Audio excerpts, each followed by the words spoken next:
Clerk has opened the roll and you may record your presence. Please rise and give your attention to the House chaplain, followed by the Pledge of Allegiance, led by Representative Ellis. Good morning, friends. Let us pray together. Dear Father, the days seem to be getting a little longer and our patience a bit shorter. Help us to keep our objective clear and our minds engaged. In fact, we would even appreciate an extra helping of that energy and stamina that comes from you. Your word declares, do you not know, have you not heard?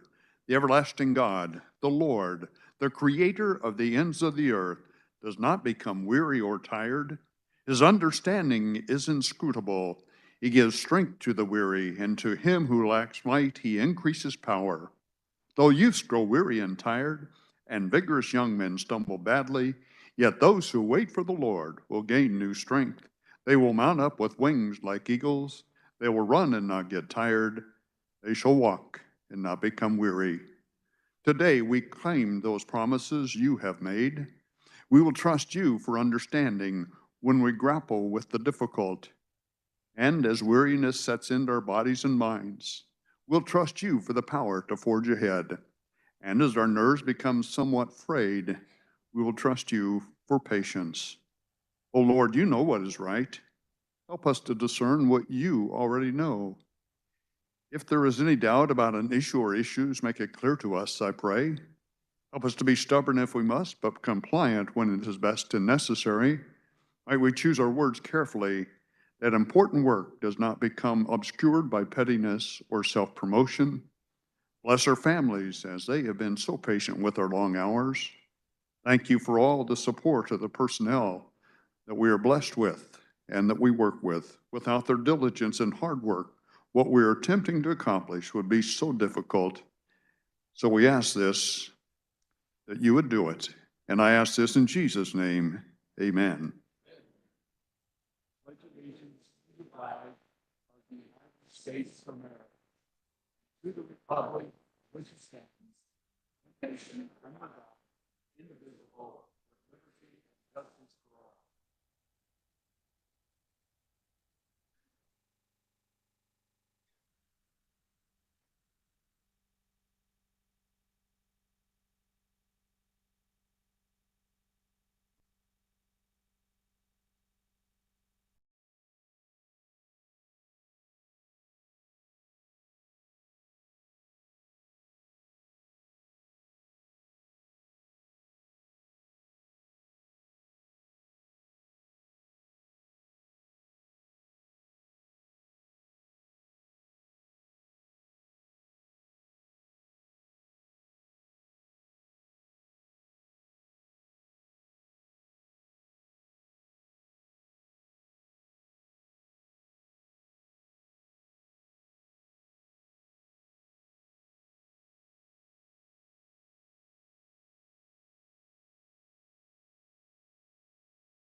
Have all the members had the opportunity to record their presence?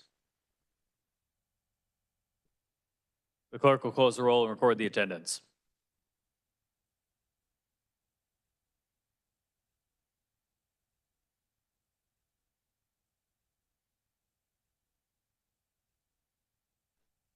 At this time, I'd like to go ahead and recognize former U.S. Congressman Kevin Yoder on the South Wall.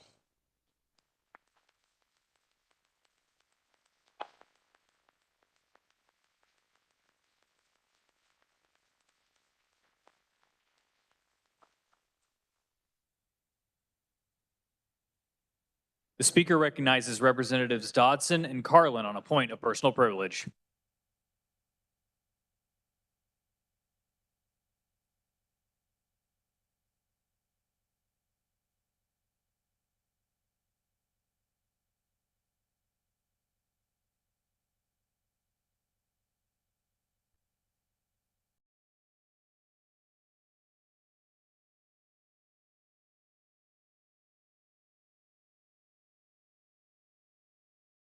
And I want to talk about Sage and the coach. That was okay.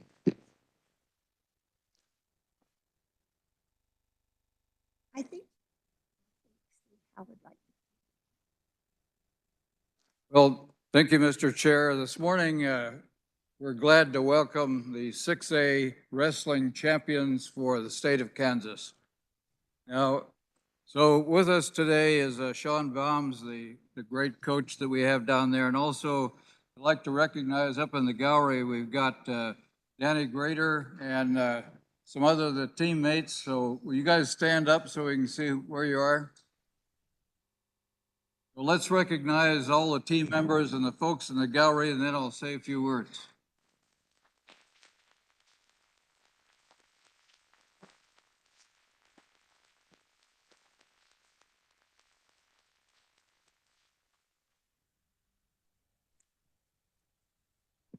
So this team went 362 and 117 for a 75% win rate. I don't know how many of you are in the business of wrestling or have children in wrestling, but that is a remarkable record because it's always much closer than that.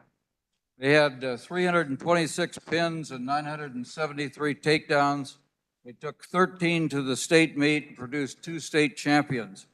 And importantly, they are 2-time academic winners. So this is a well-coached team with a lot of dedication. And my grandson is a wrestler down at Eisenhower in Wichita. And I can tell you that wrestling is a tough, tough sport. The coach would tell you that this is a team sport through and through, but each person has to wrestle for the team and wrestles against an opponent. So this is a tough sport, and most of these young people probably lose 15 to 20 pounds for the season to wrestle. And then after they graduate, I think they can bulk up a little bit. So it requires dedicated coaches, supportive parents, and in a competitive environment like this, hanging together, cheering for each other is a great testament to their teamwork. So they've come together to form this team, known each other for a long time in Manhattan High, competed together, and have lived together and competed together both on and off the mat. So these coaches have led them through rigorous training and provided encouragement and emotional strength. I just say that the people of Kansas, and particularly in this body, very proud of your accomplishments, particularly as athletes and also as scholars. Thank you, Representative Dodson. I have the names of the players here, and then I have a couple of other awards to present as well. So as I say your name, would you raise your hand? And if you happen to be in the balcony, would you also raise your hand? And then at least I'll know. Cameron Coonrod. Okay, thank you. Jamil Agnew. Logan Lagerman. Ben Uher. Landon Dobson. Raymond Gary Hernandez. Clayton Frayne. And 2-time state champion Ezekiel Witt. Wow, that's fabulous. In the balcony, I think I have Brecken. Caleb Hutchinson. Oh, and you are also a state champion twice? Oh, that's fabulous. Every one of the members that is here today has scored points towards this state championship, at least 3 points, according to the coach. So I'm really, really proud to have these kids here with us today. Thank you so much. Mike, you have a presentation for the team or the coach? Yeah, this is for the 6A championship. Thank you again for the recognition.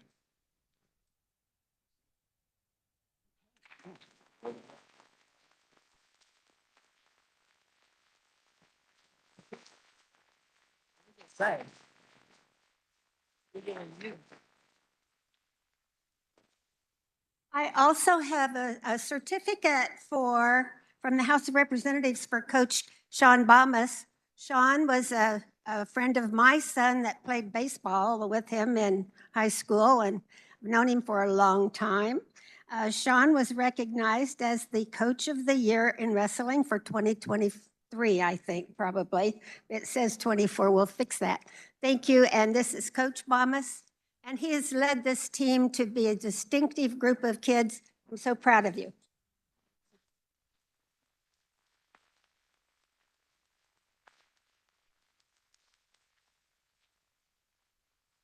One more thing I wanted to do today, and don't mean to take a long time, but a very wonderful young lady was also named state champion women's wrestler, Sage Rosario from Manhattan High. She's a junior. And so according to the coach, we have a lot of young ladies going out for wrestling, and the junior high kids below them are starting to pick up the sport, and it's like they have over 100 kids in the whole team. So it's not a small group of people. It's a large group of people that these coaches work with, and I'm so proud of both the coach and the champions that we brought here today. Sage Rosario, a year ago, on an independent sport, actually won the National Women's Boxing Championship in her age group as a sophomore in high school. And I really am sorry she couldn't be here. She injured her shoulder and has to see a doctor today. So we have to miss her, but I want to send this home to her. Thank you.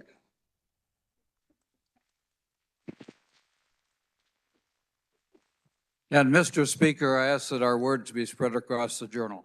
Without objection, so ordered.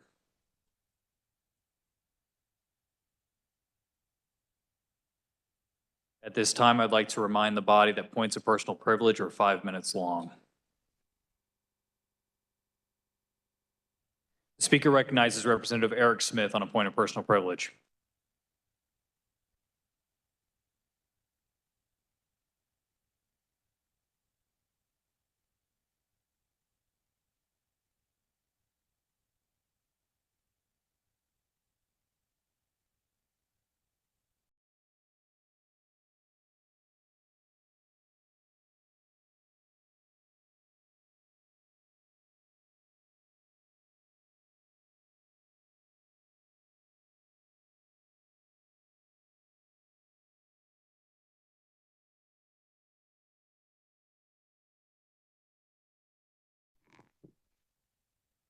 Morning, body. Look at this group of guys behind me. I want to take this opportunity and introduce a tremendous group of talented student athletes. I want you to hold your applause, please, until I get to the end. There's a group up there that I'm going to recognize as well. For the 2023 football season, they went undefeated in Division I 8-man, eventually defeating the defending state champions to bring home the state championship trophy. The team set and broke many school records, too numerous to count. This is their first state championship in a long time. Two of these young men have actually signed with D1 schools from an 8-man football team. Tanner Heckel has signed and will play for Illinois, and Caden Massey has signed and will be playing for the K-State Wildcats. In addition, Jalen Massey has signed and will play for Washburn, and Caston Worth will be playing with the Butler County Grizzlies. Congratulations to head coach Michael Massey and assistant coaches Toby Baker, Scott Jones, and Todd Griffin. But it doesn't stop there. 1 week after winning the state football championship, many of these same student athletes traded in their football jerseys and joined the teammates for the 2A basketball season. They recorded a school record of 25 wins and 1 loss, that 1 loss being in the state championship. Congratulations to head coach Michael Massey and assistant coach Ryan Haskins on the basketball team. Also, thank you to Brad Marcotte, district superintendent, for his unwavering support. Ladies and gentlemen, these are the kind of Kansas student athletes that make us proud to be citizens of our great state. Would you join me in congratulating the Linden Tigers and their terrific athletic achievements?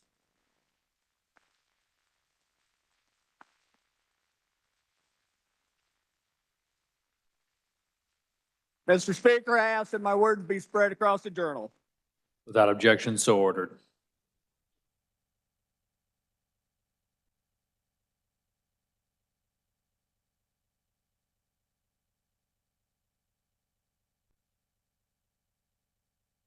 Speaker recognizes Representative Waymaster on a point of personal privilege.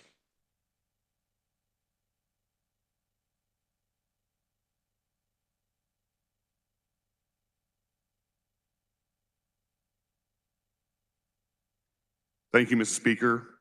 It is my pleasure to recognize Jaden Nye from Russell High School today.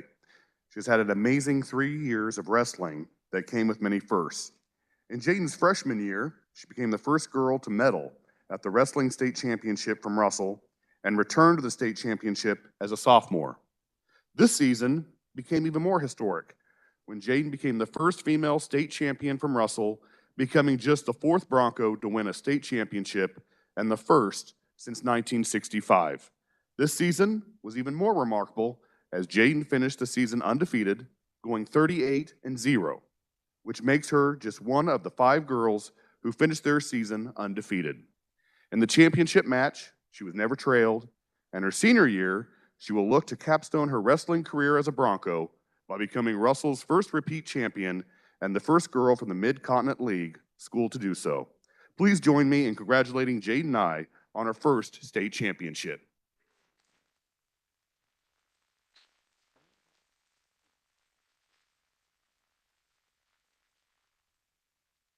Don't delay. Mr. Speaker, I ask that my remarks be spread across the journal. Without objection, so ordered. The Speaker recognizes Representative Meyer on a point of personal privilege.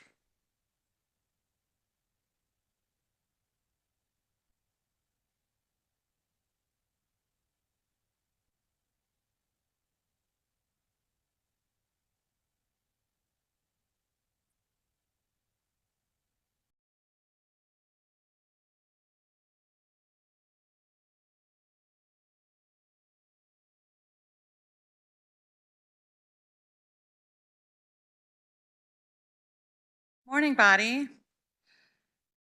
As social workers, Representative Susan Ruiz, LSCSW, and myself, a BSW level social worker who is currently attending the University of Kansas to obtain my MSW, are honored to recognize March as Social Work Month and to celebrate Kansas social workers for the positive impact they continue to have on so many Kansas individuals, families, and communities. Joining us today are Dr. Tanya Rickliff, LMSW, a professor of social work at Washburn University in Topeka and the Kansas NASW president.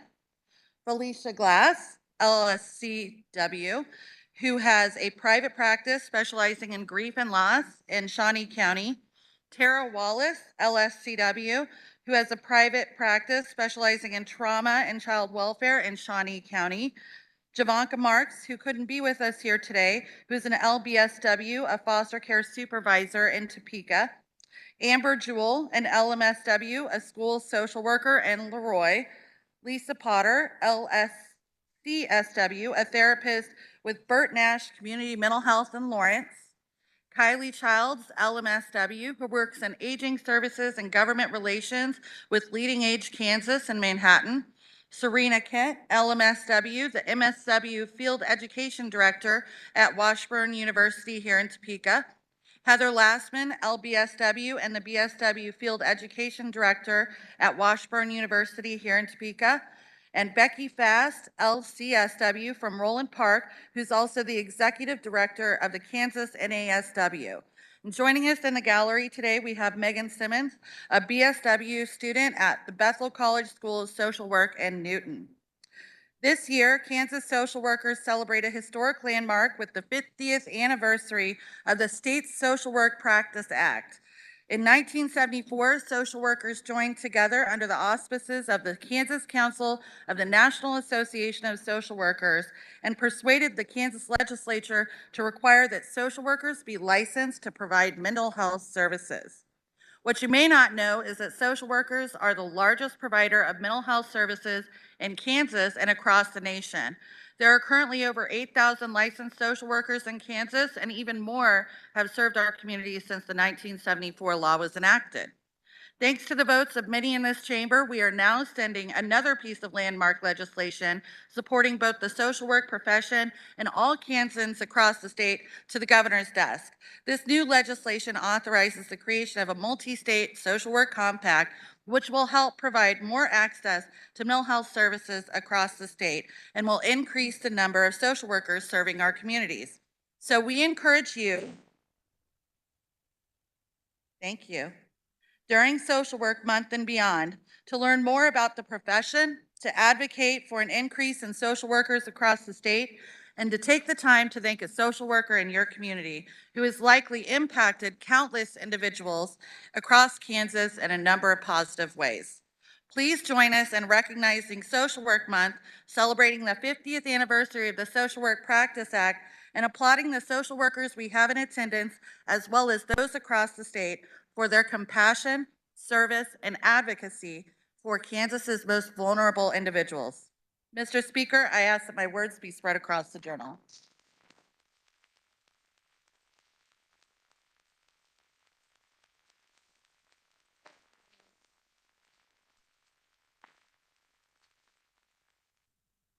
Without objection, so ordered.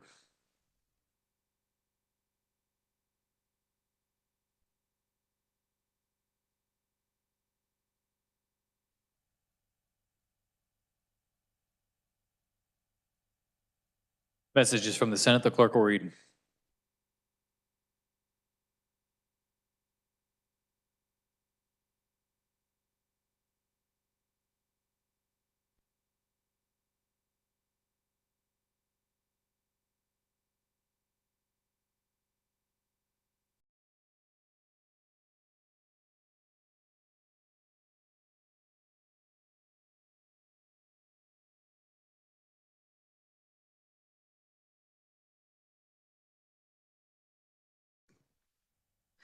Announcing passage of House Bill 2501 as amended.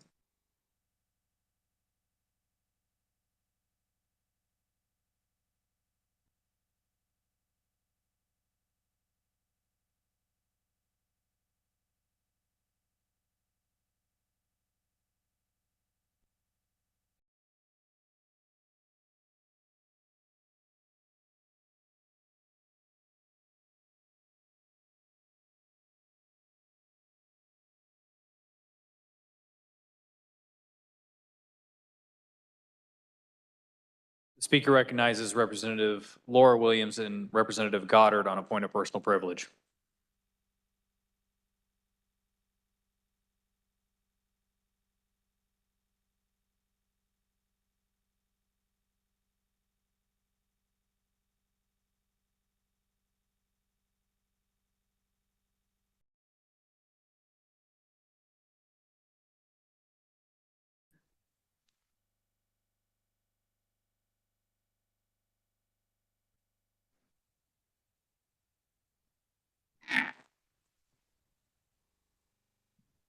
Good morning, body.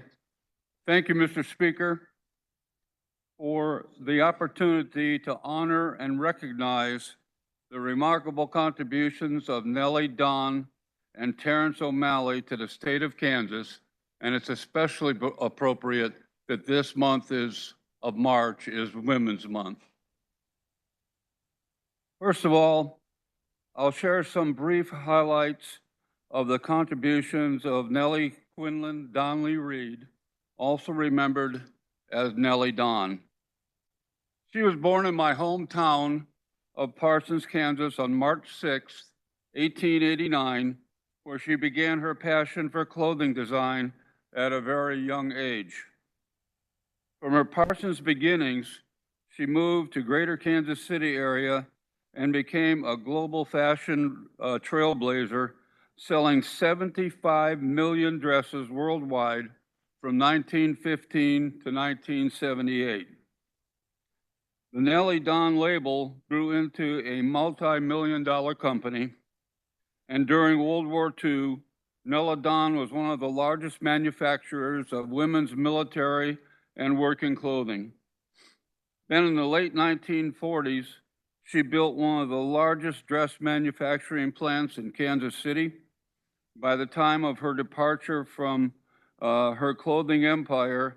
When she died in 1956, she had become one of the first and most successful self-made women millionaires in American business. I now yield to Representative Laura Williams. Next, we have with us Nellie Dawn's grandnephew, Terrence O'Malley, with Ellen Beatty and Mark Sepulveda. I think I said it right. There we go. Terrence is a talented historian who has devoted his life's work to the preservation of Nellie Dawn's legacy through a book, documentary, musical, and recent feature film. His feature film, Nellie Dawn, the musical movie, continues to captivate moviegoers and was the highest grossing film in the 2023 at the Glenwood Arts Theater in Overland Park, Kansas, underscoring the demand for these historical regional stories. The movie was partially filmed at Shawnee Town 1929 Museum in Shawnee, Kansas. Terrence's work has provided a historical lens for women's achievements and has inspired future generations to pursue their dreams. Thank you, Mr. Terrence O'Malley, for preserving the legacy of Nellie Dawn and sharing her legacy with the world. From Parsons to Kansas City, we are proud to honor you today.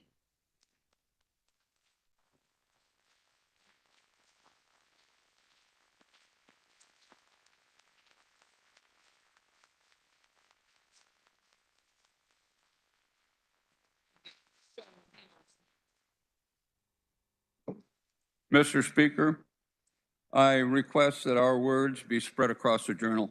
Without objection, so ordered.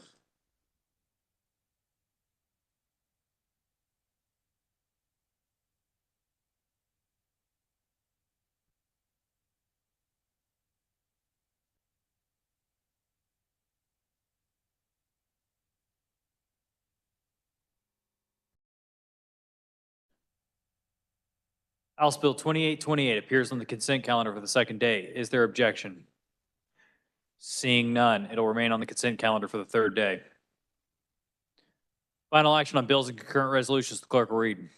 House Bill 2609 by the Committee on Taxation, an act concerning property tax relating to exemptions for certain electric generation facilities, providing a property tax exemption for new electric generation facilities and new pollution control devices and additions constructed or installed at electric generation facilities, discontinuing the current property tax exemptions for certain existing electric generation facilities.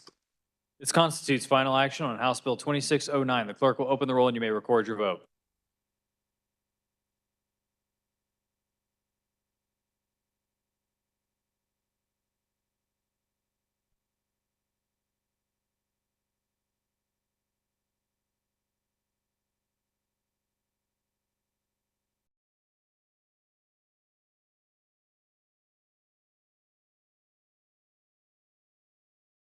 Has every member had the opportunity to record their vote?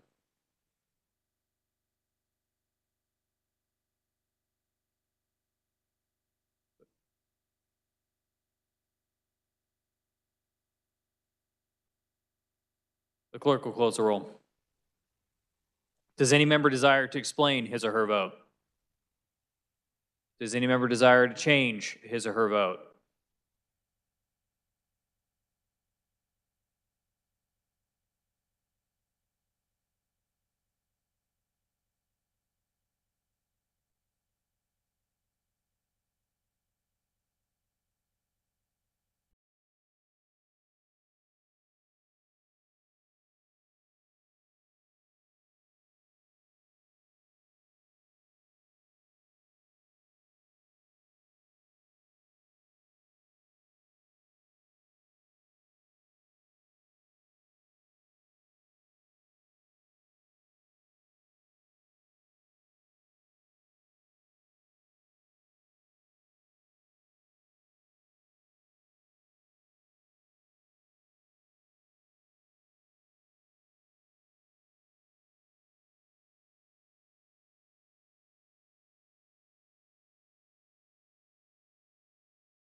With 115 having voted in favor and 7 against the passage of House Bill 2609, the same having received a constitutional majority, the bill is hereby declared passed. The clerk will record the vote.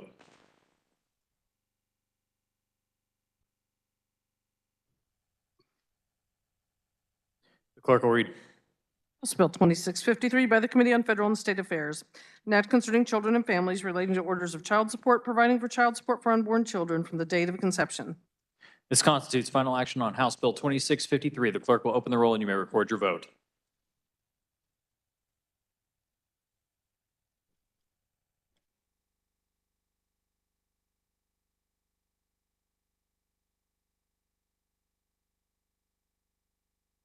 Has every member had the opportunity to record their vote?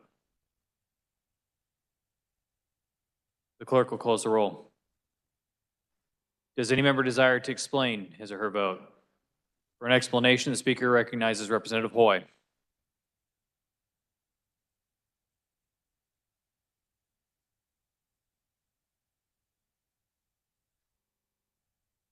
Mr. Speaker, I vote no on House Bill 2653. KSA 23-2215 states the court may order the payment of all or a portion of necessary medical expenses incident to the child's birth. Child support for pregnancy medical expenses is already available in Kansas. The Federal Office of Child Support Enforcement provides funding for child support services. Federal government establishes a parental relationship after there is a live birth. This bill puts federal funding at risk, and mothers could be left on their own to seek child support orders without state assistance that currently exists. I vote no. Representatives Hoy, Featherston, Susan Ruiz, Osmond, Haskins, Carlin, Wynn, Melton, McDonald, Poskin, and Neighbor.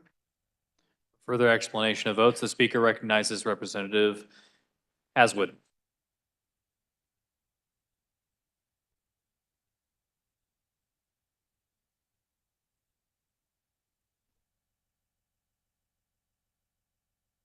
Mr. Speaker, I vote no on House Bill 2653. I have not forgotten that Kansans sent an overwhelming message that they support reproductive rights. Fetal personhood definitions are underhanded attempts to advance an anti-abortion agenda. This bill purports to address the financial burdens of pregnancy and parenthood, but without Roe v. Wade to protect us, we would be one step closer to criminalizing any behavior that is deemed to threaten a pregnancy. I vote no. Representatives Haswood, Hoagland, Vic Miller, Alcala, Carr, Lewis Reese, and Representative Sawyer Clayton. For further explanations, the speaker recognizes Representative Oropesa.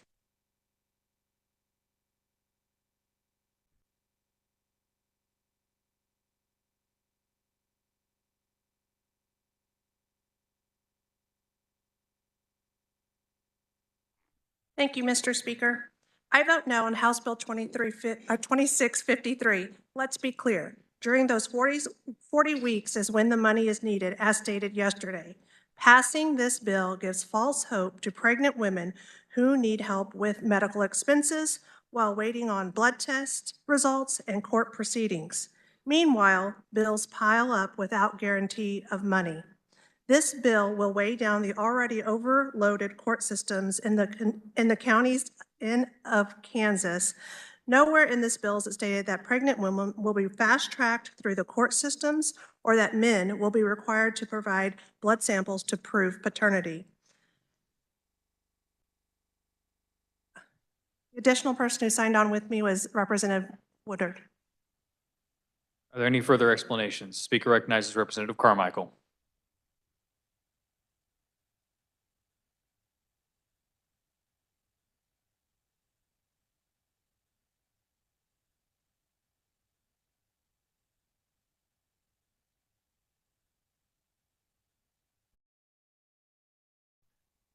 Thank you, Mr. Speaker. I vote no on HB 2653. During debate of this bill, there was reference made, I believe, to a Democrat who initially said that he supported the concept of the bill. I think that reference was to me when I first saw this bill and was on a television show called Kansas Week, by the way. It's excellent. I recommend it to you. I told people that I thought it was a good idea for fathers to pay their fair share of the expenses of a pregnancy. I still believe that. I also expressed, though, my hope that we didn't get into a personhood debate. The bottom line is the law presently requires fathers to pay for the costs of pregnancy, and we don't need to get into a personhood debate. I therefore vote no on HB 2653. Bing, right on time. Any further explanation of votes? Does any member desire to change his or her vote? Representative Tarwater votes aye. Representative Kessler votes aye. Representative Wassinger votes aye. Representative Essex votes aye. Representative Hoffman votes aye. Representative Cywert votes aye. Representative Eric Smith votes aye. Are there any further changes? Seeing none, with 83 having voted in favor and 40 against the passage of House Bill 2653, the same having received a constitutional majority, the bill is hereby declared passed. The clerk will record the vote.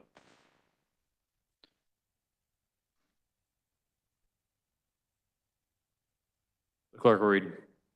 House Bill 2757 by the Committee on Taxation, an act concerning adoption relating to the expenses thereof, enacting the Adoption Savings Account Act, allowing individuals to establish adoption savings accounts with certain financial institutions, providing eligible expenses, requirements, and restrictions for such accounts, requiring the Secretary of Revenue to adopt certain rules and regulations, granting non-exclusive marketing authority to the State Treasurer, establishing addition and subtraction modifications for contributions to such accounts under the Kansas Income Tax Act.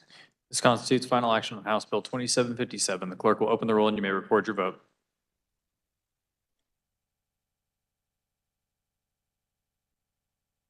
Has every member had the opportunity to record their vote? The clerk will close the roll. Does any member desire to explain his or her vote? Does any member desire to change his or her vote? Seeing none, with 122 having voted in favor and 1 against the passage of House Bill 2757, the same having received a constitutional majority, the bill is hereby declared passed. The clerk will record the vote.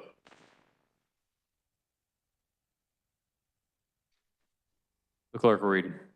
House Bill 2834 by the Committee on Appropriations, an act concerning the Commissioner of Insurance relating to the division of the State Employee Health Benefits Plan, transferring officers, employees, powers, duties, and functions relating to the State Health Care Benefits Program and the State Workers' Compensation Self-Insurance Fund from the division of the State Employee Health Benefits Plan, the Department of Administration to the Insurance Department, establishing the Commissioner of Insurance as the chairperson of the Kansas State Employees Health Care Commission, providing that all management functions of such commission shall be administered by the Commissioner of Insurance, eliminating a pilot program regarding employer contributions for certain children. This constitutes final action on House Bill 2834. The clerk will open the roll and you may record your vote. Has every member had the opportunity to record their vote? The clerk will close the roll. Does any member desire to explain his or her vote? Does any member desire to change his or her vote? Seeing none, with 81 having voted in favor and 42 against the passage of House Bill 2834, the same having received a constitutional majority, the bill is hereby declared passed. The clerk will record the vote.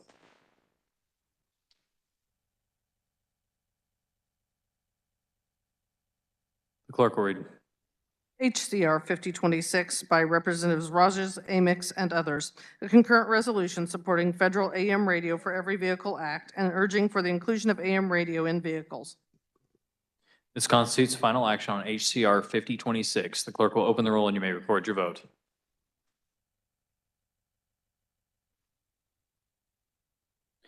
Has every member had the opportunity to record their vote?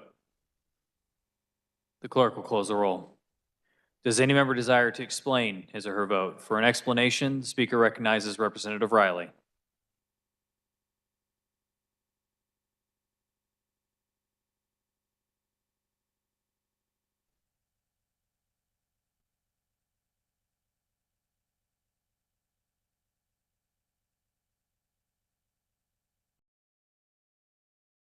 I vote yes on HCR 5026.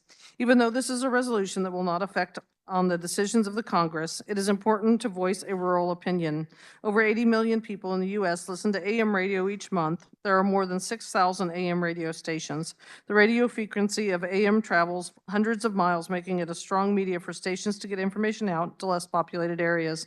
FM radio frequencies are clearer, but their range is only in line of sight miles. AM radio, unlike satellite radio, broadcasts local advertising, weather, news, and sports. Representative Bill Riley. Are there any further explanation of votes? Representative Fairchild.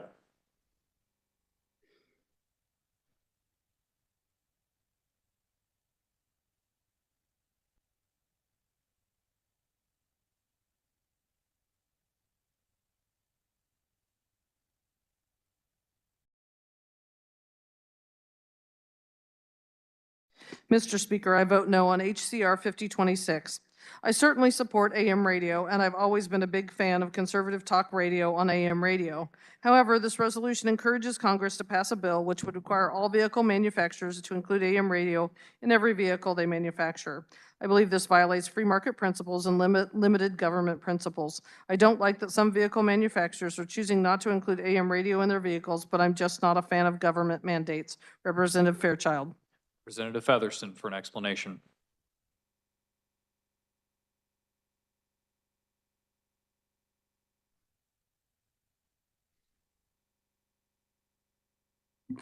Thank you, Mr. Chair. I too support AM radio as it is my only way to watch or hear what's going on with my beloved Royals and Kansas State Wildcats. However, we do own a car that does not have an AM radio, and I hate that very much. However, I don't feel like it's appropriate. I should be using this chamber for my personal axes that I wish to grind. Are there any further explanation of the votes? Seeing none, does any member desire to change his or her vote? Representative Haskins votes no. Representative Barth votes aye. Members will be in their seats. Any further changes?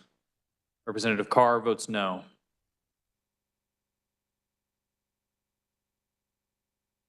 Seeing no further changes. With 109 having voted in favor and 14 against the passage of HCR 5026, the same having received a constitutional majority, the bill is hereby declared passed. The clerk will record the vote.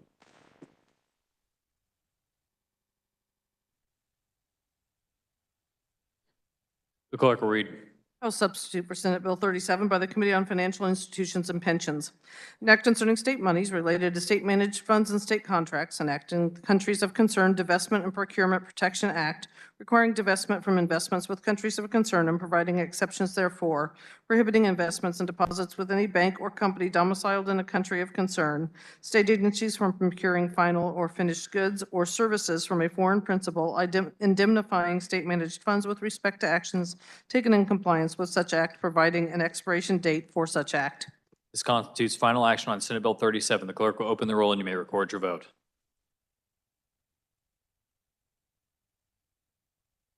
Has every member had the opportunity to record their vote? The clerk will close the roll. Does any member desire to explain his or her vote? For an explanation, the speaker recognizes Representative Hoheisel.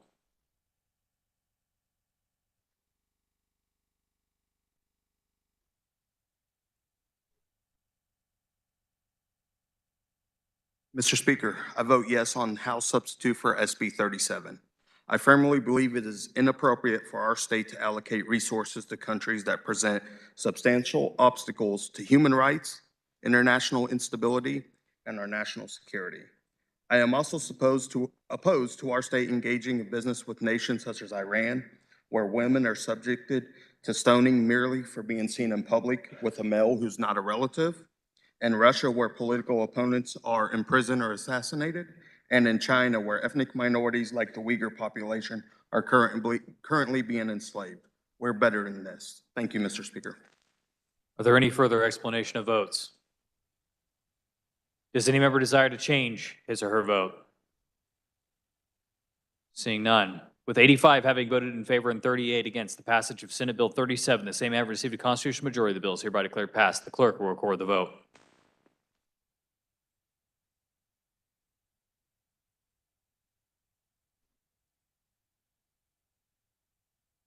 The clerk will read. House substitute for Senate Bill 172 by the Committee on Commerce, Labor, and Economic Development. An act concerning real property related to certain lands and military installations, creating a Kansas Land Military Installation Protection Act, prohibiting foreign principals from countries of concern from holding any interest in certain real property in the state, authorizing the Fusion Center Oversight Board to adopt rules and regulations to add or remove federally designated foreign terrorist organizations from the definition of country of concern, prohibiting foreign principals from countries of concern from receiving any economic development program benefits. This constitutes final action on Senate Bill 172. The clerk will open the roll and you may record your vote. Has every member had the opportunity to record their vote? The clerk will close the roll. Does any member desire to explain his or her vote? For an explanation, the speaker recognizes Representative Heiberger.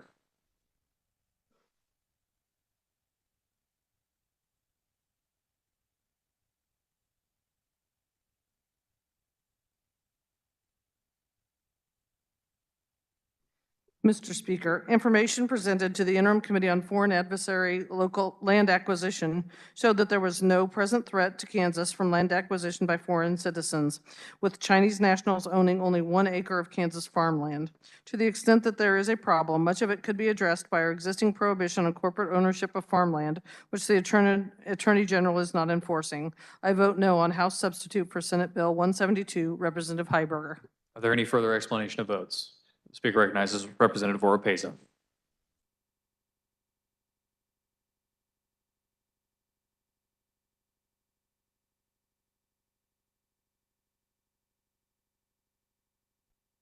Thank you, Mr. Speaker. I vote on Senate Bill 172 no.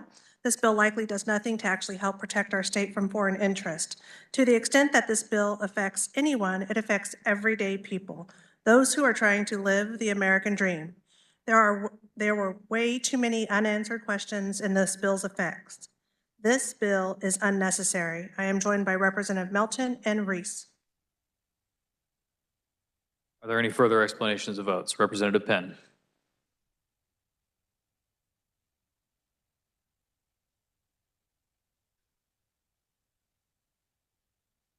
Thank you, Mr. Speaker.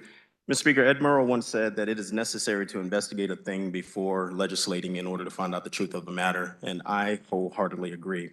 I agree even more so with Jesus when he stated in the book of John, chapter 8, verse 32, "And you shall know the truth, and the truth will make you free." I respectfully vote yes on House Substitute for Senate Bill 172, which protects Kansas's children and families by vetting, seeking the truth about, and providing a reasonable and legal mitigation process for those who would seek to harm us. Let's investigate. Let's know the truth. Let's be free. I vote yes and encourage you all to do the same. Thank you, Mr. Speaker. Are there any further explanation of votes? Does any member desire to change his or her vote? Representative Helgerson votes no. Are there any further changes? Seeing none, with 84 having voted in favor and 39 against the passage of Senate Bill 172, the same having received a constitutional majority, the bill is hereby declared passed. The clerk will record the vote.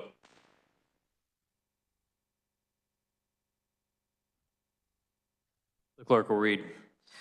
House Substitute for Senate Bill 271 by the Committee on Commerce, Labor, and Economic Development. An act concerning infrastructure relating to drone technology, prohibiting any governmental agency from purchasing, acquiring, or otherwise using any drone with critical components produced in any country of concern or produced or owned by any foreign principal, establishing the Kansas Drone Reimbursement Expense Fund to be administered by the Attorney General, authorizing transfers of monies from the state general fund to such fund, allowing governmental agencies to seek reimbursement for the cost of purchasing a replacement drone, transfer restricted drones to the Office of the Attorney General, or if no reimbursement is received, dispose of drones or sell drones for private use.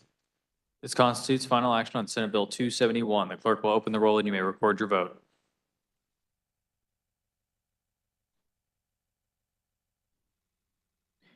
Has every member had the opportunity to record their vote? The clerk will close the roll. Does any member desire to explain his or her vote? Does any member desire to change his or her vote? Seeing none, with 83 having voted in favor and 40 against the passage of Senate Bill 271, the same having received a constitutional majority, the bill is hereby declared passed. The clerk will record the vote.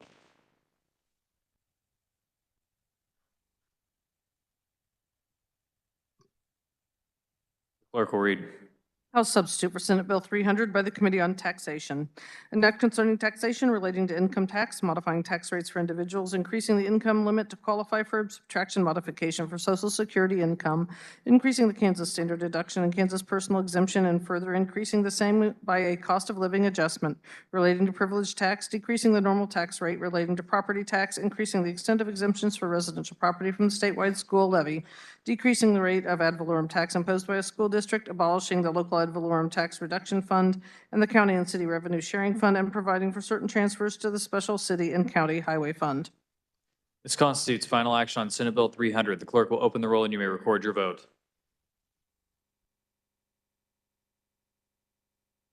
As every member had the opportunity to record their vote, the clerk will close the roll.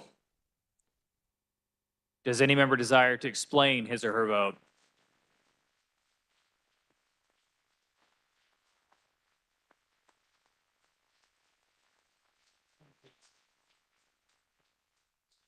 For an explanation, the speaker recognizes Representative Humphreys.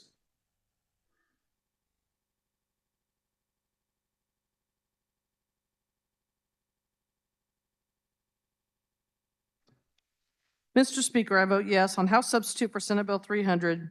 Yet this vote needs explanation because better is possible. We could have and should have passed a single rate tax plan that lowered every Kansan's taxes and been harder to raise in the future. For smaller government, growth-oriented conservatives, let's continue to work together toward a path to economic growth that would send a signal to retirees, businesses, and investors that Kansas wants to compete, and we want to match our hardworking, honest, and faith-filled values with better policy. If this is the best we can do today, we'll take it. We are on the right path. Representative Humphreys, Wassinger, Barth, Owens, Eric Smith, Penn, Robinson, Tarwater, Christy Williams, and Mon. Are there any further explanation of votes? The speaker recognizes Representative Adam Smith.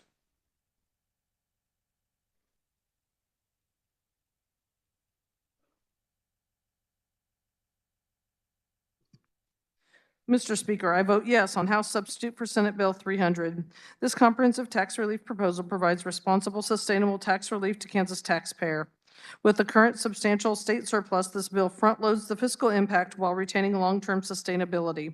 Families save at the grocery store earlier than scheduled. Seniors are immediately exempt from tax on Social Security benefits. Working-class taxpayers keep more of their hard-earned money through income tax changes. Homeowners receive significant savings by increasing the residential exemption by nearly 250%, and all property owners receive tax relief by reducing the statewide mill levy. I encourage everyone to vote yes on this tax relief compromise bill. Representatives Adam Smith, Kessler, Delperdang, White, Clifford, Penn, Hoheisel, Anderson, Chuck Smith, Thompson, one I can't read, Bourgeon, Landwehr, Turner, Resman, Howell, Mason, Roth, Sywert, Bloom, Robinson, Thomas, Hawkins, and Croft. Are there any further explanations of votes? Speaker recognizes Representative Vic Miller. Minority Leader Vic Miller. No point of order, Mr. Speaker. Is it not a rule that we can only sign on to one explanation of vote? That is correct. And what is the remedy if someone has signed on to two? They have to choose one. When does that choice need to be made? Before it's submitted to the Journal. And that would be 3 today? Yes. Thank you. For further explanations of votes, the Speaker recognizes Speaker Hawkins.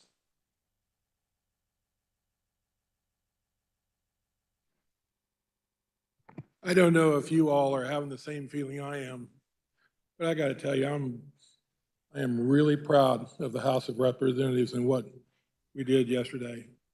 Really amazing what happens when everybody works together. I don't have any other words to say except thank you. You guys are awesome.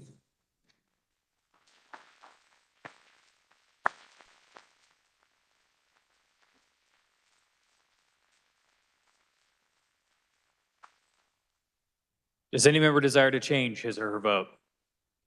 Seeing none, with 123 having voted in favor, 123 having voted in favor and 0 against the passage of Senate Bill 300, the same having received a constitutional majority, the bill is hereby declared passed. The clerk will record the vote.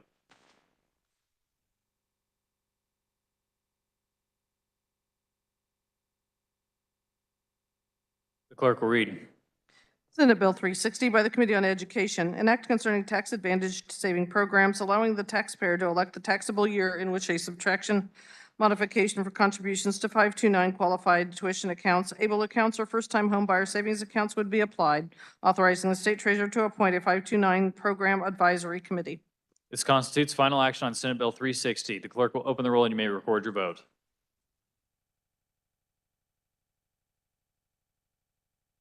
Has every member had the opportunity to record their vote? The clerk will close the roll. Does any member desire to explain his or her vote? Does any member desire to change his or her vote? Seeing none, with 123 having voted in favor and 0 against the passage of Senate Bill 360, the same having received a constitutional majority, the bill is hereby declared passed. The clerk will record the vote.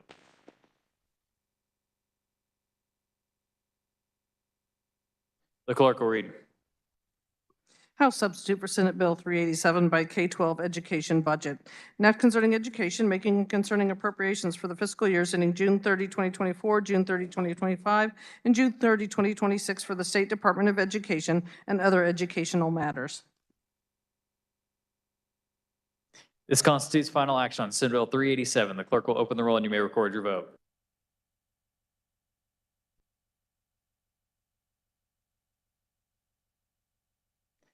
Has every member had the opportunity to record their vote? The clerk will close the roll. Does any member desire to explain his or her vote? For an explanation, the speaker recognizes Representative McDonald.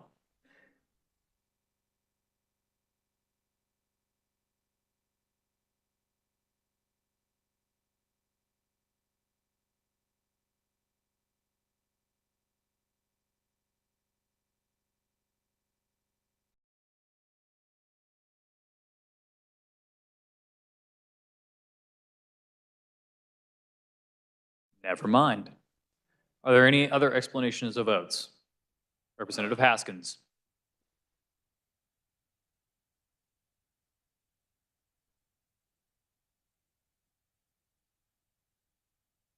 Never mind.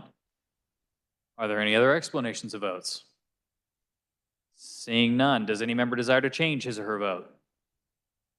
With 65 having voted in favor and 58 against the passage of Senate Bill 387, the same having received a constitutional majority, the bill is hereby declared passed. The clerk will record the vote.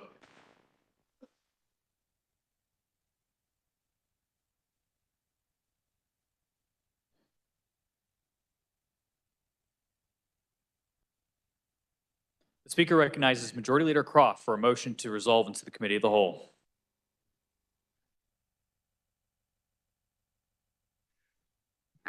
Mr. Speaker, I move the House resolve itself into the Committee of the Whole for the purpose of considering those items under the heading General Orders. You've all heard the motion. All those in favor signify by saying aye. All opposed, no. The ayes have it. The motion carries. The Speaker appoints Representative Landwehr to chair the Committee of the Whole.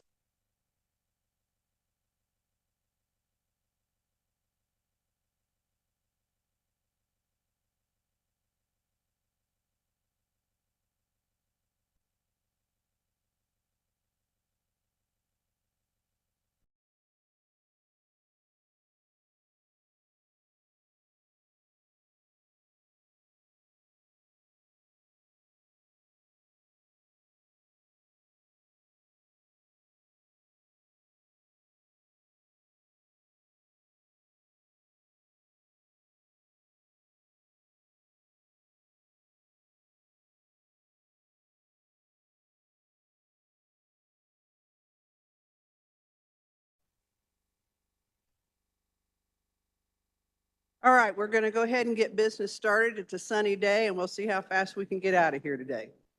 The first item of business is House Bill 2833. For the purpose of carrying House Bill 2833, the chair recognizes Representative Johnson. Thank you, Madam Chair. There were committee amendments, and I would move the approval of the committee report. You've heard the motion. All in favor signify by saying aye. Opposed, no. The motion passes and the committee report is adopted. Please continue. Thank you. So this is our second time to discuss 2833. And I want us to understand that when we stopped on the previous occasion, it was important that we get the bill correct and have an opportunity for everyone to present their ideas. And I would like to thank our committee chair. And so with that, I'm just going to give a quick review. This particular bill had several sections. I'll go through those. Section 1 waives license plate fee for disabled veterans. Section 2 defined issuance and contents of driver's license. Section 3, issuance and contents of non-driver state identification cards. 4, eligibility for disabled veterans for no-fee permanent hunting and fishing licenses. 5 was granting in-state tuition and fees for post-secondary education to certain service members, veterans, and family members. Section 6 regarded consumer protection for veterans, members of the military, and their family. 7 was preference in government employment. Section 8, preference in state contract awards. Section 9, definitions important to the Persian Gulf War syndrome. Section 10 was the award of the Vietnam Era Medallion, Medal, and Certificate. 11, competitive bids and bid preferences, and 12 was the Kansas Homestead Property Tax Refund Act pertaining to veterans. What change was made in our committee meeting after the last session was a very simple one. The term honorable conditions now applies in 13 different places instead of other than dishonorable. That was amended into the bill. Reminder that this is something that has been worked on for over 2 years. It was started by our floor leader. It reflects the needs presented to us by the VFW, the American Legion, the Officers Association, the Veterans Administration, our National Guard, and we had considerable assistance from our revisers. And I want to thank the revisor's office for what they did. They went an extra mile to make sure that we were reflecting everything that is needed. This is good for our veterans, and we'll finish off the veterans bills that come out of that committee right now. And with that, I believe we're going to have a friendly amendment, and so I would stand for questions at this point. Does anyone desire to speak to the bill? Chair recognizes Representative Proctor.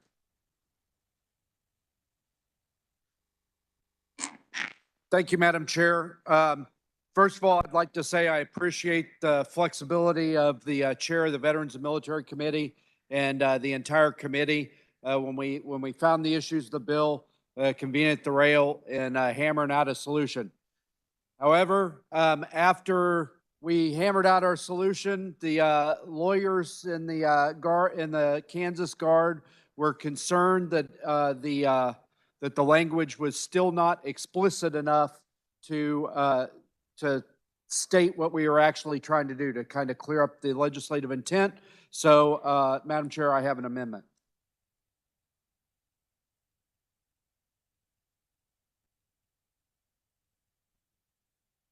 The amendment appears long. Would you like to explain, please?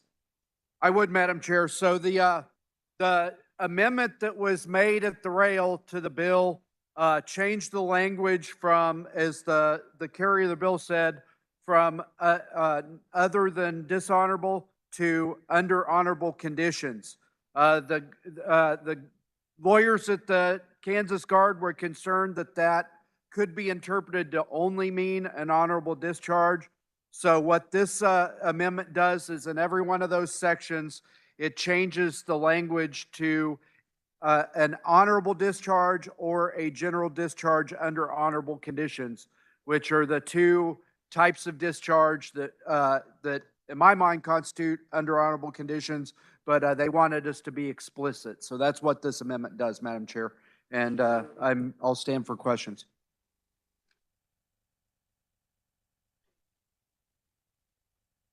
Is there objection to the reading of the amendment? Seeing none, may proceed. That's pretty much it, Madam Chair. I'll stand for questions. Chair recognizes.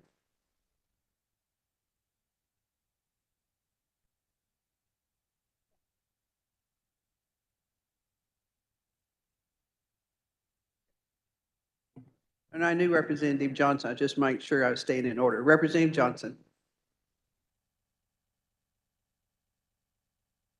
Thank you. Glad you remember me. This is a friendly amendment, and I thank my colleague. Chair recognizes Representative Carmichael.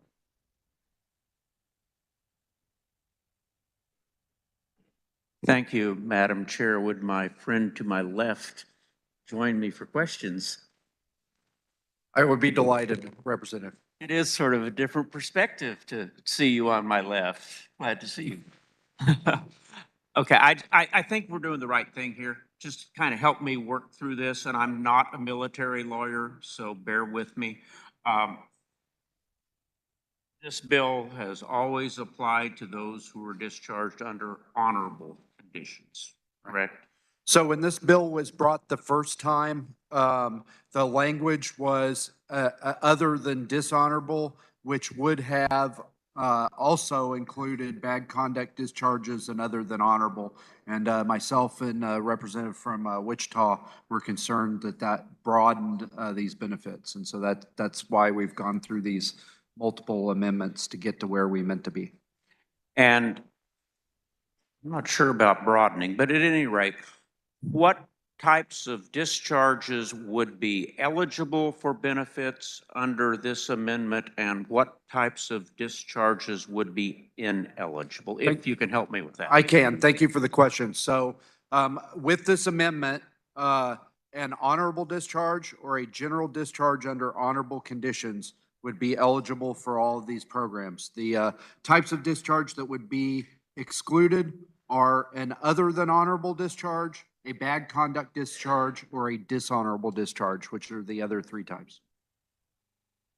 And I think that sounds like a good idea to me, but I want to go ahead and touch the third rail here. There was a time in the United States military when folks were discharged under the so-called don't ask, don't tell policy of former President Clinton, a man who never served and was not called. What impact would it have upon those who were discharged under the so-called don't ask, don't tell rules? Yep. I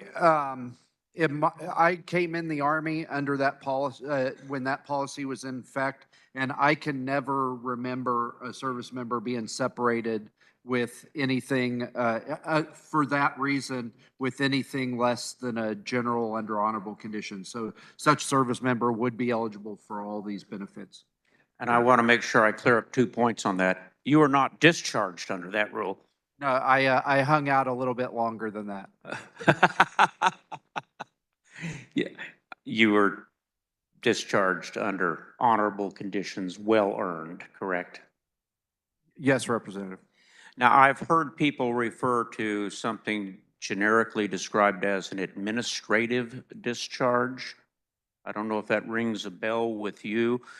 Just for our education and keeping in mind the chair's admonition that it is a beautiful day, can you explain to us sort of what that means and where people discharged under the generic description of administrative discharge would fall?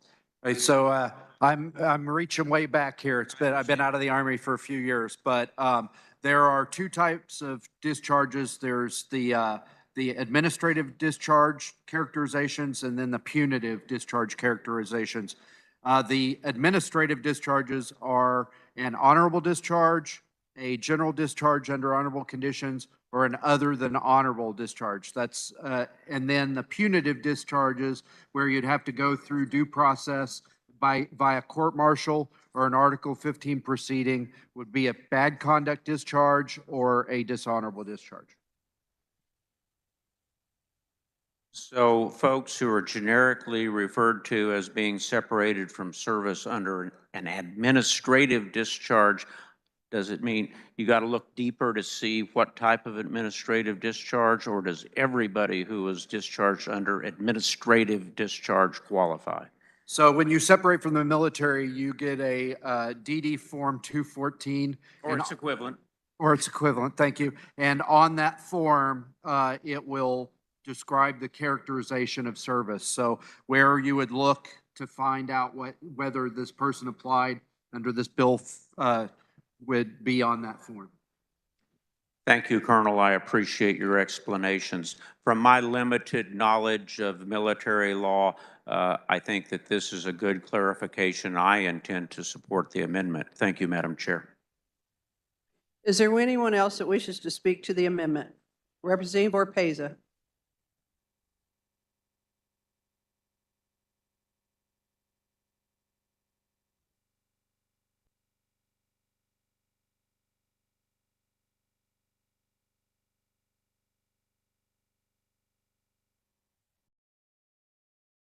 I have a question for the carrier of the amendment. So my question is very specific to women who would like to be voluntarily discharged, whether something has happened during their service or regardless, you know, how is that viewed? Is that honorable, unhonorable? I have never seen a service member separate under those conditions with anything other than an honorable discharge. I think in 25 years in the Army, every service member that I saw separated for those types of reasons, it was an honorable discharge and they would qualify for benefits under this bill. Okay, thank you. Does anyone else wish to speak to the amendment? All right, seeing none, Representative, you may close. Thank you, Madam Chair. The one thing I forgot to say when I was talking about the amendment is this really is not a change to the law. All of these sections that we're changing right now with this underlying bill already say discharged under honorable conditions. This just clarifies so that there can be no mistake that we're talking about those top two types of discharges. And with that, Madam Chair, I close on my amendment. You've heard the motion by Representative Proctor to amend. All those in favor signify by saying aye. Opposed, no. Ayes appear to have it. Ayes do have it. Motion carries.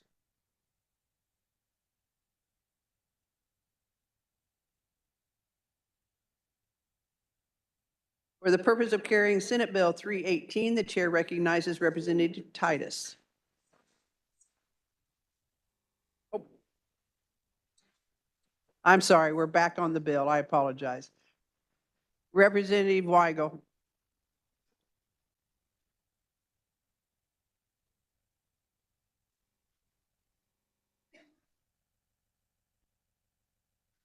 Good morning, body. We've all been here before. I have, anyway. House Bill 2833, the carrier, the bill did a good job on it. We pretty much heard all of this before. I'm not going to go through it. It covers the definition of a veteran, disability, death, and benefits to be awarded at. It's a good bill. It's good for our veterans and our military. I urge your support, and let's get this voted out. Thank you. Thank you, Madam Chair. Does anyone else wish to speak to the bill? Seeing none, Representative Johnson, you may close.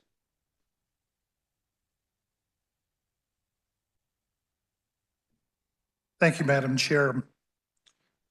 I would like to make sure everyone on this floor understands how much your support of the military means. And I know everyone in this body does. The Veterans and Military Committee is awesome. Every one of the members work hard in support of the veterans and the military and their families that served. And that means a lot to me as the father of two sons who have given a lot And this bill helps clarify some things for them. Mr. Chair, when the House rises to report, I move they report House Bill 2833 favorably for passage as amended by the House body. Heard the motion by Representative Johnson to report House Bill 2833 as amended favorably. All those in favor signify by saying aye. Aye. Opposed, no. Ayes appear to have it. Ayes do have it. Motion carries. For the purpose of carrying Senate Bill 318, the chair recognizes Representative Titus. Thank you, Madam Speaker. There were amendments to the bill, and I move adoption of the committee report. You've heard the motion. All in favor signify by saying aye. Aye. Opposed, no. The motion passes and the committee report is adopted. Please continue. I rise before the body to present Senate Bill 318 regarding establishment of a permissive inference in place of a rebuttable presumption in criminal cases. Following amendments to Senate Bill 318, this bill is identical to House Bill 2385, which passed the House 119-0 earlier this year. The purpose of the bill is due to recent case law, as existing law on presumptions, which allows a rebuttable presumption in a criminal case, has been updated to allow a permissible inference. It has been found that a rebuttable presumption shifts the burden of proof to the defendant, while a permissive inference may be accepted or rejected by the trier of fact. When a permissive inference is allowed, it must be supported by additional evidence from the prosecution. The existing law on rebuttable presumptions violates constitutional rights of defendants because of shifting the burden of proof. This bill also specifically applies these changes to the amounts of a controlled substance that may be considered in charging an intent to distribute. With that, I'll stand for questions. Does any member desire to speak to the bill? The chair recognizes Representative Carmichael.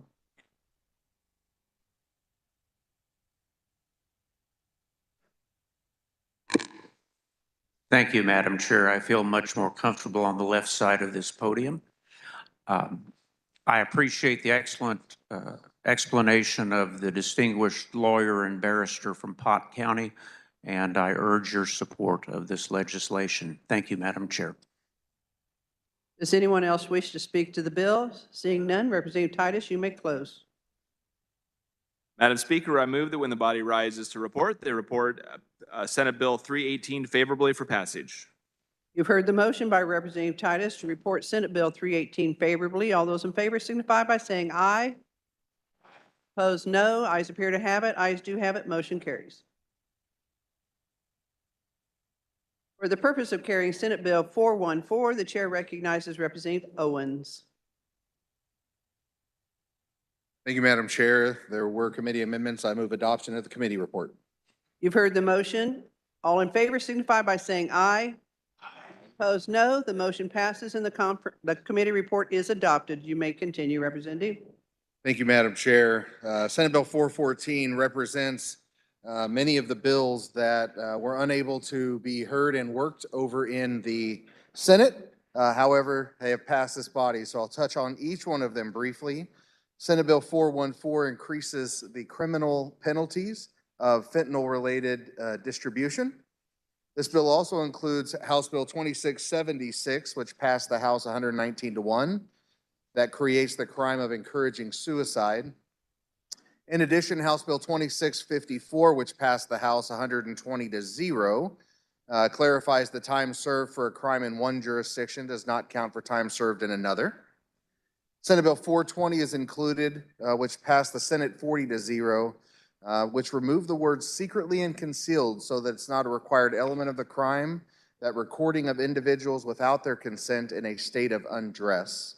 And finally, Senate Bill 419 passed the Senate 40-0, which adds the crimes associated with aggravated endangering a child by the presence of fentanyl. So again, these are the bills that ran across the House floor, Senate floor, passed nearly unanimously in each chamber, but we're putting them together so that we can make sure that the good work that the House of Representatives did gets into conference, and I'll stand for questions. Does anyone desire to speak to the bill? The chair recognizes Representative Carmichael. Thank you, Madam Chair. I appreciate the chair's explanation of this legislation. This is an example of bundling and I understand why the chair decided it was necessary that we bundle this legislation.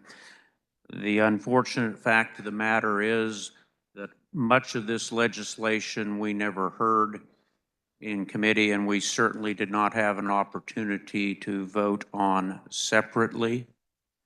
I think that there is at least one worthy amendment on its way. I urge your careful consideration of that amendment. I do continue to have concerns with Senate Bill 420, or what was at one time Senate Bill 420. Excuse me, I misspoke. I meant to say I continue to have concerns with Senate Bill 414 as it relates to the distribution of fentanyl.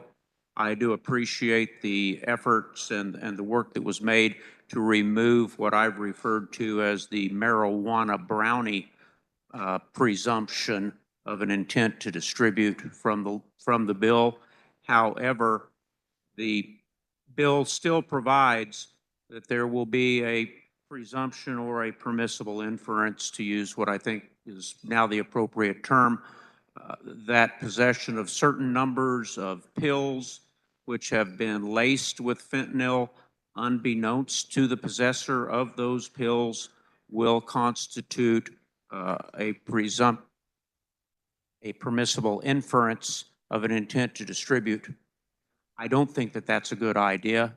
I don't think that you should enhance penalties for people who do not know that they are possessing fentanyl, and people who clearly don't have an intent to distribute the pills that they have obtained on the black market or from friends or family or however, because they suffer from chronic pain. I think that that is a bad idea. I don't think that it improves the public safety. I don't think that it helps deal with the problem of substance abuse or drug addiction.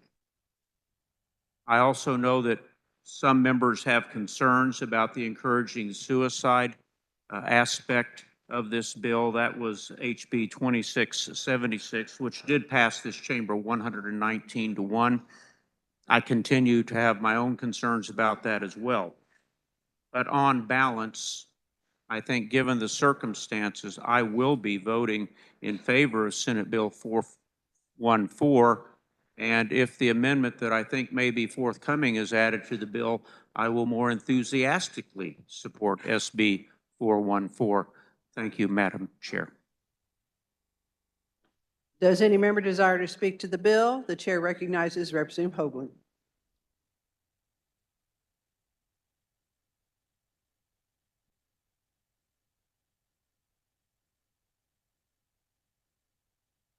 Thank you, Madam Chair. I have an amendment. It's about the kids again. The amendment appears short. The clerk will read.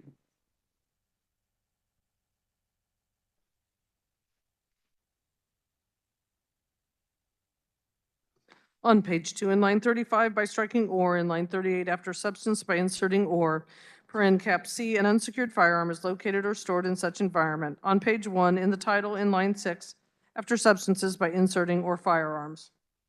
Representative Hoagland, you may continue. Thank you. We all know that fentanyl is dangerous for adults and children. This bill includes language that says that if you leave fentanyl available to children on purpose or by mistake, that you can be charged or found guilty. I also think that an unsecured firearm is also a danger to children. So I'm just asking that we add that to the bill. Is anyone wishes to speak to the Hoagland amendment? The chair recognizes Representative Carmichael.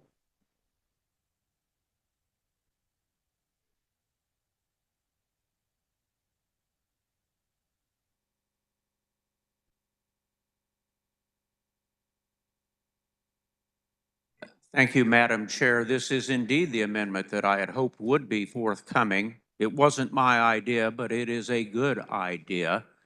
If we are concerned about the safety of children and endangerment of children, I would venture to say that far more children are being killed and injured by accidental discharge of firearms which have been left unattended. So if we're concerned about child safety as it relates to fentanyl, we sure ought to be concerned about child safety as it relates to firearms, and I therefore rise in strong support of this amendment. Thank you, Madam Chair. Does anyone else wish to speak to the amendment? The chair will recognize Representative Featherston.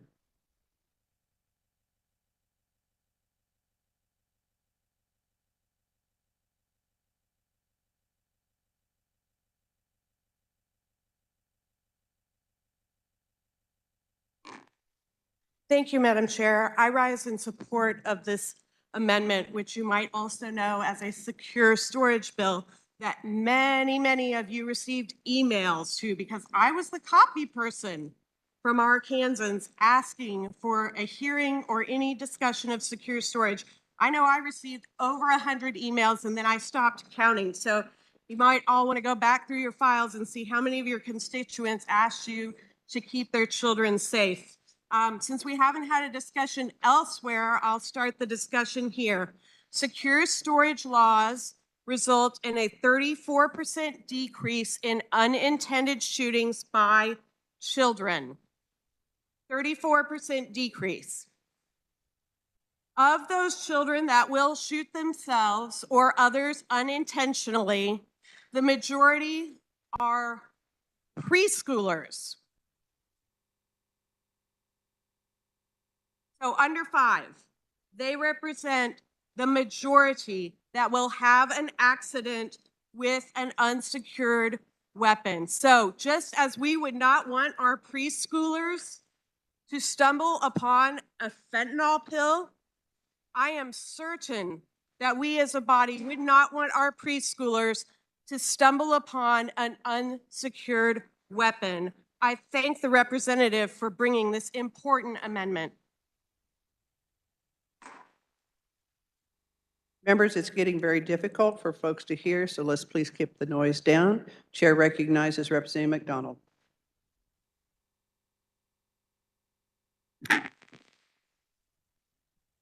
Thank you, Madam Chair. I know that many of you in the chamber are lifelong gun owners, and I am also a lifelong gun owner. Many of us on our side of the aisle as Democrats are gun owners, but I want to really implore to you, think about when you were growing up. Did your parents just hand you a gun and let you run off with it? I don't think so. My dad and my grandfather were both veterans in the Army, and they were both NRA members back in the day. And I think that probably like you, my dad and my grandfather taught me the importance of safety. Back when I was growing up, the NRA really did try to focus on safety. And I don't see them doing that anymore. I've been a big supporter of this safe storage bill that Representative from Overland Park mentioned. And I just think irresponsible gun owners are making the rest of us look really bad. And it's not often that we get to have this conversation on this floor, but I would really like for each of you who are gun owners, who are supporters of gun rights, to consider right now the opportunity that we have here.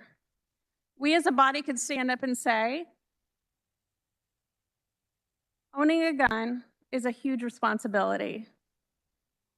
We could show people with our actions how much we believe that, and we could hold irresponsible gun owners to account. So if you, like me, are a lifelong gun owner who believes in the right to bear arms, let's step forward and find some common ground today and move forward legislation that could keep children safer and in the end, be in the best interests of Kansans. Thank you. Representative Owens.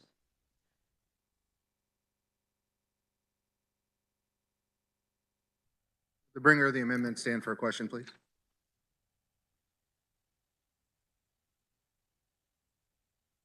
Can you define unsecured for me? Well, there's a way to store your gun safely. My guns are in a locked case. So your assertion that if a gun is not in a locked case, it is thereby unsecured? Unless there is like a trigger lock would work as well. Okay, so if your gun is not in a lock case or have a trigger lock, it is now unsecured. Yes, Okay, so the definition of unsecured is? is a gun that can be accessed without a key. My gun safe has a key or a combination, something behind a lock, something that a child cannot access. Okay, well, I don't think that's consistent with the definition that we just defined in what a secure gun was to then define what an unsecured gun is. Is a gun unloaded in pieces sitting on my counter that I'm cleaning that doesn't have a lock unsecured? I don't know the answer to that. Okay, thank you very much. Sure. Committee, this is why we introduce bills, and this is why we have bill hearings, so that we can define terms that are being used. This was never brought to my attention that this was even going to be a subject of conversation today. And apparently we can't even define what unsecured actually is. So I would certainly consider this an unfriendly amendment and encourage you to vote it down. Thank you. Does any member wish to speak to the amendment? Seeing none, Representative Hoagland, you may close.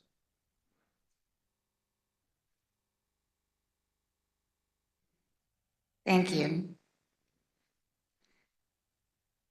85 to 90% of gun accidents are fatal. Evidence shows that reducing access to the means of self-harm can reduce risk.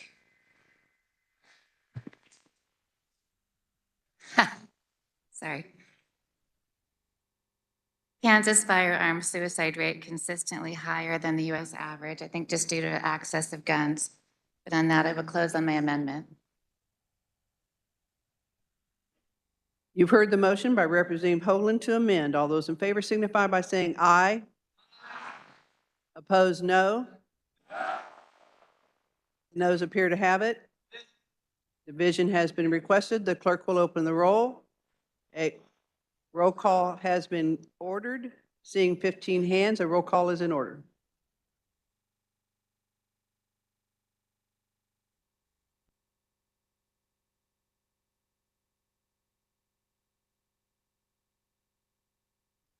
Has every member had an opportunity to vote? The clerk will close the roll.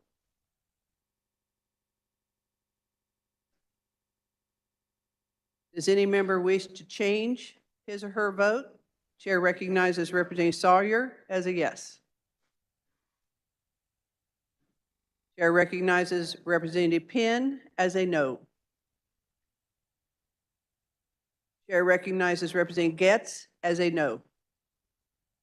Is there anyone else that wishes to change his or her vote?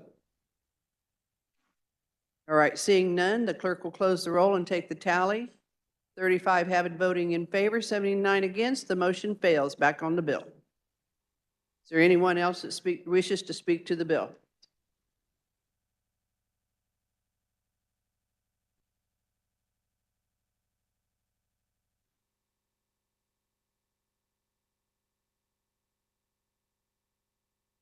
Representative Owens, you may close.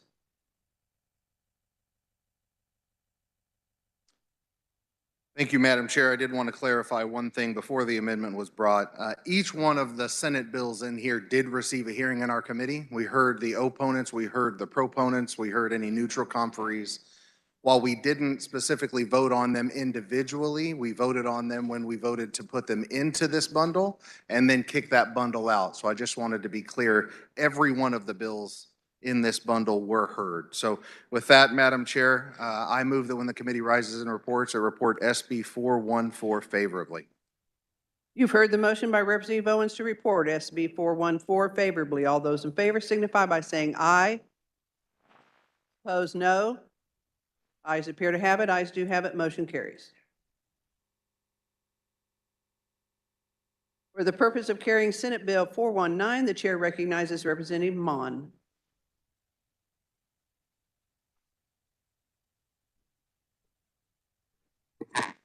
Thank you, Madam Chair. There were committee amendments. I move to adopt the committee report. You've heard the motion. All in favor signify by saying aye. Opposed, no. The motion passes and the committee report is adopted. You may continue. Thank you.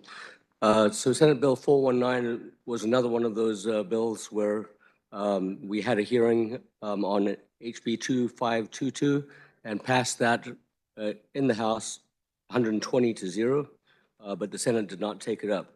So Senate Bill 419 is a mechanism to allow the Senate to consider the contents of House Bill 2522. House Bill 2522 requires the Secretary of the Department of Corrections to develop a plan to ensure that certain documents are provided to inmates before they are released. These documents may include ID cards, Social Security card, certificates of training and education they received while incarcerated. These identity documents and certificates are important for an inmate to obtain education, employment after they're released, and therefore reduces recidivism and allows the inmate to move on with their life. It was an amendment in the committee, but obviously it was simply to replace the contents of House Bill 2522 into the shell of Senate Bill 419. There were no proponents, no opponents, no neutral testimony, and there's no fiscal note. Department of Corrections is actually doing this already, but we decided to go ahead and codify this practice so that subsequent administrations and the DOC don't just decide to change their mind. So with that, I'll stand for questions. Does anyone desire to speak to the bill? The chair recognizes Representative Carmichael. Thank you, Madam Chair. Absent objection, I want to express my apology to the Chair of Corrections for my misstatement. We did, in fact, hear the component parts of Senate Bill 414, and I inadvertently suggested otherwise. I'm sorry. To address Senate Bill 419 on the merits, I rise in support of this bill. I don't like the gut and go process, but the Senate and the Senate Judiciary Committee left us no choice. This legislation, as the distinguished barrister from Colwich has explained to you, is good legislation. We need to make sure that when people are discharged from the state corrections system, they have identification and the necessary documentation to return to freedom and to return to the world and to be successful in their rehabilitation so they do not come back to prison. So this is good legislation, and I urge your support of Senate Bill 419. Thank you, Madam Chair. Does any member desire to speak to the bill? Seeing none, Representative Mon, you may close. Thank you, Madam Chair. I appreciate the support of my friend from Wichita. This is good legislation and will do some good to make sure inmates can move on with their lives. With that, Madam Chair, I would urge the body to pass House Bill, or Senate Bill 419 favorably. And so with that, I move that when the committee rises and reports, it reports Senate Bill 419 favorably for passage as amended. Not as amended, sorry. You have heard the motion by Representative Mon to report Senate Bill 419 favorably. All those in favor signify by saying aye. Opposed, nay. The ayes appear to have it. The ayes do have it. Motion carries. For the purpose of carrying Senate Bill 420, the chair recognizes Representative Resman.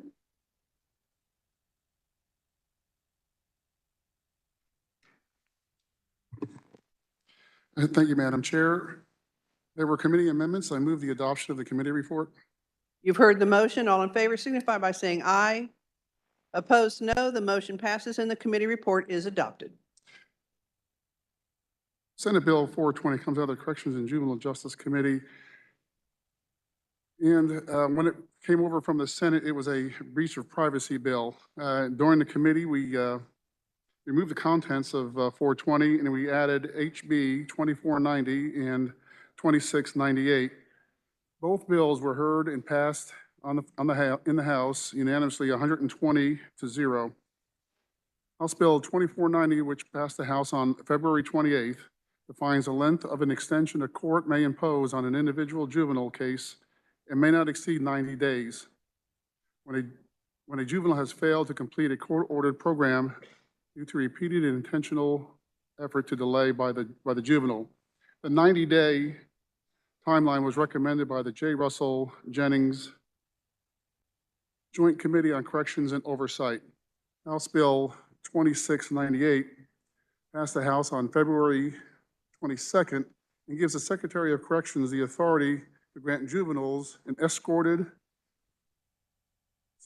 have to be escorted from the juvenile correctional facility for the purposes of attending education or evidence-based training.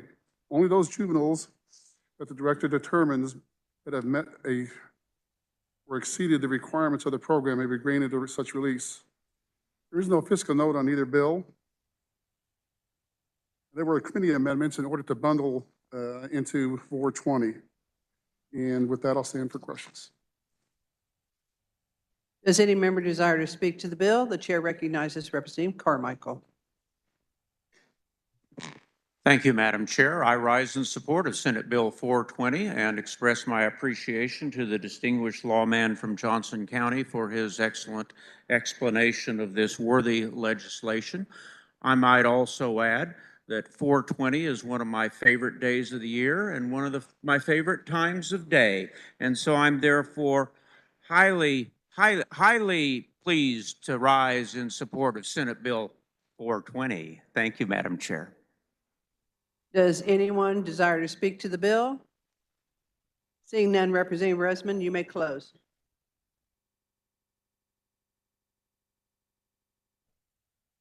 Okay. I move that when the committee rises to report, the reports substitute House Bill 420 favorable for passage. You've heard the motion by Representative Resman to report Senate Bill 420 favorably. All those in favor signify by saying aye. Opposed, no. Ayes appear to have it. Ayes do have it. Motion carries. For the purpose of carrying Senate Bill 362, the chair recognizes Representative Blex.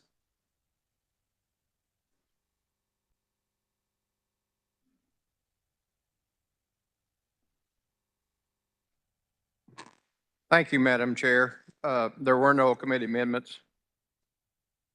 Please continue. Okay, Senate Bill 362 would remove the expiration date of the Sedgwick County Urban Area Nuisance Abatement Act. And this basically come to the House Committee about 2 years ago. And the urban or the rural areas outside the city limits was having some problems with public nuisance, attractive nuisance, property owners that may just let the property go in disrepair. So they come to us with a very specific request that they would actually give them some authority to actually go through a code citation and a county violation. And members, let's please keep the volume down. Thank you, Madam Chair. And basically what this would do would require the county to go through a process and to there would be a violation. They'd have to issue a citation, take that person to court, and then go through a order to have an abatement. So this act did not apply to any agricultural structures and anything used for agricultural, and it was exemption. Again, it was very narrow, only for Sedgwick County, and we give a 3-year sunset almost nearly 3 years ago because we were a little bit uncertain how this might play out in the rural areas. And so far, the Sedgwick County commissioners and representative have indicated they have not had to use this act, but the simple leverage of having this behind them has allowed them to proactively clean up a lot of blighted properties and some nuisance areas. So with that, I would stand for any questions. Does any member desire to speak to the bill? The chair recognizes Representative Featherston.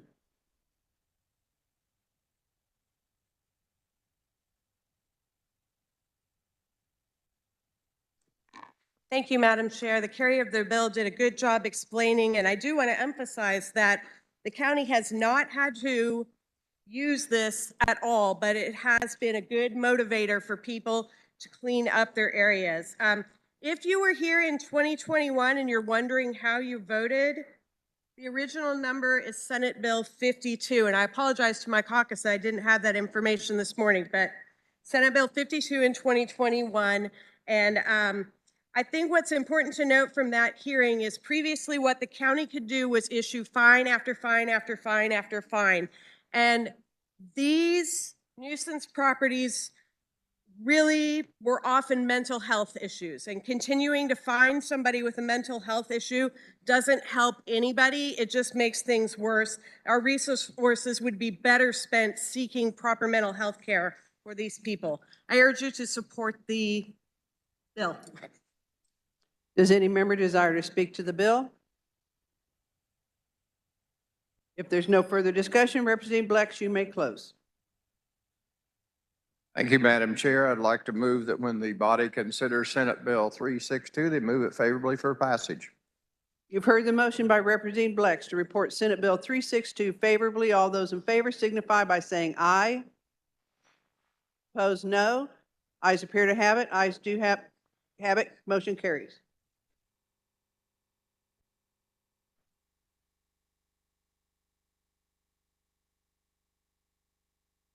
Chair recognizes Majority Leader Croft. Thank you, Madam Chair. In accordance with House Rule 1903, I move House substitute for Senate Bill 96 appearing under that order of business, general orders, be passed over and retain a place on the calendar. You've heard the motion. You've heard the motion. All those in favor signify by saying aye. Opposed, no. The ayes appear to have it. The ayes do have it. Motion carries. For the purpose of carrying Senate Bill 438, the chair recognizes Representative Steins.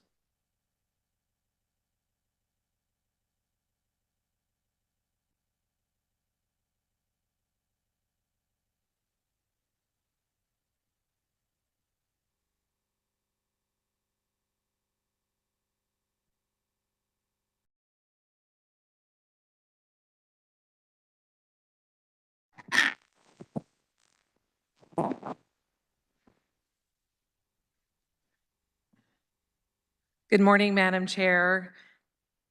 SB 438 comes to us from the Education Committee. The AOK Work Program provides a $500 award to students participating in this program minus the aggregate amount of all other aid awarded to such students. SB 438 would remove the requirement to subtract the aggregate amount of other aid awarded to students participating in the program. And additionally, the bill would clarify that the $500 award would be over the lifetime of the student participating in the program. And with that, I'll stand for questions. Does anyone wish to speak to the bill? Well, it looks like Representative Steins, you have a whole lot of people that want to talk to you on this bill. Steens, excuse me. I pronounced your name. Hey, this bill is A-OK, okay? Okay, now if all of our friends out there will adjust their lights so we can find out who's serious and who's playing around. The chair recognizes Representative Mason.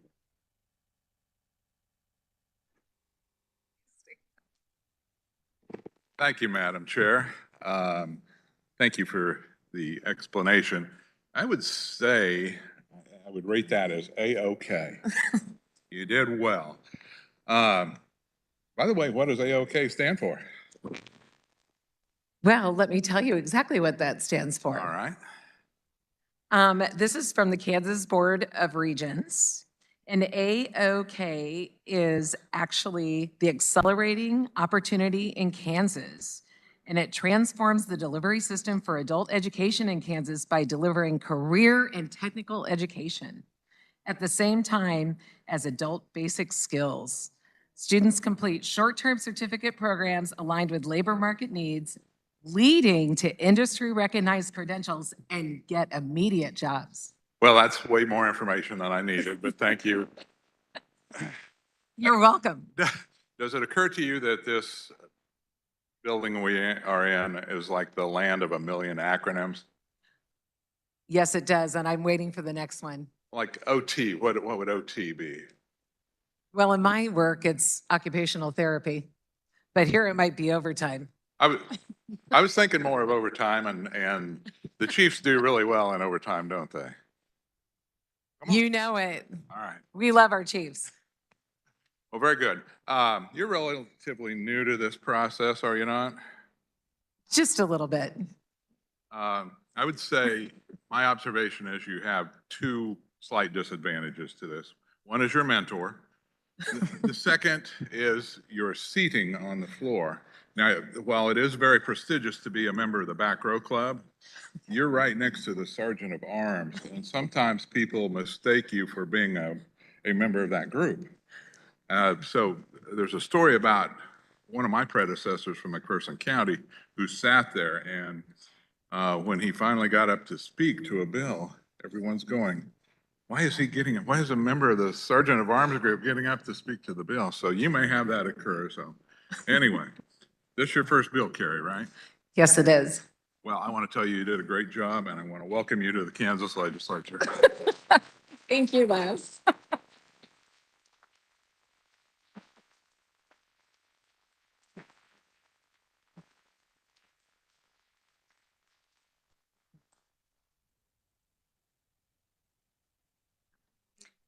I believe there is. No, Sorry, everybody have a great day. no, we're not done yet. Let's see. I do know what I'm supposed to say. No, no, no. Does anyone else desire to speak to the bill? The chair recognizes Representative Thomas.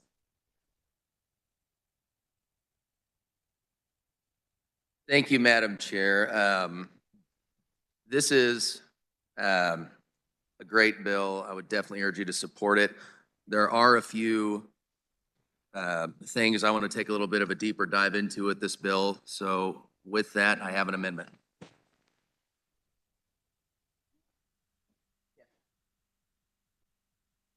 The amendment appears short. The clerk will read.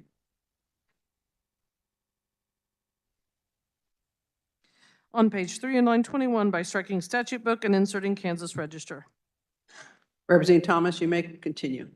All we're doing is changing the date that this becomes a law. We want to dive deeper into this and have more conversations with the Senate and conference. So with that, I'll stand for question. Does any member wish to speak to the Thomas amendment? Seeing none, Representative, you may close. Thank you, Madam Chair. And on what might be my last floor amendment in this chamber, I close. You heard the motion by Representative Thomas on his possible last amendment on a bill in this chamber. All those in favor signify by saying aye. Opposed, no. The noes appear to have it. Division has been requested. The clerk will open the roll.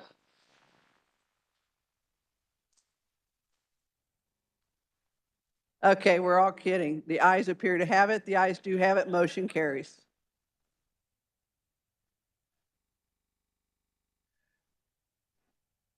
For the purpose of carrying Senate Bill 438, the chair nope.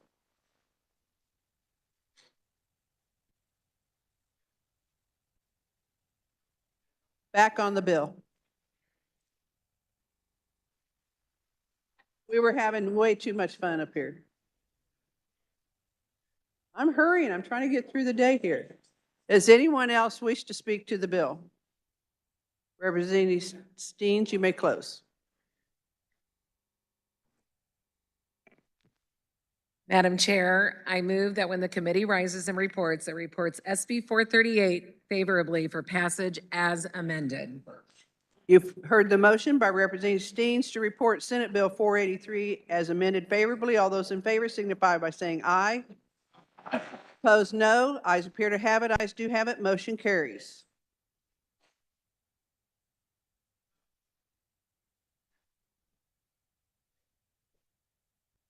For the purpose of carrying Senate Bill 232, the chair recognizes Representative Humphries.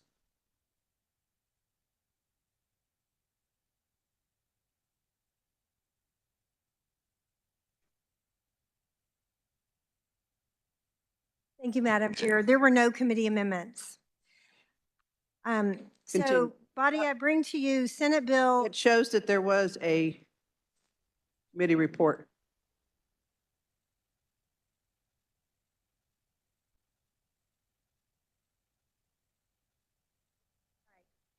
I'm sorry, there was a committee amendment to make it a substitute bill. So I move the Adoption of the amendment. committee report. You've heard the motion. All in favor signify by saying aye. Opposed, no. The motion passes. Thank you. Okay, body, I bring to you Senate Bill 232. It actually first came from the Committee on Child Welfare and Foster Care. But actually, it was before that, even the Committee Children and Seniors. What the bill does, it requires the court to be guided. Representative Humphries, I think we got a little bit ahead of ourselves because with the volume of the no and yes votes, the no's actually had it. So the committee report would fail. Is there a division? A division has been requested. The clerk will open the roll.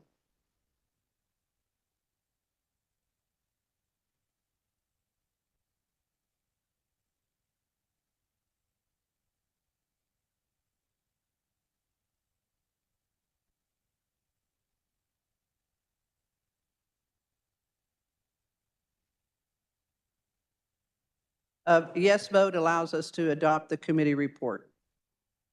Clerk will close the roll and take the tally. 74 having voted in favor, 33 against. The motion carries. And please continue, Representative Humphries. Thank you, Madam Chair. Thank you, body. Okay, back to Senate Bill 232. And this bill has to do with granting custody orders to adoptive parents. You have heard about this bill before. The bill requires the court to be guided by the best interests of the child.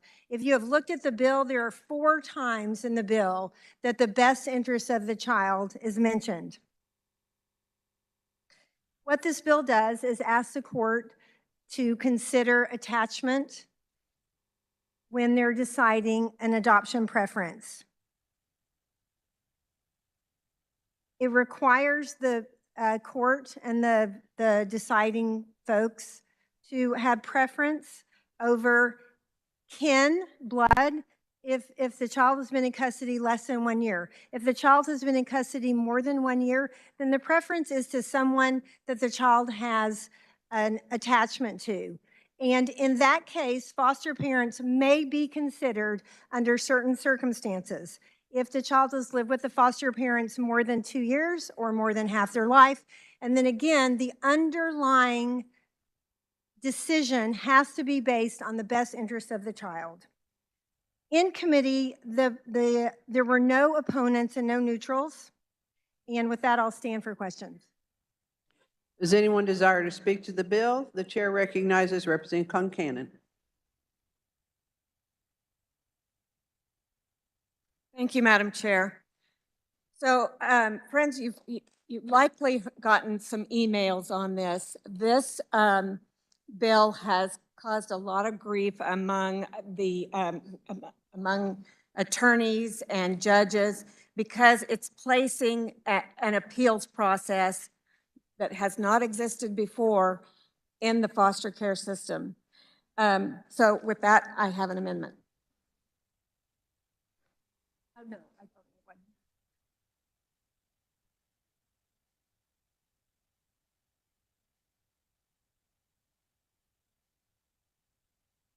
The amendment appears short. The clerk will read. On page 3 in line 41 by striking all after paren C and by striking all in lines 42 and 43. On page 4 and striking all in line 1, in line 2 by striking paren D, in line 13 after the semicolon by inserting and, in line 15 by striking and by striking all in line 16, and in line 17 by striking all before and, in line 18 by striking 2024 and inserting 2025 by striking all in lines 25 through 27, and by redesignating subsections, paragraphs, subparagraphs, and clauses accordingly. On page 1 in the title, in line 4 by striking providing, in line 5 by striking all before making. Representative, before you continue, I will let the body know that there is pizza outside the chamber.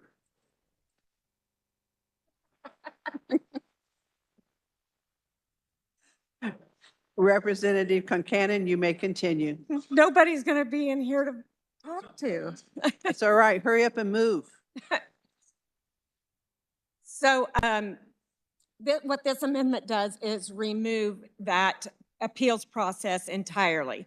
It leaves in the language about preference for kin for the first year, and then preference for close ties from there on. That the attachments need to be considered. One other thing that this does is the Senate had added to it some language creating retroactivity, and this removes the retroactivity. So I'll stand for questions. Does anyone wish to speak to the Concanon amendment? The chair recognizes Representative Ousley.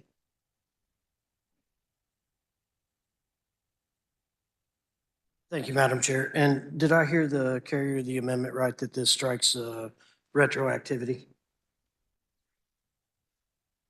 No, the carrier of the amendment. Did I hear the carrier of the amendment right, that this strikes the retroactivity as well as the appeals process?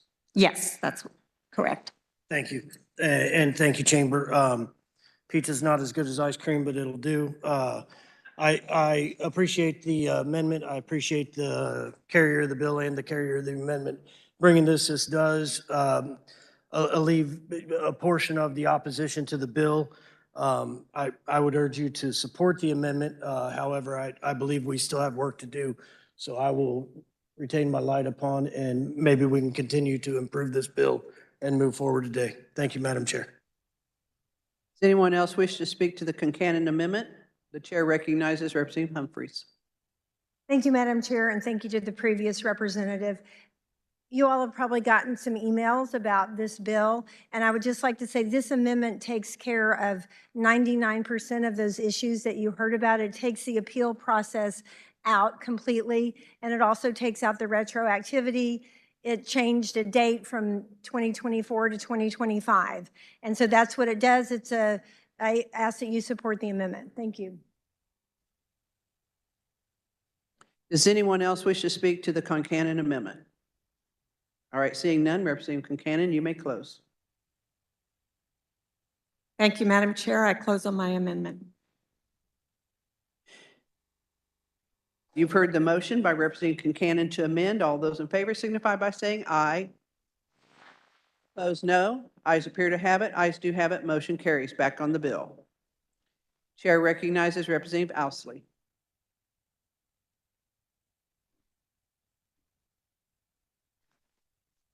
Thank you, Madam Chair. And committee, chamber, I'm going to appreciate your patience today. I was not expecting this to come up, and we can discuss the process of how we got here more in length if you would like to. Senate Bill 232 started out as House Bill 2299.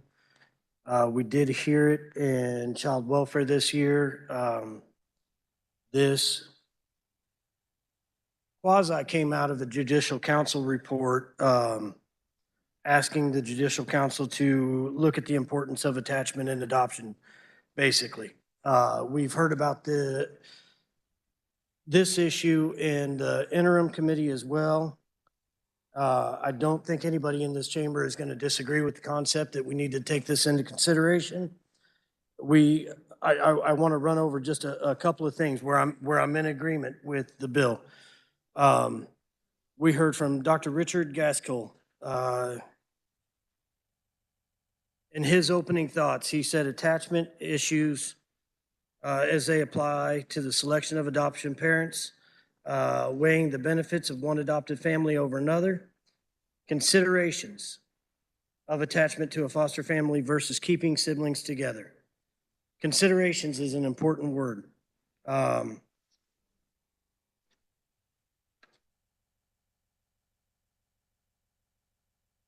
He goes on to say the attachment process develops gradually over the first 4 to 5 years.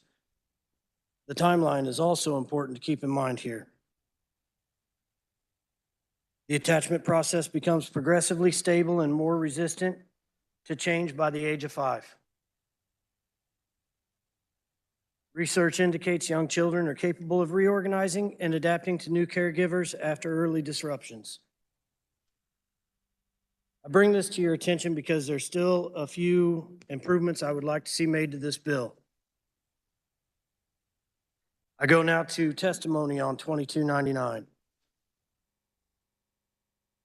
And I know 2299 as introduced is not what we are discussing here today verbatim.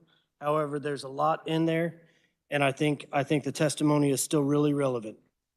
From the Children's Alliance, for those that don't know, the Children's Alliance is an association of 19 private, nonprofit child welfare agencies that collectively provide a full array of services for children and families. They're in front of our committee quite regularly, so we're pretty familiar with them, and they are a standard go-to, if you will, a lot of times. In their testimony, the word preference is never used. Consider. It said it will require DCF to consider foster parents. It says 2299 codifies that healthy attachments must be considered, but best interests remain the decisive consideration. Foster parents must be eligible for consideration, viable consideration for adoption. Foster parents must be considered, appropriately considering, so on and so on. Foster Adopt Connect, another frequent flyer in our committee, does not mention the word preference in their testimony at all.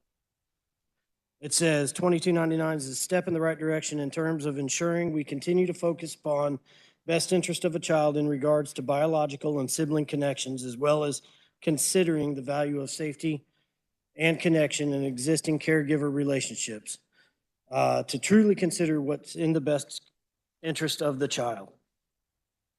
And Buddy, my notes are a little jumbled because I thought I was going to have to be up here describing to you why the appellate process and the retroactivity was so disastrous. But here we are. KVC goes on the same. They mention consideration 3-4 times.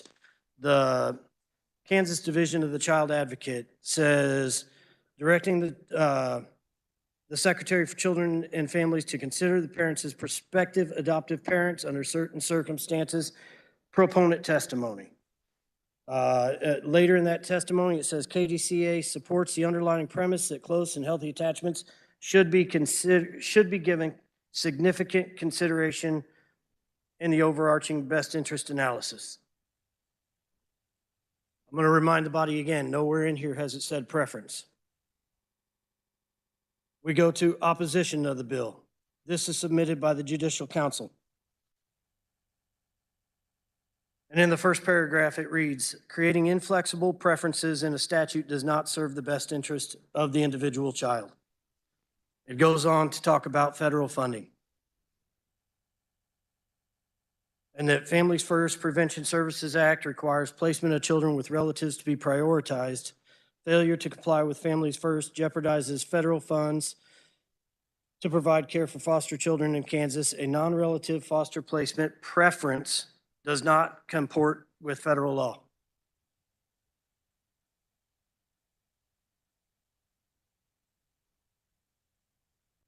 I'm going to say that the way it's written right now, well, I'll offer my amendment.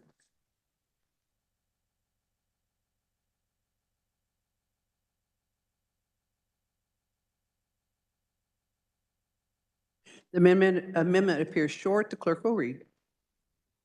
On page 3 in line 24 by striking preference and inserting consideration, in line 27 by striking preference first and inserting consideration, in line 28 by striking second, in line 32 by striking preference and inserting consideration. Representative Ousley, you may continue. It merely does that. It merely takes into consideration the testimony that we heard and switches the word consideration or preference for consideration. And to go along with that theory, there is a first and second mention in a paragraph discussing when a preference should be given to a relative, and there is not an equal first and second in the paragraph regarding placement with healthy attachments. So this merely levels the playing field and adds consideration, not preference. I'll stand for. Anyone wish to speak to the Ousley amendment? The chair recognizes Representative Humphries.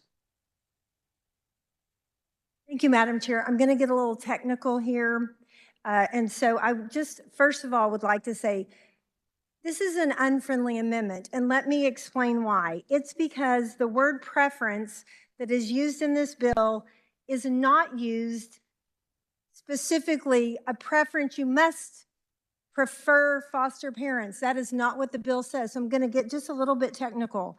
The word preference is used when a child has been in the care of the state less than a year. Then who is preferred in that case? In that case, the secretary shall give preference first to such custody as a relative of the child, and second, to a person with whom the child has close and healthy attachments. So less than a year, the preference is to a relative of the child first. I think that's a great preference. At the beginning, we really need to focus on getting those children in with their relatives, their kin, their blood. Very important. The second part is if a child has been in the custody of the secretary for more than 1 year, the secretary shall give preference to a placement that maintains the child's close and healthy attachments. So preference is given to attachments. That's not necessarily the foster family. It could be the foster family. It could also be the grandmother that visits the child every other week while the child is in the home of the foster family. The preference is to someone that has an attachment to the child. And then the bill goes on to say that the foster parent shall be considered, it's that word considered, if the child has lived more than half their life with the foster family. So if they're 4 and they've lived over 2 years with the foster family, then the secretary has to give consideration to that foster family. The same if the child's lived more than 2 years in the foster family. But then right under that, the sentence that takes it all into consideration says, unless the secretary otherwise determines it is in the best interest of the child. Again, the best interest of the child is what is the most dominant in this bill. That's what we're talking about. And so I'm calling it an unfriendly amendment because the preferences, I think, are good that we have in this bill. First to kin, next to someone that has healthy attachments to the child. So I would encourage you to not change the word preference to consideration. That's vague. It's not as determinative as we would like. So I would call it an unfriendly amendment. I would ask that you vote it down because this bill it's in the best interest of the child. Again, that's the bottom line. Thank you, Buddy. Does anyone else wish to speak to the Ousley amendment? The chair recognizes Representative Susan Reese.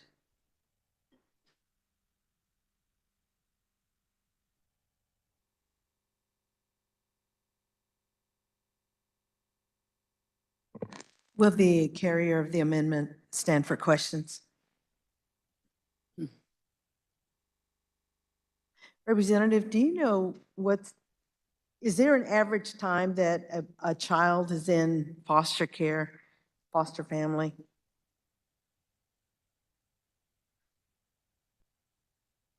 There is, and I believe that, I don't know the number off the top of my head. I want to say it's better than 24 months. That's what I'm concerned about, that children, of course, are going to be attached to anybody that they're around a lot, whether it's a relative or not. And if it's an infant, they don't know the difference. So a lot of infants are in foster homes past a year. So it still feels that the foster family has, I don't know how else to describe it, but the upper hand in one sense, even with the courts, because of the way the bill is written itself. At least the amendment would kind of even up the playing field. And, foster parents, they're not the parent of the child. And I know foster families have told me, I wanted to foster children so I could really help care for children. And they have a hard time with their own attachment, naturally. I could understand that. But that it's also a way to be able to adopt versus going through a whole different adoption, like going through adoption agencies, things like that. So it's another way for adoption. And it feels that this bill, without this amendment, gives them the upper hand. I don't think it's right. There needs to be more of an even playing field here.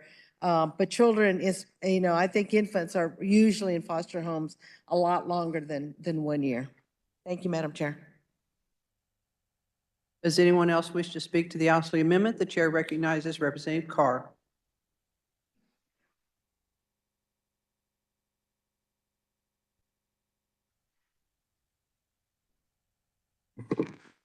Thank you, Madam Speaker. We heard this bill in committee. And as much as I appreciate the attachment and the bond that may be created between an adoptive parent and a biological parent, I stand in support of this amendment. As the previous representative stated, this amendment levels the playing field because, in my opinion, it does provide an unfair advantage to an adoptive parent over the biological parent. We sat in this chamber yesterday and we heard on several different bills, the importance of the experts. The experts say, well,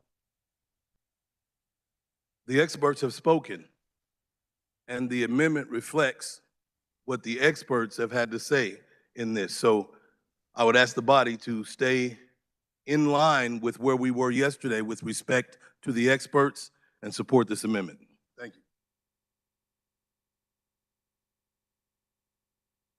Anyone else wish to speak to the bill? The chair recognizes Representative Murphy.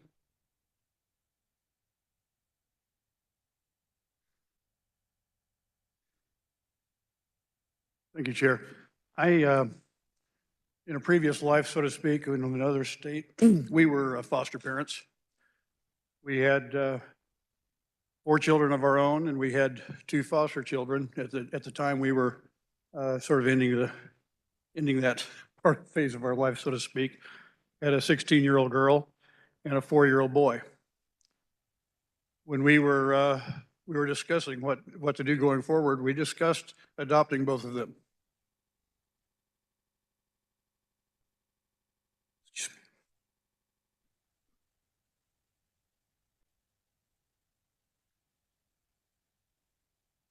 The 16-year-old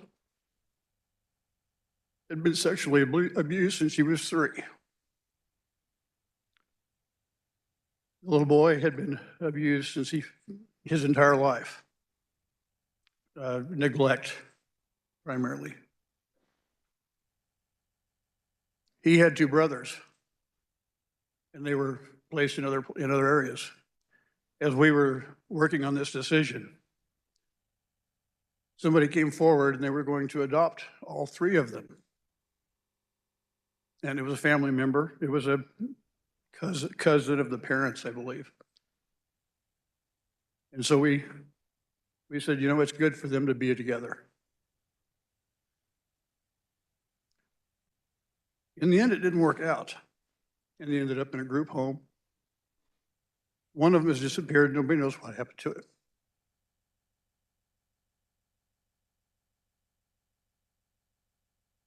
In that sense, it would have been better off to really save one of them.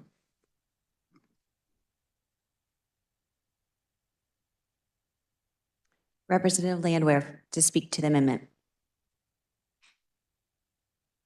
Thank you, Madam Chair. Attachment is real. The length in foster care is real. Tell you a story about a little boy that showed up in the ER at 6 months with 106 temperature. Parents didn't know when the last wet diaper was.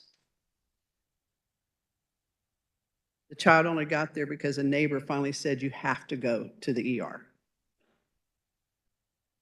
The parents wanted to give this little boy up and actually signed their rights away. It was a special needs boy. This little boy didn't know how to coo. He didn't know how to smile. He didn't know how to kick. Because we don't realize that as parents, when we play with our little ones, our babies, we're teaching them those motions. For 3 years from the time he was 6 months, he lingered in the foster care system as a special needs child. With a set of parents, adoptive or foster care parents that had done it for years for special needs kids, ready to adopt him for 3 years. And all of a sudden, Dad decides that maybe he doesn't want to give up his rights. Because now he's seeing this cute little toddler. Who do you think that little boy was attached to after 3 years? Not his biological parents. They hadn't nurtured him. They hadn't taken care of him. Attachment is real, folks. And if that little boy had been removed from their foster parent, it would have been devastating for them. It would have totally turned their life upside down. I've worked on a lot of foster care cases over the years, back with SRS days, and with secretaries that understand exactly how important attachment is, whether it's with the foster parent or the biological.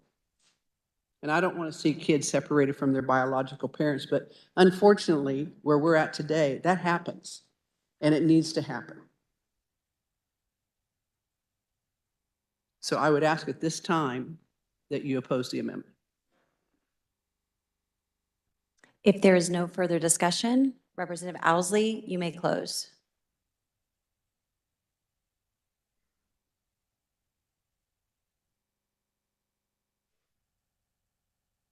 Thank you, Madam Chair. If my amendment or my words in any way, shape, or form indicated that attachment wasn't valuable or appreciated or should be taken into consideration, I apologize. That was not my intent at all. I thought I was rather clear by stating that we all agreed that attachment should be considered. The carrier of the bill said that everything is subject to the best interest of the child in the bill, but I'm going to read you page 3, line 24. It says the secretary shall give preference subject to the best interest of the child. If we're letting best interest of the child lead here, I don't see why preference comes in front of it. Timeline has been raised, and I appreciate that. An excerpt from the Judicial Council report that kind of started this all says, living with a foster family for a specific length of time does not automatically mean the child and the foster family have a healthy attachment quality. A child can be attached to a caregiver, but the relationship with that caregiver could be unhealthy or even damaging to the child. Conversely, a child may form a healthy attachment to a caregiver in less than 6 months. The 1-year timeline that's given here for an infant, I don't believe, nor the guardian ad litems, nor the children's therapist that I've discussed with in the past and as recent as this morning, think that the reintegration process could occur within that year. That it's our goal as a department to reintegrate that child with the biological parents, because that's also, when it's healthy and in the best interest of the child, unarguably the best situation. Reintegration takes time.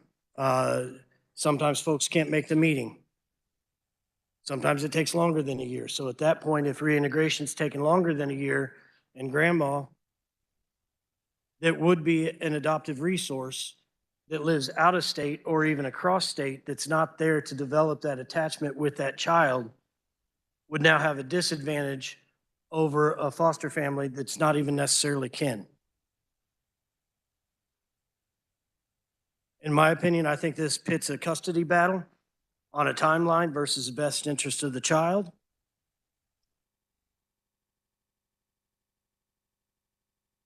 I want to go back to testimony.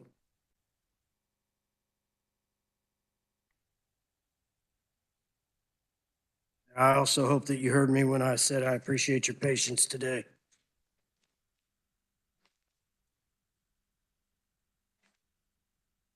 Back to the Children's Alliance. Our goal is that the final version of House Bill 2299, after all amendments are considered, is that Kansas law ensures adoption selection policies and procedures don't remove our responsibility to consider all factors and make the sometimes very difficult individualized determination for each child in care.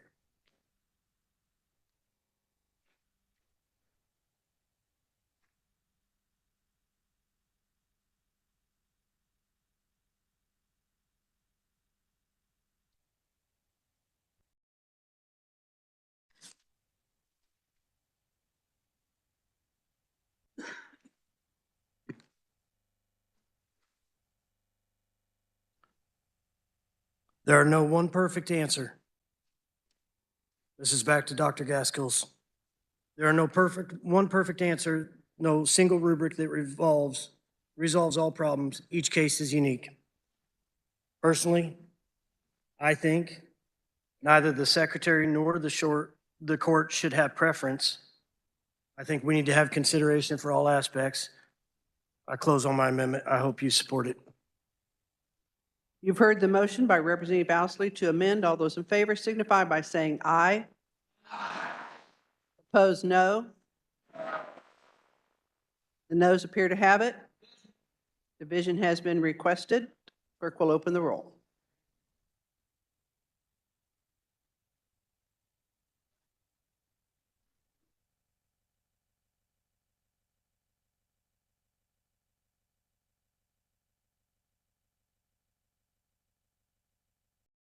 Has everyone had an opportunity to record their vote?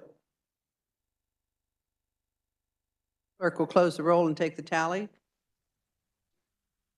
38 having supported, 78 against, the motion fails. Back on the bill. Representative Ousley, did you wish to speak to the bill again? I do, Madam Chair, and I think it's a shame that we're going to let this go upon what appeared to be party line votes. We can talk about the process, how we got here. If any member of the Judiciary Committee would like to speak to that, I would encourage it.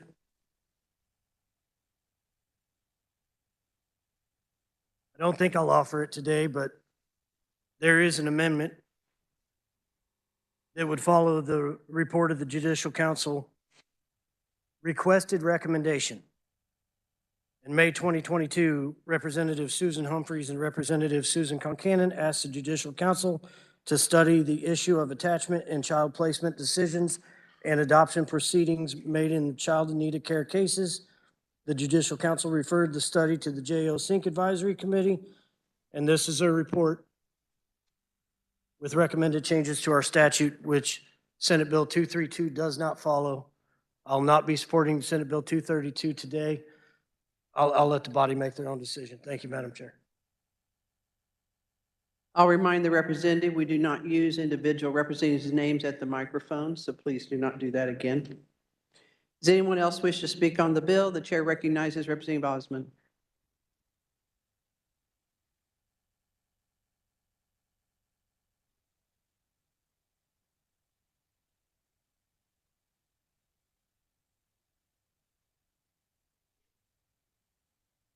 Thank you very much, Madam Chair.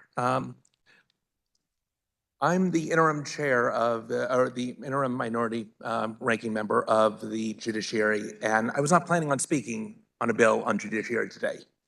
I wasn't even planning on speaking on the process today, but after the debate, I feel that I have to, because I think that you needed to know a little bit of information. The first is why the vote on adopting the committee report was so objectionable. Why we voted no on that. And that is because in judiciary, the bill itself came to us as a different bill in judiciary on Thursday, last Thursday. It came to us on Thursday. We worked it on Thursday. We didn't hear it on Thursday. We worked it the same day with no notice and with no knowledge of any testimony. Proponents, opponents, we had none of that. We didn't even have a reviser's report to tell us what was in this bill. The only thing we had was that we should support it and we should move it onto the House floor where we can properly debate it there. We objected to that then, and we found out that our objections were reasonable because the moment that it passed House Judiciary, we got emails after emails after emails from judges, from attorneys, from foster care workers saying this bill is not right in the way that it is currently. This bill has lots of flaws to it. Beyond that, we found out later on that the Kansas Judicial Council opposes this bill and provided testimony in its initial hearing. They oppose this bill. Do you know how rare it is that a bill, an idea goes to the Judicial Council, is recommended out of it, and then when the bill comes before us, they oppose it? That we've gone so far against their own recommendations that they aren't in support of it? That is a problem. This is something that should have been addressed in committee. We should have been able to properly work it in committee with proper testimony, with proper knowledge as to what is actually in the bill. And frankly, it should have been debated in a committee that knew about this topic. Which is why, Madam Chair, I'd like to make a motion that we send this bill back to the Committee for Child Welfare and Foster Care so that we can actually have a committee that knows about this information, properly vet the bill before sending it back to the House floor. Thank you. Does anyone else wish to speak to the bill? What'd you say? I have made a motion to send this bill back to the Committee for Child Welfare and Foster Care.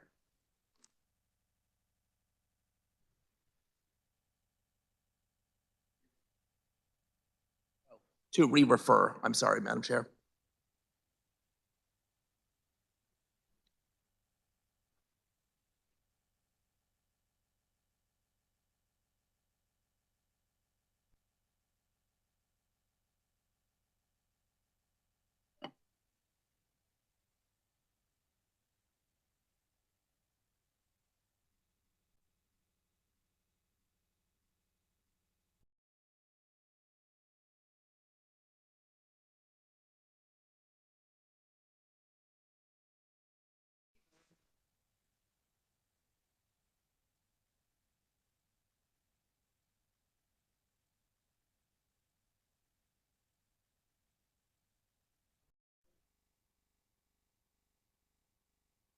You've heard okay.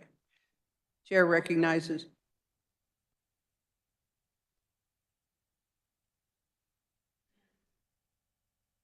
I was getting ready to get there, Representative. You give me a moment to read the screen, please. Huh? Chair recognizes Representative Carmichael.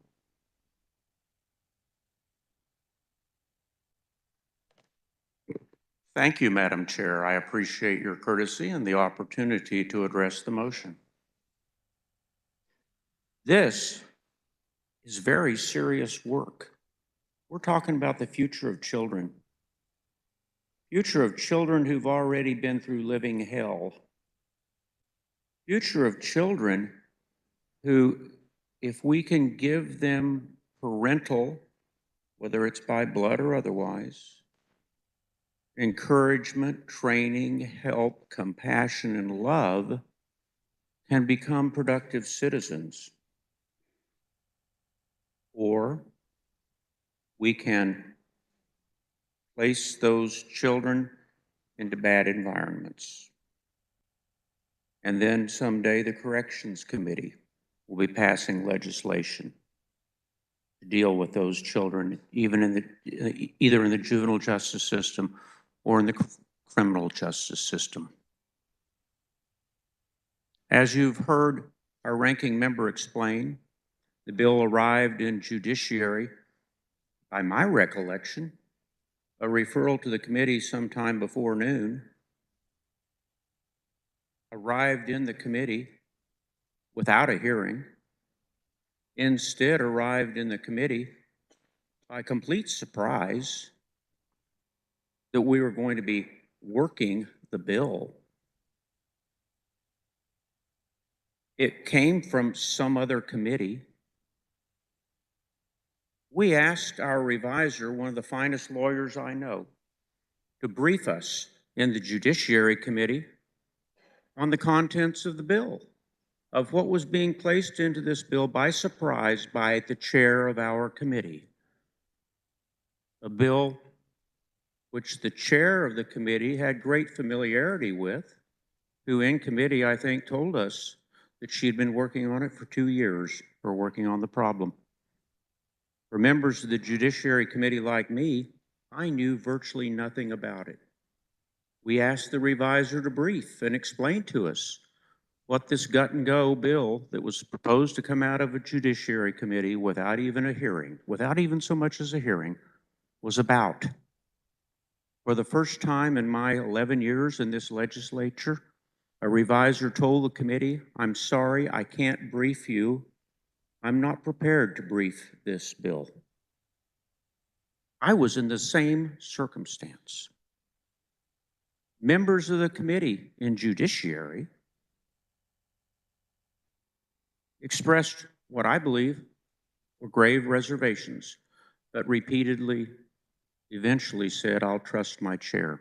I'll trust my chair. I'll trust my chair." My old friend John Barker, I learned a lot from him as the chair of the committee. I can remember occasions when he looked at his young whippersnapper friend, me, and said, "Don't you respect the committee process?" He'd say that sometimes when I came up with a good idea that I really hadn't put through the committee. And I told him one day, right here from this well, I said, "I respect the committee process when it works." What happened in the House Judiciary Committee that day was one of the most disappointing moments of my career in this legislature. We're talking about children, the future of children, and this bill came out and was recommended for passage based on a gut and go by members of the Judiciary Committee who didn't know what they were talking about, myself included. Before we ruin children's lives, we need to send this bill back to experts, not uninformed members of the Judiciary Committee who were surprised by their chair and could only say, "Well, I'll trust my chair." That's not good enough for Kansas kids. That's not good enough for families. Certainly not good enough for me, and I hope not good enough for you. Listen carefully to what you've heard from the Kansas Judicial Council. They are experts.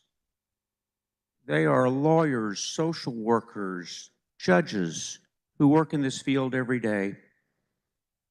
And they recommended that we not do this. I didn't even know there was a report from the Judicial Council when this was reported out. It may have been mentioned in the debate, but I'd certainly never read it. A decision this important needs to be decided by legislators who are familiar with the issues, ready and prepared, who've read the Judicial Council's report. And if it means we don't get this bill this year, that's what it means. But do not make the mistake of going forward based upon a seriously flawed recommendation from the House Judiciary Committee. I therefore rise in support of this motion. Thank you. Anyone else desire to speak to the amendment? The chair recognizes Representative Heiberger. Thank you, Madam Chair. With all due respect to the chair, the process involving this bill in the House Judiciary was one of the most egregious abuses of process I've seen during my 10 years here, and that's saying quite a bit. As best of my knowledge, I mean, although the content of this bill may have had a hearing somewhere before, this particular bill, as far as my understanding, did not have a hearing in either committee that it was heard in. I strongly support the motion to re-refer so that this bill can go through the process that every other bill in this House is required to go through. Thank you. Does anyone else wish to speak to the amendment? The chair recognizes Representative Owens.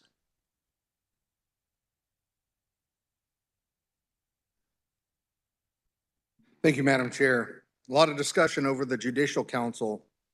You know, the Judicial Council didn't make a report on this bill. They didn't make a recommendation. Exact same thing happened with the civil asset forfeiture bill that passed this chamber unanimously. They did not make a recommendation. They chose to leave policy up to the policy makers. While not a conventional path to get here, it is still a path. Votes were still had. Committee members still had their say, and decisions were made. And I again reiterate my support for our chairwoman for the movement of this bill and against this amendment, and ask you to do the same. Thank you. Does anyone else wish to speak to the Osmond Amendment? Representative Humphreys. Thank you, Madam Chair. Please listen to what I'm saying. This bill has passed twice out of the Child Welfare and Foster Care Committee. It was heard, it was passed out. We needed to make a tweak on it. We went back, we made the tweak, and it passed out of committee again. Twice, it has been heard and passed out of the Child Welfare Committee. The fact is, it also passed, this language has passed twice in the Senate, and we needed a House position about this bill. And the House position had to do with taking out that appeal process, taking out that retroactivity to make it more amenable to everybody. So the process may have been unconventional, but it has passed twice out of committees, a committee, the Child Welfare Committee. It went into the Judiciary Committee so that we could have a House position when we go to conference on this. So I ask you not to send this back to the committee. It's been there twice already and passed out successfully. Thank you. Anyone else wish to speak to the Osmond Amendment? The chair recognizes Representative Martinez.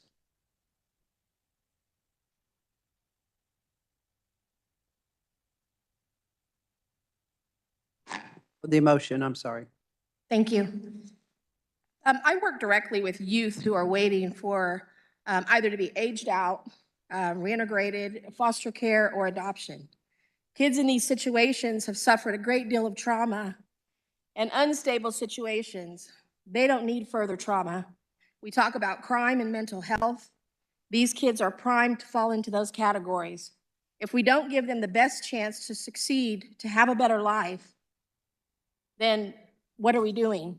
This will offer the opportunity to completely talk about what they need. This is a very important decision in their lives. It's their future. So I support the motion to refer back to committee. Thank you. Does anyone else wish to speak to the Osmond motion? The chair recognizes Representative Ousley.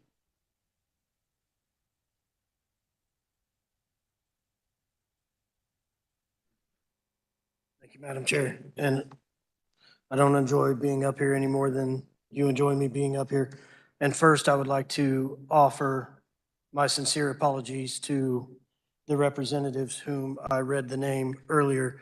I get a little passionate about this, and in my reading of the title, I should have skipped names and just said the representatives, so I meant no malice by that, and I want to apologize in front of the body for lack of decorum. This was debated in child welfare. This did pass out twice. It did not pass out on party line votes. This has resided under the line for quite some times. I don't know what the intent is, and I'm not going to question the intent, but I'm going to say by re-referring it back to child welfare, we can continue to work upon it with folks that are familiar with the conferees, with folks that have heard the testimony, not a gut and go in a judiciary committee. But furthermore, then when we do get to conference to express a House position, our conferees will have all heard the testimony and the importance of it. So I'm gonna support the motion to refer it back to Child Welfare Committee, if nothing else, so that we can get our conferees appointed proper. And it would be nice to fix it in front of committee, to come out here in agreement with my chairs and move a important issue in child welfare in the state of Kansas forward. I hope you support the motion. Does anyone else wish to speak to the motion? The chair recognizes Representative Carlin.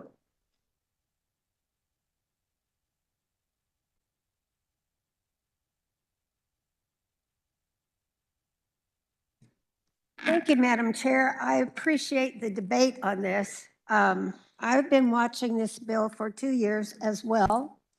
It affects a family in my community. Actually, I call it the King Solomon bill because the way it is written, one of my families at home has an advantage, the other doesn't, and it's vice versa. They both could be harmed by this bill. They both could be helped by this bill.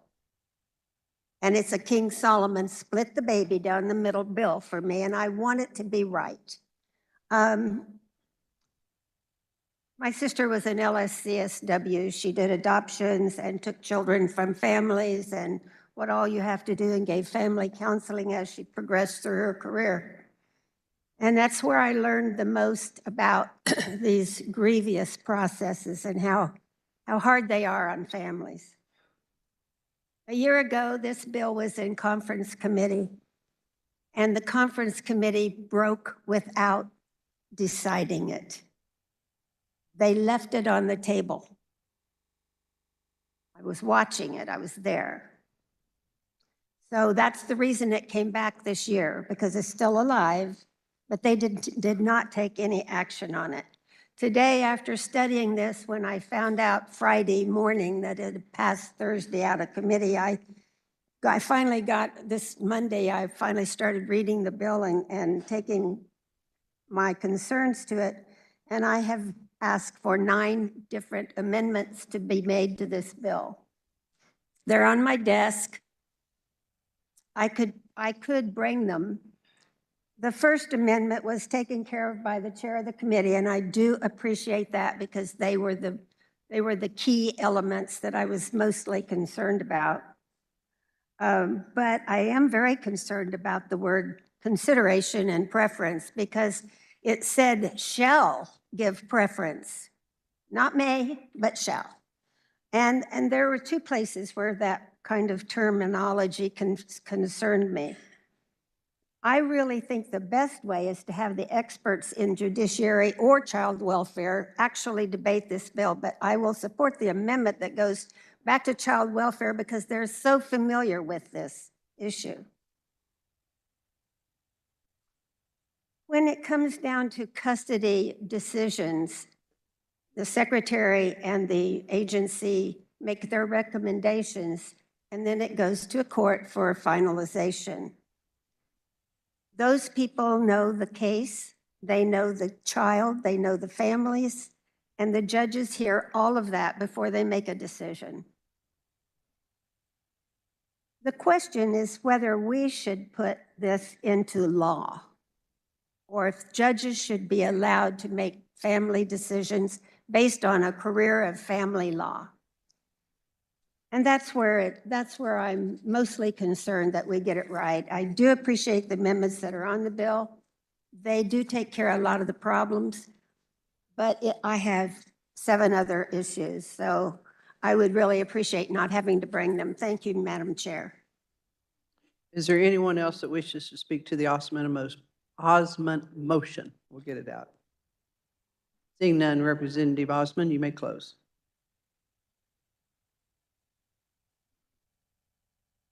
Thank you, Madam Chair.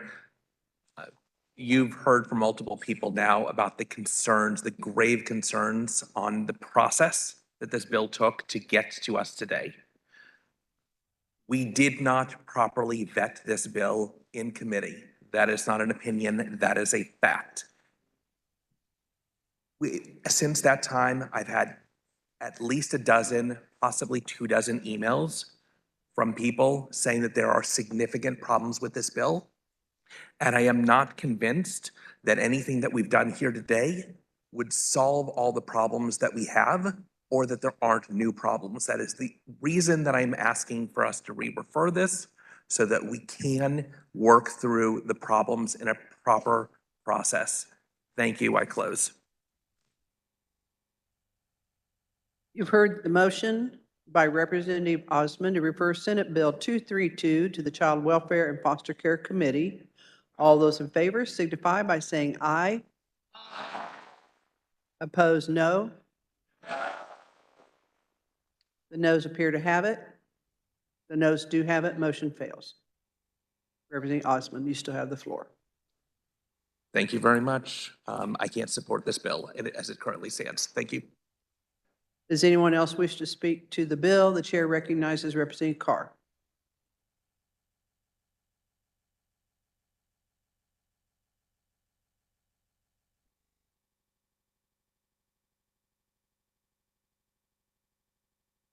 Thank you, Madam Speaker. I sit on that committee, and I have had issues with this particular bill since we heard it in committee. You know, I think the first thing that we have to take into consideration is there's always the assumption that the foster parent is the best place for the child. Well, I submit to you that many, many times it's proven that the foster parent is not the best place for the child. There have been other representatives that have stood here at this podium and they've expressed personal situations that they know about. Well, I know about one as well. When I was growing up, I had a friend named Joe. He lived right down the street. He was a foster child. He lived with his foster parents. Every day, I would have conversation with Joe about the horrible things that were taking place with him in his house. Now, I was just a child. I didn't understand what foster parenting meant. I was only a child, but I heard his stories. You know, sometimes I would let him hide at my house so that he would not be subject to the things that would take place in his own home. So the idea that a foster parent is always the best place for a child is simply not true. It's not correct. Additionally, I come down to this well oftentimes with an opinion and a view that many of you don't agree with and you certainly haven't heard about. You've never experienced it. I can understand that the life that I grew up in is much different than the life that many of you grew up in. I certainly know that as a young child, it would have been easy for an organization to come in and remove me from the confines of my home where I lived with my single parent mother, who I know today loved me more than anyone else could have, regardless of what may have happened when she was a young mother and I was a young child. Things change and people get better. And my problem with this is this gives an unfair advantage to those that have over those that have not. Simply because you don't have the financial means or the support to fight a situation like someone taking your child. I look at this in many cases as someone stealing a child. Sure, you get the child as an adoptive or as a foster parent. You know, yeah, you'll grow a bond. You'll bond with the puppy. But this is a child. And the best place for the child, it has been determined by the experts time and time and time again, is if not with the parent, and that's the biological parent, then certainly with a family member or someone who shares a close cultural bond with that child. You know, I will contend that whether or not you raised the child, whether or not that child was in your house, someone can look at that child, talk to that child, and then go look at that child's parent, talk to that child's parent. And without ever knowing, you know that that's where that child belongs, because some of those traits are just inherent. I would ask that you vote against this particular bill. Again, one of the previous representatives spoke about King Solomon. And in my opinion, that's what this is. This is King Solomon and those that have versus those that have not. They have not the ability to financially fight for their own child. They have not the time to do it because we've got this 1-year stipulation on it. And they have not representation in this body because we refuse to stand in for them when they can't stand in for themselves. And that's why I'm here. I hear it so many times when I come down to this well. I'm the only one speaking for those that have not. And so here again I stand. I'm speaking for those. And many of those, yes, they look like me. And unfortunately, that is a reality. But that doesn't mean that someone else that might be a potentially adoptive parent who has, at least in their minds, they've created a bond. Because some of these kids, as it's been testified to before, the bond that you think you have, it's not one that you really have, at least not in that child's mind. So again, I would ask that you vote against this bill and vote for those people who can't speak for themselves, as I have. Thank you, Madam Chair. Does anyone else wish to speak to the bill? The chair recognizes Representative Garber.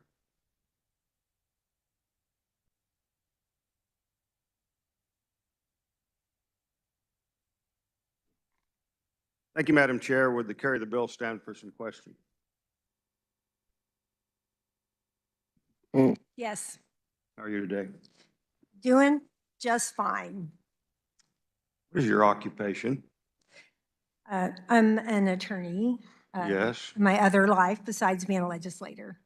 Yes, but what do you do as an attorney? I'm an adoption attorney. Okay. So several years ago, I got in contact with you about a family in my district.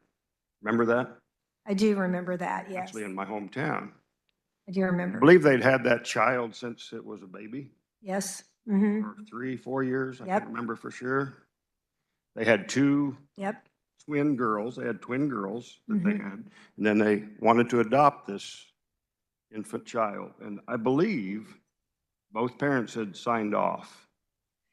Yeah, the parental rights of both parents have been terminated in that case. Yes.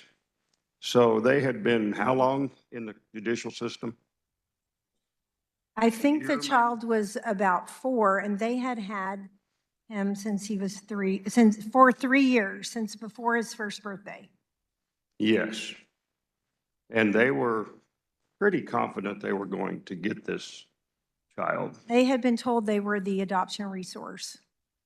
Yes. Did DCF weigh in on this? Did they make a recommendation to the court? You remember? Eventually, yes. Who ended up getting custody of that child, that 4-year-old? A 19-year-old half-brother. Half-brother. Half-brother, a 19-year-old half-brother. Was he employed at the time? Excuse me, was he? Was he employed? No, he was not employed at the time. So in your opinion, did the judge make the correct decision? No, and that's what this boils down to, is they thought they were the adoption resource till they got to court that day.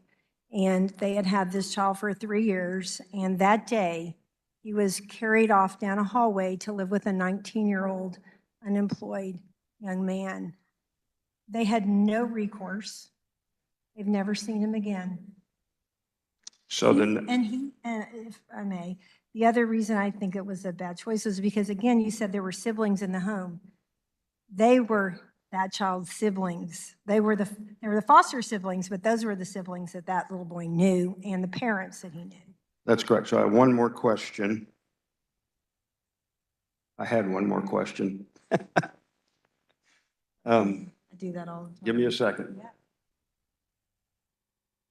Did this young child, this 4-year-old, have a relationship? What was the relationship to him and the step?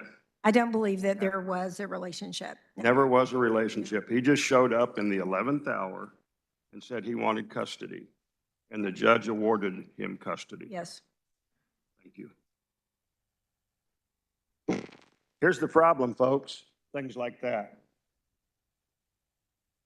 I believe, I wish, I don't believe, I wish that every child was raised by their biological parents. Unfortunately, we live in a society today where that does not happen. I also know there are bad actors on both sides. And I also know that sometimes our judges make the wrong decision. And I would think if anybody thought logically about what the story we just went through, thought that that child, that 4-year-old, should be given to a 19-year-old unemployed man with no job. I don't even know where he was living. I didn't ask that question. You may not have known either.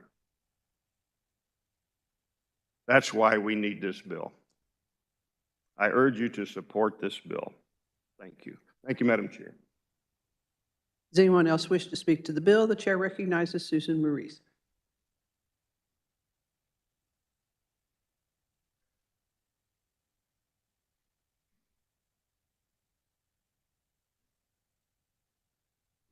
Thank you, Madam Chair. I remember even 2 years ago telling the representative who carries this bill that we needed this bill. I'm on the interim committee, the Child Welfare Interim Committee, because we've heard so many stories. Because right now, there is no equal playing field for the foster parents. And we needed a bill that would help to bring them up, to be considered, to even the playing field so that they could be considered by the courts. To take in the attachment piece, because it is very real. This bill, just because of that one word, and I really wish there were enough of us in here that weren't out there eating pizza, that would have listened to the amendment that was brought, that would have changed that one word, and it would have evened up the playing field. Because that's what this bill needs to do, is to elevate the foster parent along with family together, so that the court can make a sound decision, or the best decision they can, considering the attachment part. It is very hard for me to now not support this bill because of that word, because now it's now the opposite. It is now elevating the foster parent over family. I really wish would have reconsidered just that one word. Thank you, Madam Chair. Anyone else wish to speak to the bill? The chair will recognize Representative Carmichael. Thank you, Madam Chair. I now rise in opposition to Senate Bill 232. The Constitution of the State of Kansas provides that members of this legislative body shall not be answerable for what they say here in any other forum. The tenets and principles of the legal profession provide that we do not discuss our clients' cases or confidences in a public forum. Thank you, Madam Chair. Does anyone else wish to speak to the bill? Seeing none, Representative Humphries, you may close. Thank you, Body. I just have to make it really clear that wasn't my case. So I was contacted by the family when they had that really horrible thing happen to them. As a member, they didn't even know I was an attorney, as a member of the Child Welfare Committee. So, okay, Body, you know what? Foster care is messy. Adoption is messy, and I know that from personal experience. But we are doing the best we can, and we need to think of the children, and what we need to think of is what is in their best interest. And we know that there is a real scientific concept known as attachment. And yes, at the beginning, when a child is taken into custody, should we put them back with kin, their parents preferably? Absolutely, 100%. In fact, when reintegration is a plan in foster care, the average stay of a child is 10 months. Great, get them back in, let them reintegrate with their family. That is so important. But when reintegration with their parents is not possible, when the parental rights have been terminated, then we move to adoption as a goal. And in the state of Kansas, when their goal is moved to adoption, the average length of time they're in care, 40 months. That is years after, even maybe after the parental rights have been terminated. That's a disservice to children. So yeah, this bill is about children, as we've already heard. The other thing I just must address is that people said this is an unlevel playing field. And you know what? I kind of agree how it is the way this bill was written, because the appeal process was only for the foster parents that were not chosen. That was an unlevel playing field, and I don't disagree with that at all. That's why we took that appeal process with the amendment that the chairman brought. We took that out of this bill so that there is no longer an appeal process that is offered in this case. We might look at it later, we don't know. But for today, there's no appeal process, and that playing field is leveled. And I just have to read the one sentence in this bill. The secretary shall consider the foster parent as a prospective adoptive parent when the child has lived more than half the child's lifetime with a foster parent, or more than 2 years, or otherwise determined it's in the best interest. The foster parent it only says consider the foster parent. We've heard a lot about preference and consider the foster parent. The word about foster parents is consider the foster parents. The word about preference is first, family, if it's less than 1 year. Next, if it's more than a year, the preference is to someone that the child has a bond with, attachment with. That could be kin, that could be foster parents, that could be someone else. So the playing field, we leveled when we took out the appeal process. The House needs a position on this. And with that, I'll close. And Madam Chair, I move that when the House rises and reports, they report Senate Bill 232 as amended favorably for passage. You've heard the motion by Representative Humphries to report Senate Bill 232 favorably. All those in favor signify by saying aye. Opposed, no. The ayes appear to have it. The ayes do have it. Motion carries. For the purpose of carrying Senate Bill 349, the chair recognizes Representative Owens. Just for those of you that do not know, we had a previous pro tem that Niner was the only number he would use up here, so.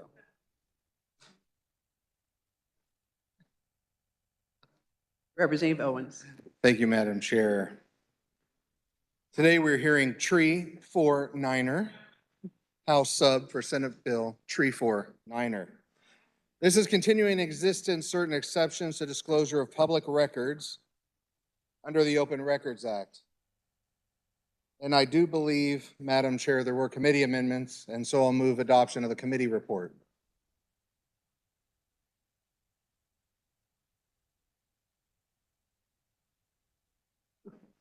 I move adoption of the committee report. You've heard the motion. All in favor signify by saying aye. Aye. Opposed, no. The ayes appear, the ayes appear to have it. The ayes do have it. Motion passes and the committee report is adopted. Thank you, Madam Chair. Again, this bill continues in existence certain exceptions to the disclosure of public records under the Open Records Act. This is a bill that we are required by statute to pass every single year, and I will stand for questions. Is there anyone that wishes to speak to the bill? The chair recognizes Representative Osmond.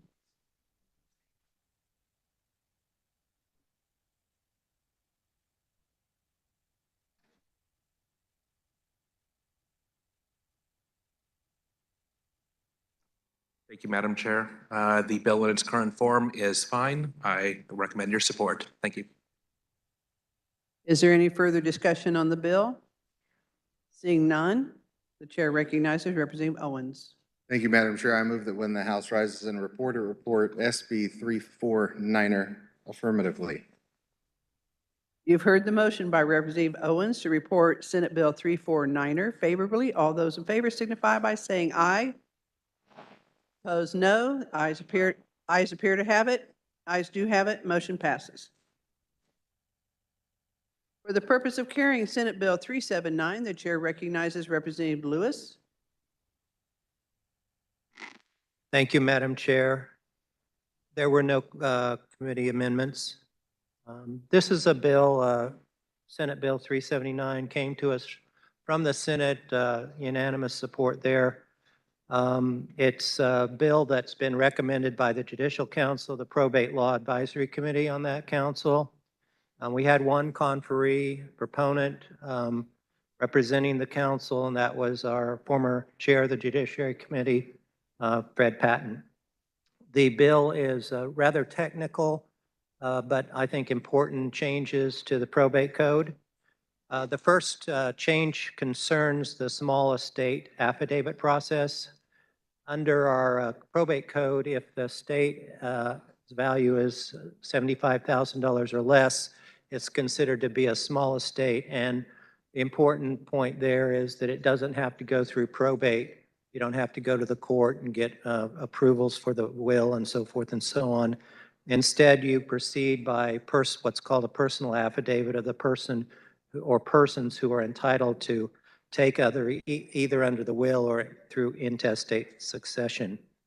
The current law is unclear in at least two respects. First, what a third party with property of the estate, such as, for instance, a bank, should do, and what they must see from the successor when a successor, for instance, under the will comes to the bank has a bank account in the name of the decedent, and there's more than one beneficiary to that account.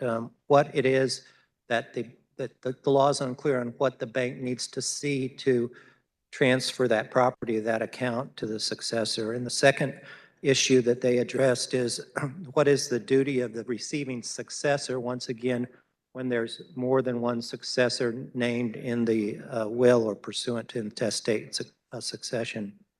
So how the bill deals with these two issues is it first says that the third party, once again, we're talking about, for instance, a bank, it says it need not verify via letters of administration or letters of testimony that the successor coming, the person coming and saying, I'm the entitled to the money in this account, whether it's actually a beneficiary or an heir, they may instead rely on that affidavit, which I mentioned, of the requesting successor. And then the next thing it did is says where there's more than one successor, one person entitled to the bank account, for instance, requesting successor may designate how the third party should distribute the monies. For instance, let's say that there are 5 different children, 5 different siblings involved, and one sibling can go to the bank and say, please give me the monies, and then that person is under the law and basically made a fiduciary and is then expected to and obligated to distribute those monies. But the bank is not in a situation where it has to have affidavits from 5 or 6 different people. It just streamlines this process in small estates. The second set of changes that this bill pertains to is notices that are required under a probate law. Currently, after you filed for a will, you're obligated to give publication notice to creditors of the estate 10 days after filing. This bill simply extends that time to 30 days. The second thing it does in respect to notices is having to do with auctions. It says that where you're auctioning property of an estate, and that auction will occur over several days, then the notice must be published not less than 10 days before the first day of the auction. And the second publication notice change is that if the auction is for the sale of real estate, the first bidding date cannot be earlier than 10 days before or not later than 30 days after the date of the last publication of notice. So as I said, it's rather technical. I'm not a probate lawyer, but I do have great respect for the Judicial Council. There were no opponents. It's passed out of the Senate unanimously, and I would urge adoption. I'll take any questions. Is there anyone that wishes to speak to the bill? The chair will recognize Representative Osman.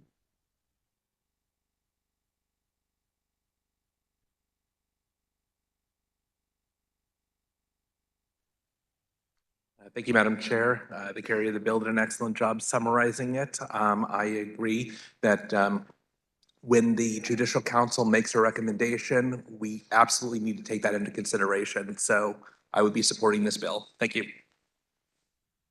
Is there anyone else that wishes to speak to the bill? Seeing none, Representative Lewis, you may close. Madam Chair, I move that when the committee arises, it report favorably Senate Bill 379 for passage. You've heard the motion by Representative Lewis to report Senate Bill 379 favorably. All those in favor signify by saying aye. Opposed, no. Ayes appear to have it. Ayes do have it. Motion carries. For the purpose of carrying Senate Bill 500, the chair recognizes Representative Neely.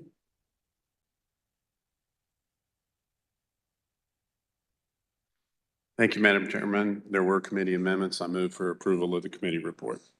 You've heard the motion. All in favor signify by saying aye. Opposed, no. The motion passes and the committee report is adopted.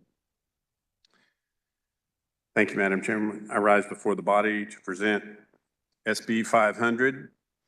It passed the Senate 38-2. The bill provides that under certain circumstances, the person failing to comply may be eligible for restricted driving privileges. A person qualifies for restricted driving privileges if the individual does not have more than 3 convictions for a driving while canceled, suspended, or revoked license, and the license is not suspended for reasons other than failure to comply. The bill adds the following privileges to those granted restricted licenses under current law: driving children to and from school or childcare, purchasing groceries or fuel, attending religious services. The restrictions would be removed upon substantial compliance with the order for fines, which current law lifts the restrictions upon complete compliance. The bill makes several amendments that either limit or reduce these fines and allows those who fail to comply with licenses or pay fines to obtain restricted driving privileges under certain circumstances. For instance, current law requires the fines to be paid in full, failing which a $100 reinstatement fee is imposed for each non-compliance. The bill would give the court discretion to lower or eliminate the fines upon showing of hardship, and if it limits the one-time imposition reinstatement fee, regardless of how many times the order is not complied. We had an interim committee over the summer and came up with a lot of these things, and I think we did a good job with trying to work with some of the issues that we were having. Some of these people fall into a never-ending circle, and we even heard of one that continually had his license revoked and restricted for over 10 years. So, especially out west where there's not any, buses or any public transportation, this is a huge deal for people to get back to work, and I think it's a good bill, and I would stand for any questions. Is there anyone that desires to speak to the bill? The chair would recognize Representative Humphries.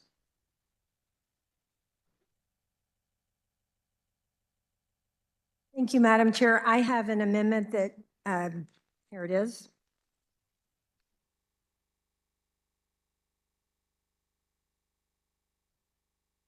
The amendment appears short. The clerk will read. On page 80 in line 10, after, by inserting January 1, 2025, and. Representative, please explain. So, Lottie, this is just an amendment to change the enactment date to January 1st of 2025 because the Department of Revenue asked us to do that because they'll have to be changing their systems, and they felt like July 1st would be too soon, so they asked us to amend to January 1st. Does anyone wish to speak to the amendment? Seeing none, Representative, you may close.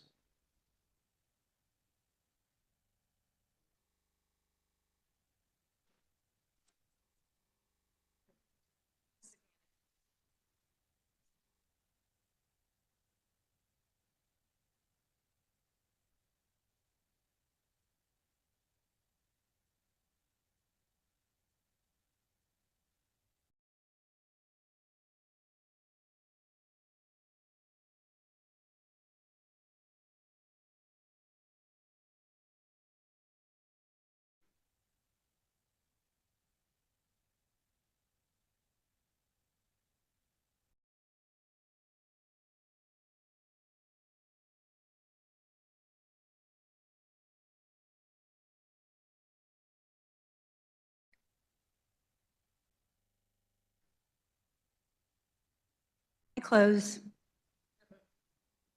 You've all heard the motion by Representative Humphries to amend. All those in favor signify by saying aye.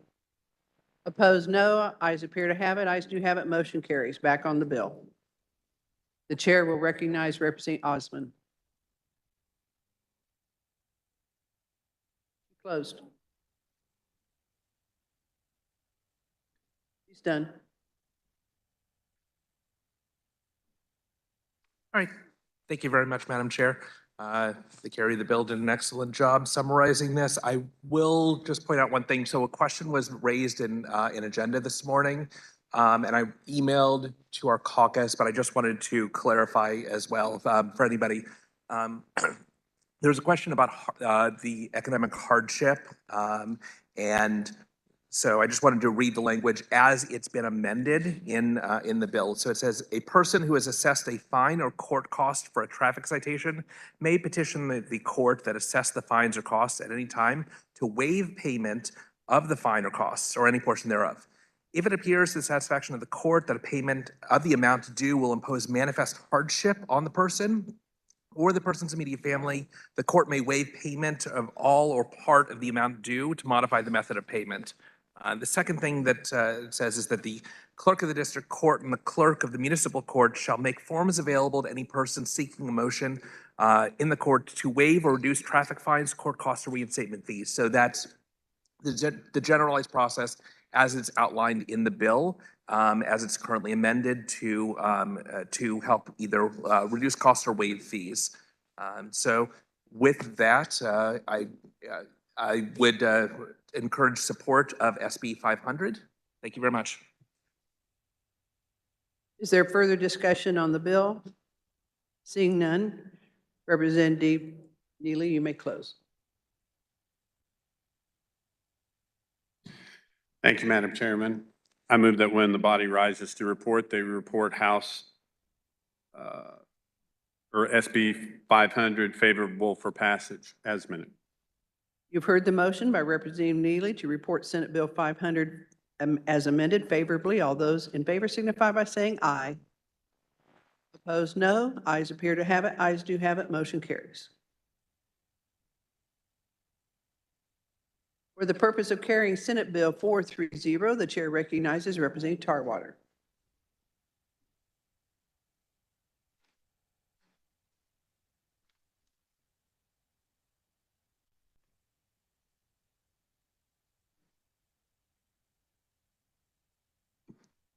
Thank you, Madam Chair. There were no amendments. Proceed. Okay.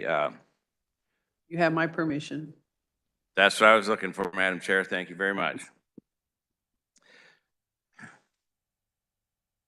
Body, as this morning in calendar, I told a story about my very first day here in the State House back in 2017. Not sure if it's the day we were sworn in or the day after, but there was a gentleman by the name of Marvin Klebe that was the chairman of Commerce Committee at the time.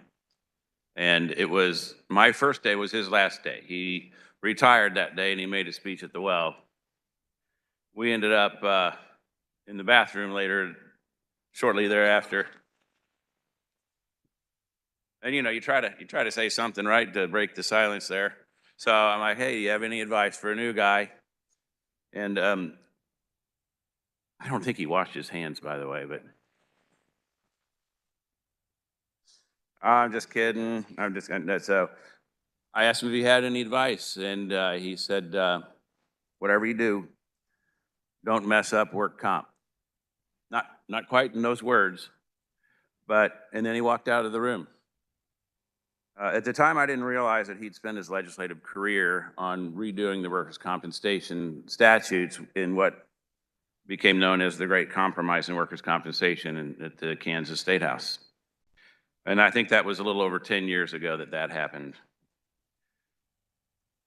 Later that year, I was appointed to Commerce, by the way, and later that year that we did have a workers' compensation bill in the Commerce Committee, and it had to do with the American Medical Association guide fourth edition versus sixth edition on how you settle claims and what kind of surgeries are required and that kind of thing for injuries. About 20 years apart, the books were, or so. And one side was arguing for the old book, one side was arguing for the new book that we were currently using, and it was contentious to say the least.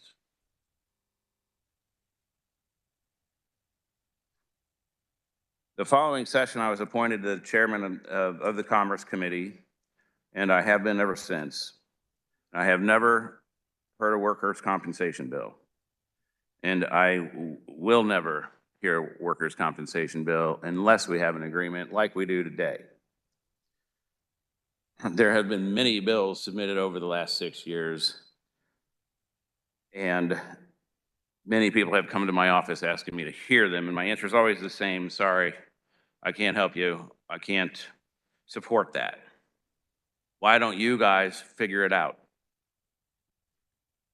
Workers' compensation is a balancing act between the interest of the industry and labor. So the negotiators of this bill started working, I believe, over a year ago. Well, they were back and forth for many years, but they actually got really serious about it a little over a year ago. And they represent the ones that were in the room, and they're from both sides of the issue, evenly matched. I think there was 4 and 4. But they represent 250 years of actual experience litigating workers' compensation issues, so they really know what they're doing and they know what their interest was. And really, that's the way it ought to be. I mean, you see what can happen around here when we get involved and write our own bills for industry and for different things. So anytime you can get all the interested parties in the same room and come out with an ironclad agreement, especially when the issue is so contentious, you got to go for it. So these interested parties worked and came up with a great bill. The Senate and the House worked together on this hand in hand. We had joint meetings. We had a joint hearing, and that's all it took. One joint hearing. Then the bill went to the Senate. They passed it and passed it without any changes. It came back to us. We didn't hear it again, just the one joint hearing. We passed it out, and it came here on the consent calendar and passed 3 days later, and we all rode off happily. No, wait a minute, wait. Hold on. That's not.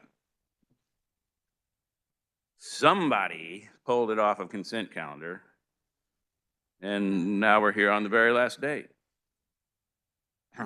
There were no changes to this bill.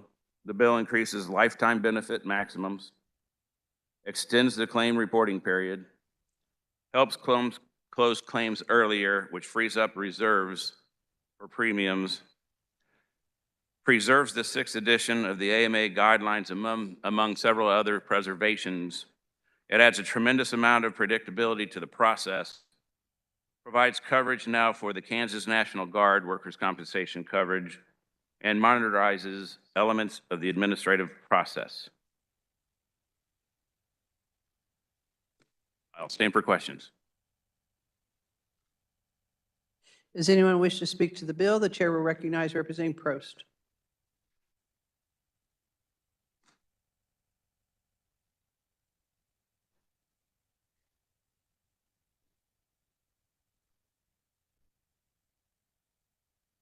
Thank you, Madam Chair. I will not have much to add to what the Chair of Commerce had to say. I've appreciated his work on this.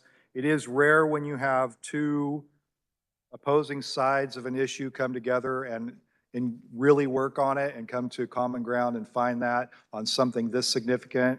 And from my perspective, I'm very happy to see that we were able to get some progress on this, much needed progress. And I would encourage everyone to support this good piece of legislation that's long overdue and is in fact a good faith compromise between the parties. Thank you. Is there anyone else that wishes to speak to the bill? Seeing none, Representative Tarwater, you may close.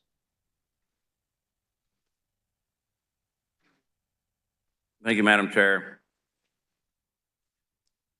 Just want to say a quick thanks to both sides for working so diligently on this and for having the patience with me for not hearing your bills over the last 6 years and your patience for not hearing your bills going forward for the next 10 years. Madam Chair, I move that when the committee rises, we rise and report Senate Bill 430 affirmatively. Favorably. You've heard the motion by Representative Tarwater to report Senate Bill 430 favorably. All in favor signify by saying aye. Opposed, no. Ayes appear to have it. Ayes do have it. Motion carries. This concludes our general order. The chair recognizes Majority Leader Croft. Madam Chair, I move we rise and report. You've heard the motion to rise and report. All in favor signify by saying aye. Opposed, no. Motion passes.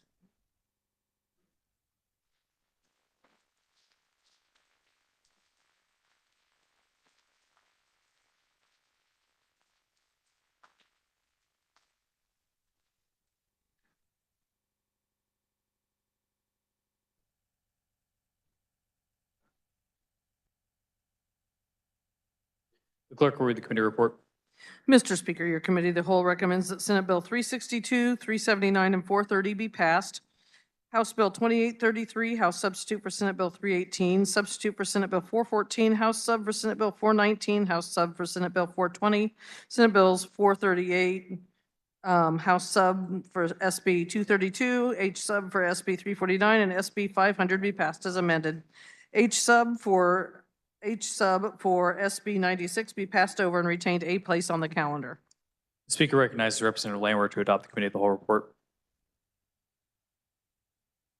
I move adoption of the report. You've heard the motion to adopt the committee report. All those in favor signify by saying aye. All opposed, no. The ayes have it. The committee report is adopted. The Speaker recognizes Majority Leader Croft for a motion.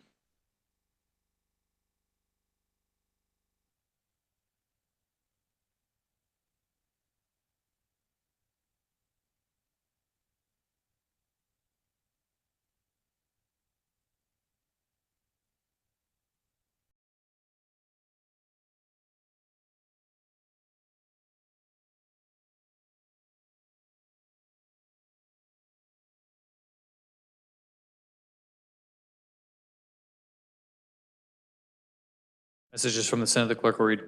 The Senate accedes to the request of the House for a conference on S sub for HB 2036 and has appointed Senators Tyson, Peck, and Holland as conferees on part of the Senate. Senate accedes to the request for the House on conference on House Bill 2176 and has appointed Senators McGinn, Bowers, and Francisco as conferees on the part of the Senate. Senate accedes to the request of the House for a conference on House Bill 2465 and has appointed Senators Tyson, Peck, and Holland as conferees on parts of the Senate.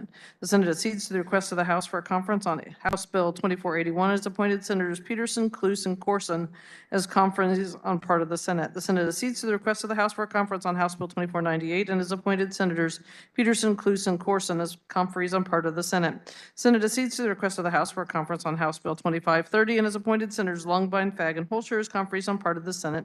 Senate accedes to the request of the House for a conference on House Bill 2531 and has appointed Senators Longbine, Fagg, and Holscher as conferees on part of the Senate. The Senate accedes to the request of the House for a conference on House Bill 2532 and has appointed Senators Longbine, Fagg, and Holscher as conferees on part of the Senate. Senate accedes to the request of the House for a conference on House Bill 2562 and has appointed Senators Longbine, Fagg, and Pittman as conferees on part of the Senate. Announcing passage of Sub HB 2124 as amended by Senate Sub for House Bill 2124, S Sub for HB 2144 as amended by S Sub for House Bill 2144. Announcing passage of House Bills 2446, 2628, and 2648. Announcing passage of House Bills 2483, 2547, 2551, 2583, 2607, 2690, 2715, and 2787 as amended. Are there announcements? Speaker recognizes Representative Ballard.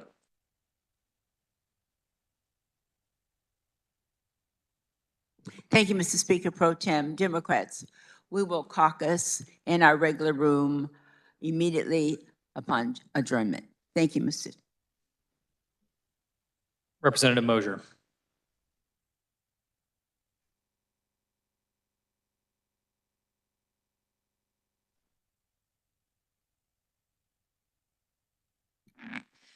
Thank you, Mr. Speaker. I wanted to recognize the Frankfurt High School girls basketball team. They had to leave so they could get back for last hour in track practice, but for the first time in the school history, they won the state basketball tournament in March. A senior, Hattie Gross, was named the 1A Girls Basketball Player of the Year, and their coach, Brian Ebert, was named 1A Coach of the Year. So shout out to them. Sorry they missed it, but they said when they were leaving that they had truly enjoyed the debate on the floor. Thank you, Mr. Speaker.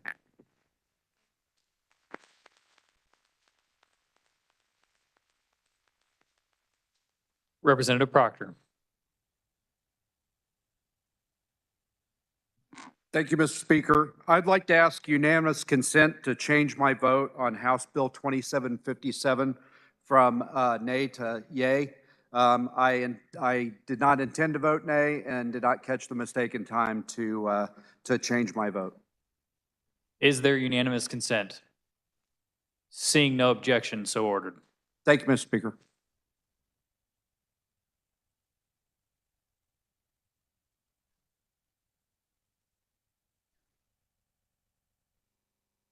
The Speaker recognizes Representative Sutton.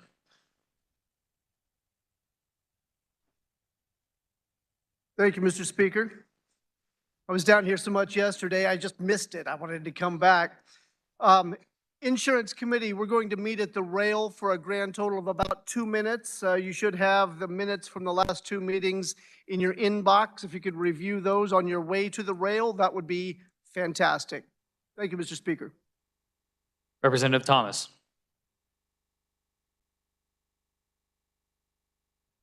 Thank you, Mr. Speaker Pro Tem. House Education Committee, we do have one last set of minutes to approve, so if you'll kindly meet me at the rail as well, we'll knock that out real quick and then be done. Thank you. Speaker recognizes the Majority Leader for a motion to recess.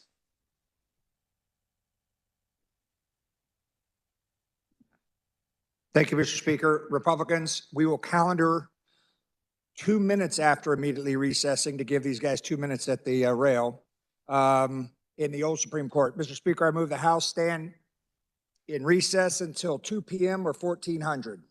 You've all heard the motion. All those in favor signify by saying aye. All opposed, no. The ayes have it. We are in recess.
The House will be in order.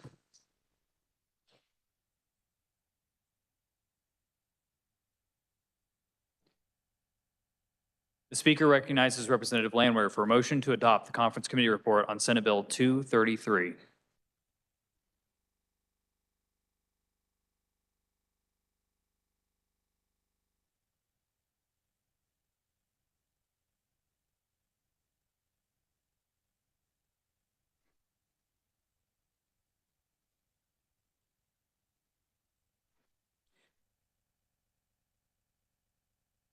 Mr. Speaker, House Sub for Senate Bill 233 is the transgender for minors.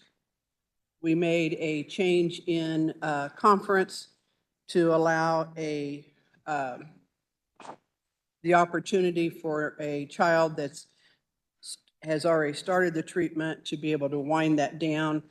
The guesstimate we got back from some of the healthcare professionals was, probably 6 months was fine, but we decided to do a 9 months to go down to December of 24. Is there discussion? The Speaker recognizes Representative Susan Ruiz.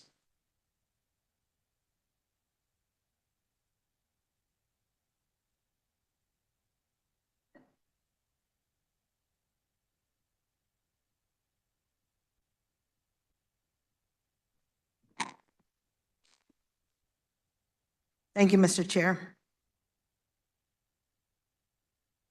The CCR in this bill just made a horrible bill even worse. And yes, it is giving kids a warning, giving families a warning that they have 9 months now, maybe, till December 31st of this year, to get off of the medication they might have been on for years. And it's telling the families that, what do we do now? Where do we go?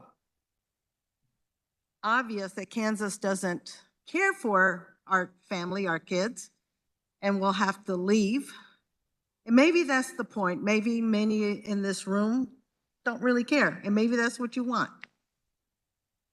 That kids who might be questioning themselves and on that journey to transitioning, whether transitioning socially, period, and whether they need to leave the state. And again, maybe that's the whole point of this bill, is to do that, because what people are sometimes uncomfortable with, we'd rather not have them around at all.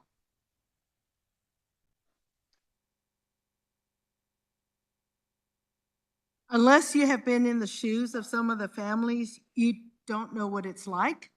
You don't know what it's like to try to get health care, and this is health care, care what anybody tells you, it is health care.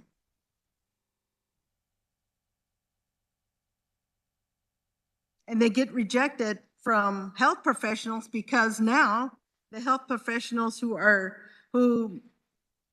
specialized in this, or they go to their primary care physician and the physician says, this is not my specialty, let me refer you to a therapist, let me refer you to a physician who this is their specialty. They won't be able to do it anymore. Now we have physicians, and even in smaller towns, where they may be the only physician around, or maybe they're the only nurse practitioner around, they will not be able to serve this family. They will not be able to refer them. Because if they give any kind of treatment, they will be subject to losing their license. And they won't even be able to access the liability insurance that they've been paying into.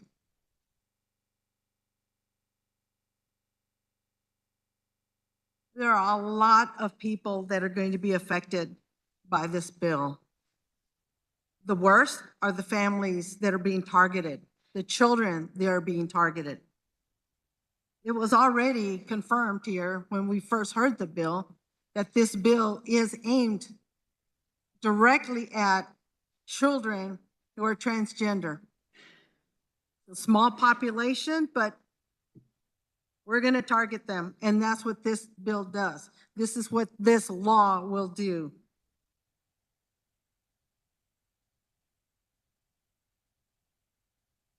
It's hard for me to express the frustration. Because many of you aren't the ones that are going to talk to these families because they don't come to you, because they already know how you stand on this. But many of us do. We have families and kids who come to us and they ask us, why is the state against us?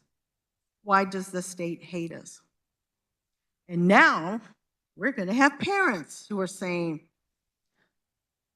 I'm confused.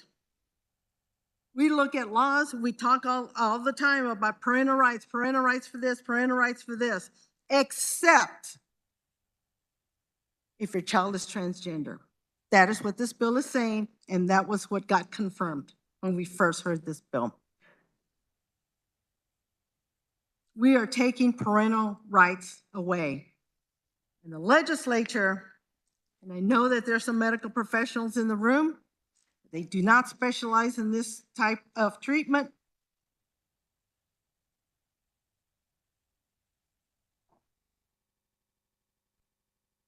We are telling the families that we know better.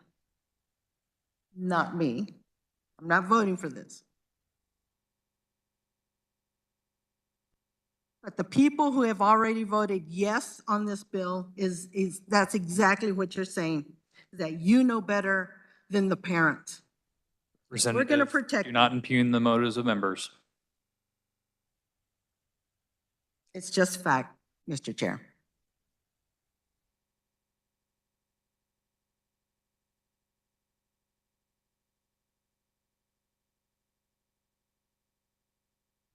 I ask everyone to please think about the families, think about the children, and think about the parents who are going to be desperate to be able to find health care for their children, that they won't be able to.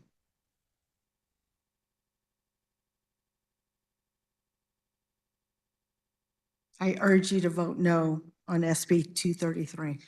Thank you, Mr. Chair. The Speaker recognizes Representative Meyer.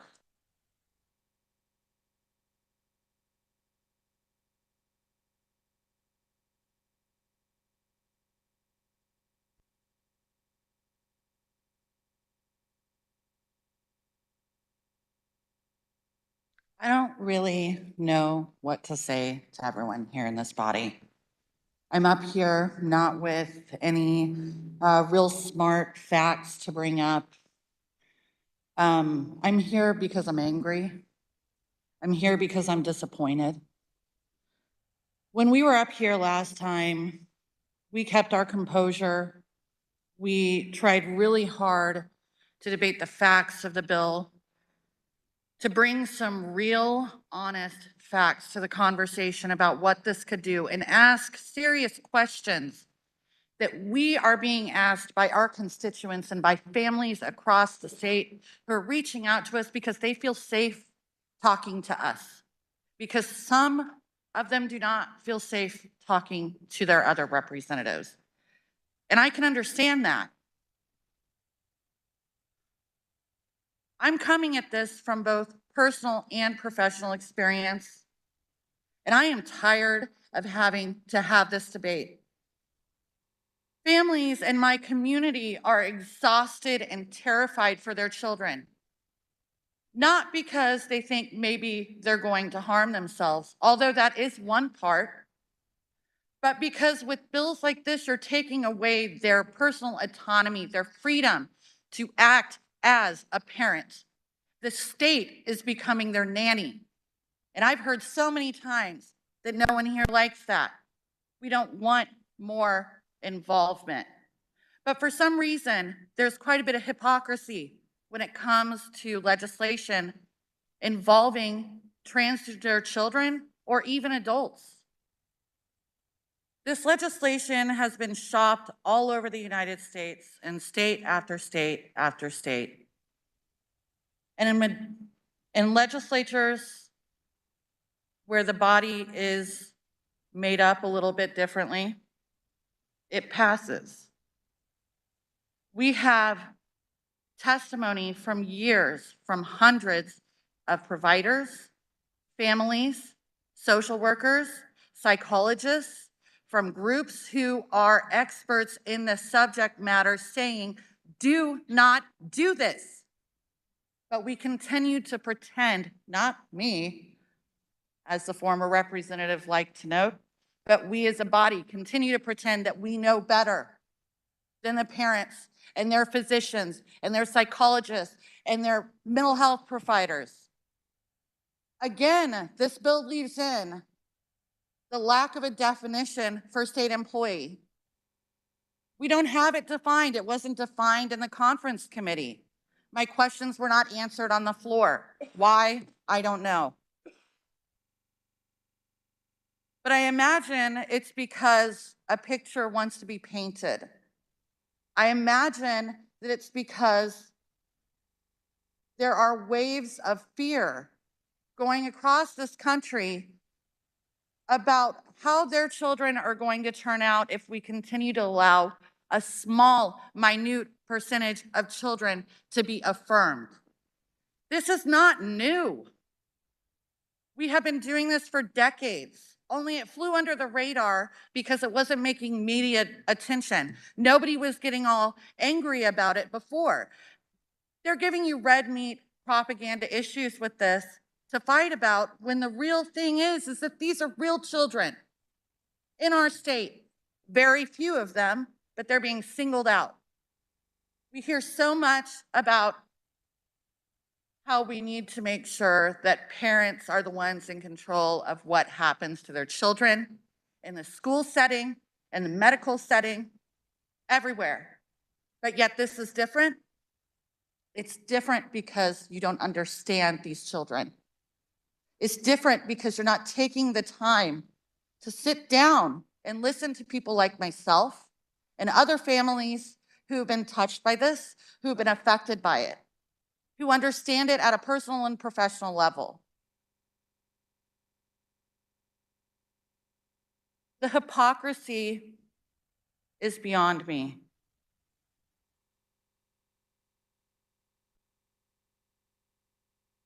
I'm so angry. So many families are terrified, and they are going to become refugees from this state. Many of them have been here for generations, contributing to the well-being, to the culture of this state. And we're driving them out. Why? Because of hatred and misunderstanding. And I understand that the carrier and those on the committee and those in the body who disagree don't want us to think them hateful. And I truly don't want to think that. I don't want to believe that. I have such a wonderful relationship with so many of you on the other side of the aisle, so many of you who may not agree with me on this. But these are people. This isn't just policy. These are people whose lives are going to be forever changed. And not in the way that you think is bad. Parents and medical providers should be making these decisions. I'm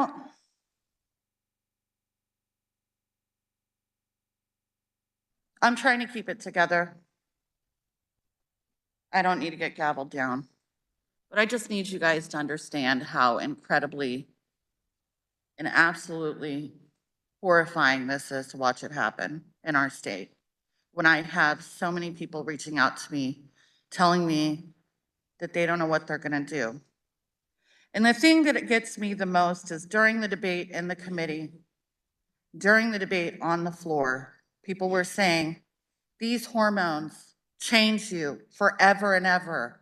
They're never gonna recover, yada, yada. But yet now we say, oh, well, after 6 to 9 months, they're fine. Wean them off. They'll be regular children again. What does this mean? It's hypocritical. It doesn't even make sense. I need you all to think about that.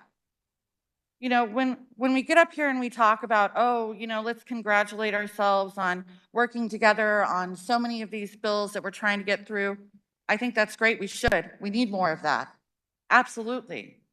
But when you attack a community that is so vulnerable and take away their rights and their freedoms to be who they are because you don't understand them, because of your bias, I can't stand here and I can't stand for that.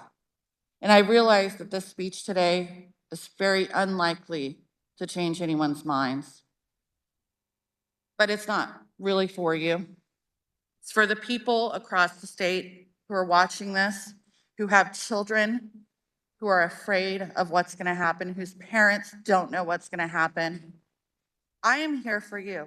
Others in this body are here for you. We will not stop fighting for you. We will not let you down. It's the biggest hill to climb, but we will not stop. We care about you. We love you. We affirm you. We will protect you. I will stand for trans kids and their freedom and their families, despite what this body does. Vote no. Speaker recognizes Representative Woodard.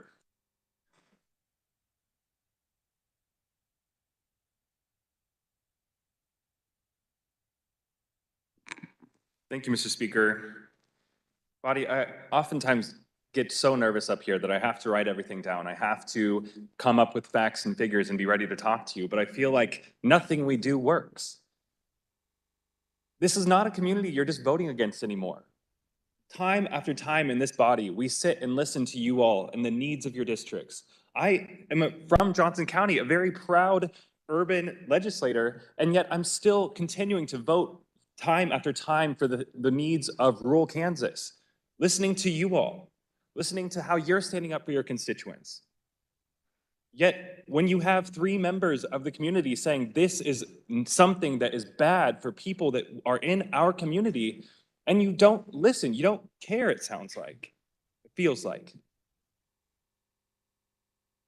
When we come up here, we try to discuss, again, facts or where things are at. And yet we love acting like we are healthcare providers or whatever else. When we see bills like this, as has already been mentioned, we're telling people we don't want them here. I've said the same thing over and over again, but when it comes to some of these social issues, it sounds like we want to be the small government entity here in Kansas, yet we continue to shrink government down small enough to fit into people's bathrooms, their bedrooms, and anywhere else. We continue to hear that this isn't targeting trans people. This isn't because we dislike trans people. Yet time and time again, we have voted at the federal level, they voted to make sure that they wanted to ban, or the previous administration banned trans people from serving in our armed forces. They're all having recruiting issues. Every branch of the armed forces. Let whoever wants to stand up and serve our country do so. In this body, last year, we had debates about whether or not they should be able to go on field trips. We've now are talking about their health care. We don't want them on the sports field.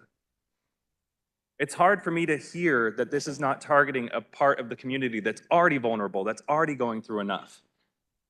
And yet we continue to hyper-focus the legislation that we are considering before this body that targets just them. I know that when we come up here, we're probably not swaying anybody's vote. And you know what? At the end of the day, we get to go home, we get to go back to the communities that we represent, and we get to explain to the 23,000-ish people that we represent how we came to the conclusion, how we voted, how we did. You're not voting against a community you don't understand. You're voting against the people in this room. Again, I know I'm not changing any hearts and minds, but as we go forward, and I said this last time we had this debate, but more than anything, please take the time if you have folks in your district that are trans, regardless of how you vote on this, hear them out, hear their story, hear the story from their parents. These people are humans too. And they're already going through enough without our state government trying to insert ourselves into their decisions. I appreciate the attention.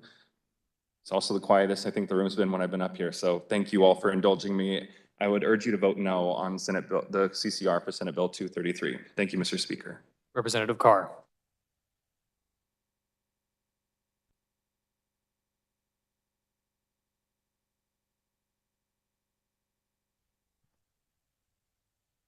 Thank you, Mr. Speaker Pro Tem. You know, this is strange. And this is strange in that who would have ever thought, including me, that I would be standing at the well defending the rights of those trans people. No secret that I'm not a particular fan of the lifestyle, but that's none of my business.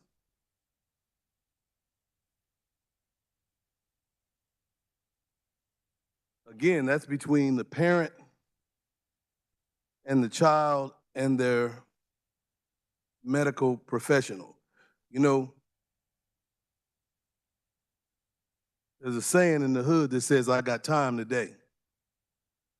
Well, I got time today.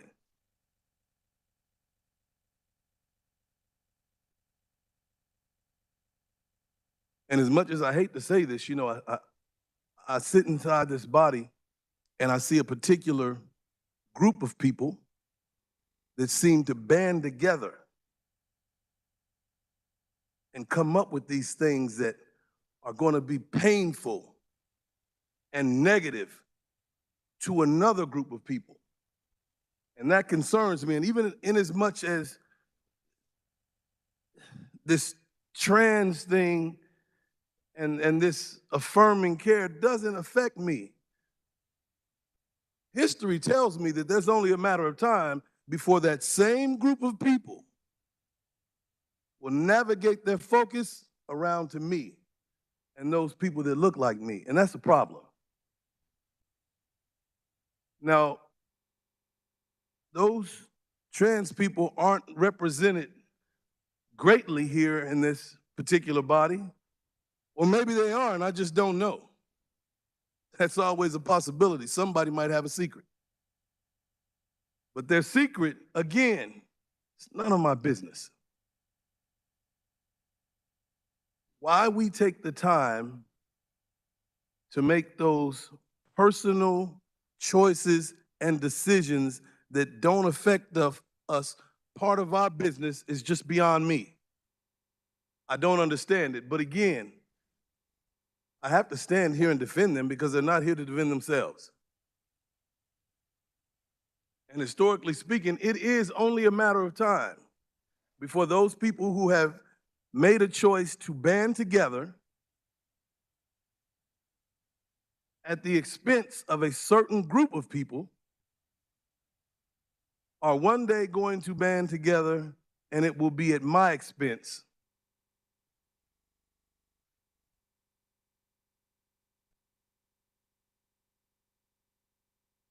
All right. So there's been a point of order that's been asked for. Representative Carr, please yield the floor. Representative Berquist, please come forward to the well and state your point of order.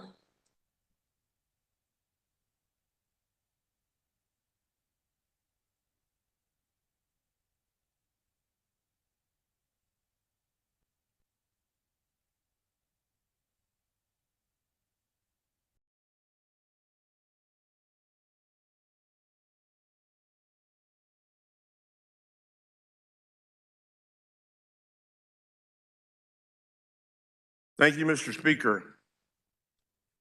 Time and time again, in the last few minutes, I won't even talk about any other time, because right now is the only time that's pertinent to the subject we're on. I assume, have been impugned, and a number of other people in a group of people who are personally attacking a group of people in our society. Personally attacking. It's only a matter of time before we attack somebody else. Representative, you need to state specifically as to what rule was violated and is the cause for your point of order. This is not the time for debate. Impugning the motive of a group of people in this body.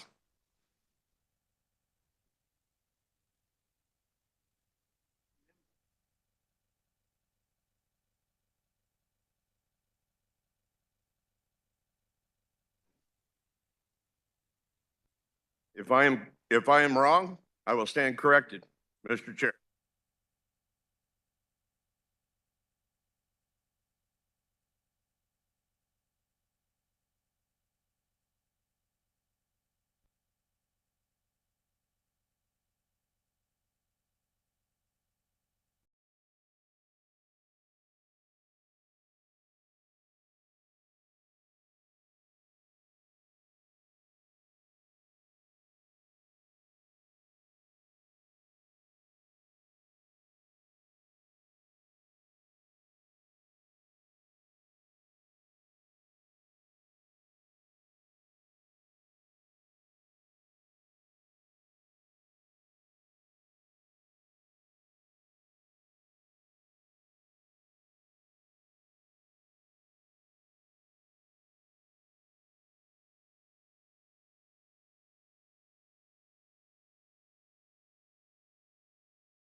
The ruling of the speaker is as follows. So at this point in time, there was nothing said that impugned the motives of members. However, during debate, we need to make sure that personalities are not brought into debate and that we focus it on the subject matter. So I will say, moving forward, let's focus it on the subject matter and not either impugning members or allowing personalities into the debate. Representative Carr, you have the floor.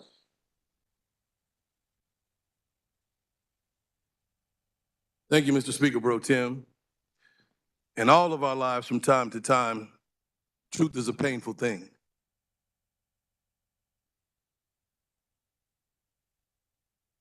Again, what is it that makes us think that we have the right to dictate the relationship between a parent, a child, and their medical professional?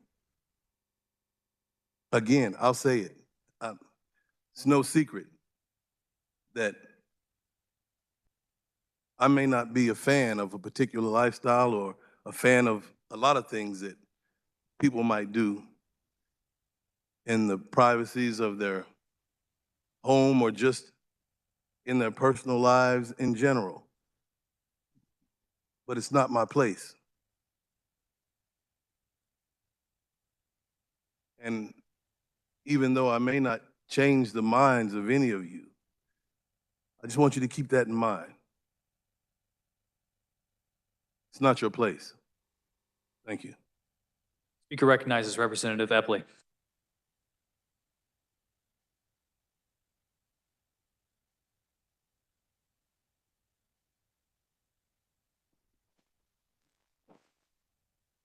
Thank you, Mr. Speaker Pro Tem. I think we need to take a couple of deep breaths and think about this for just a second and talk about this, because I can give a historical perspective on this that will help us get to why we're having this bill today and why I rise in support of this bill. Last year, we had a similar bill. I did not vote for it because of some of the issues that have already been outlined about the patient-physician relationship and about guardian relationships, about parent relationships. You know, these are sacred things. I mean, let's be honest, they're really sacred things. But this is a relatively newer medical endeavor that we've embarked on with transitioning people from one sex to another, whether they're over 18 or under 18. It hasn't been around for as long as I've been a physician. It's been around for maybe 20 years, and it's really taken off in the last 10 years. It's like a lot of things in medicine, and I'm going to say this. I think to some extent, it's somewhat of a trend.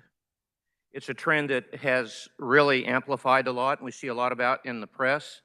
And we have think tanks that take these issues on, that want to guide the narrative and help us come to an agreement on this. This is really, in this body, I think it's obvious. It's a no-win situation.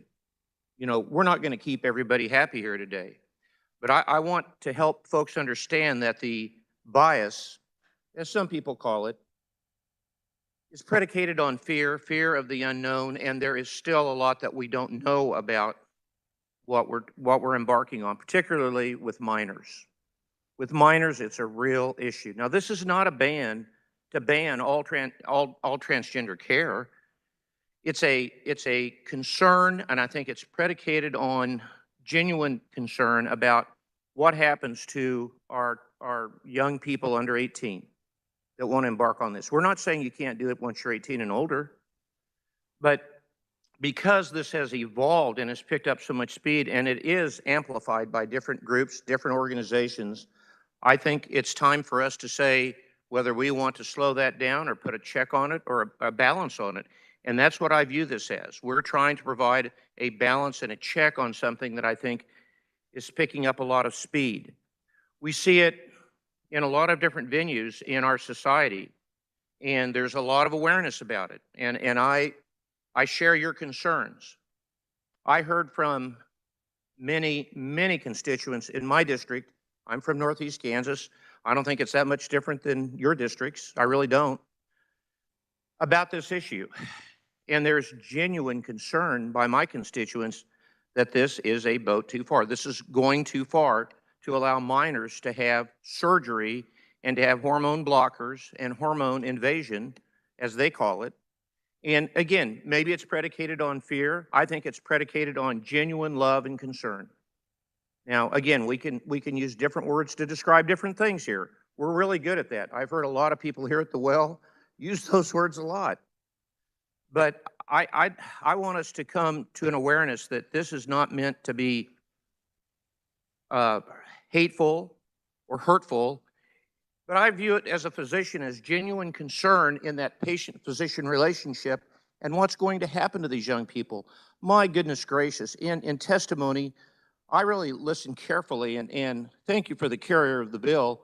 We heard some testimony that just blew me away about how youngsters who don't have total development of their brain yet make decisions and then change their decisions later on.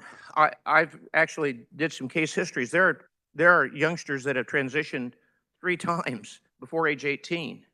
That concerns me. I think, again, that's that amplification effect and that it's available. Now, granted, this is not a board-certified specialty of transgender care, but there are family physicians and primary care physicians that specialize in this, and they provide those treatments, those hormone therapies that you're aware of, and can refer for those surgeries, which really aren't done that often in the state of Kansas, to my knowledge, thank goodness. But on the other hand, these physicians have gotten to the place to where it's so easy to do this. I think it's become too easy. And I view this bill as a bill to put a check on this at this time and say, enough is enough. Maybe in the out years to come, we'll revisit this and say, oh, that was a mistake. You know, we should have allowed this to never put the brakes on this. But from hearing from my constituents in Northeast Kansas that I'm here to represent, and I think you're here to represent your constituents, I think the vast majority of constituents are going to tell you they think that this has been amplified and it's going a little too far, and particularly for our children. This is for our children. This is not for all people. This is not an anti-transgender bill in the sense that we're trying to prevent transgender care for all people. It's just a bill to protect our children. And that's how people view it. And I know that's the case. So enough said. Thank you for your time at the well, and I will be voting for SB 233. Thank you. Representative Sanders.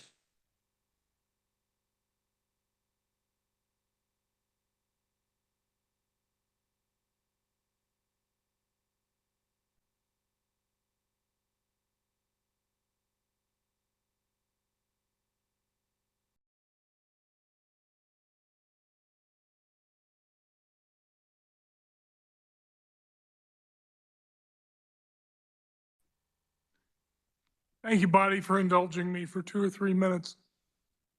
So I'm coming to the end of my 4th session up here. And what I've found, and I would dare say a lot of you have found the same thing, the biggest challenge we face is what is the truth? When I was a kid, a major influence in my life was the rock opera Jesus Christ Superstar. And some of the lyrics from that rock opera are,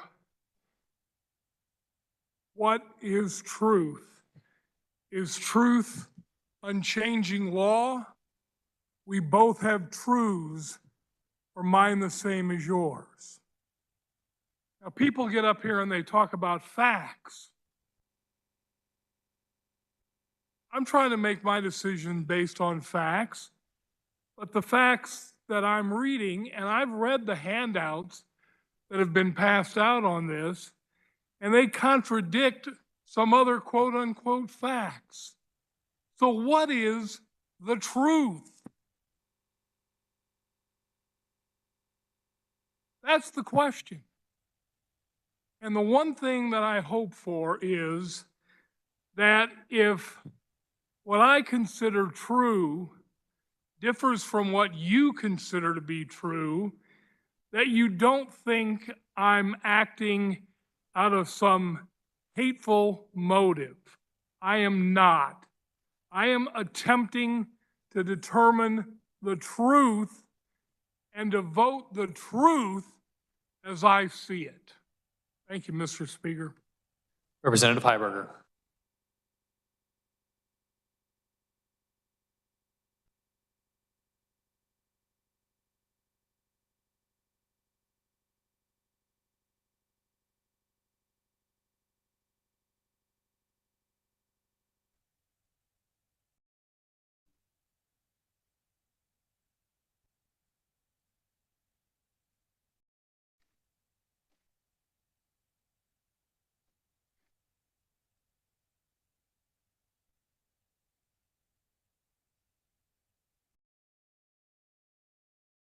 Thank you for your patience, friends. I wasn't going to speak today, but I just want to respectfully disagree with some of the remarks made by the speaker before last.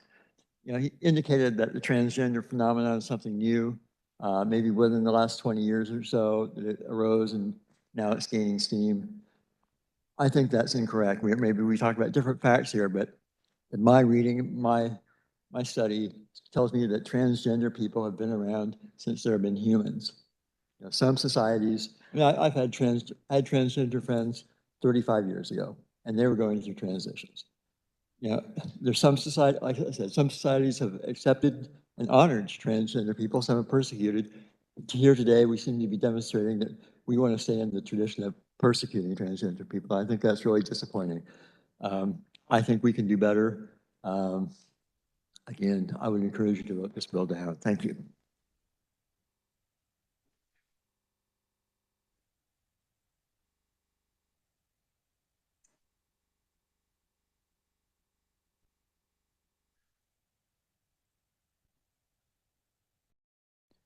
Representative Sawyer Clayton.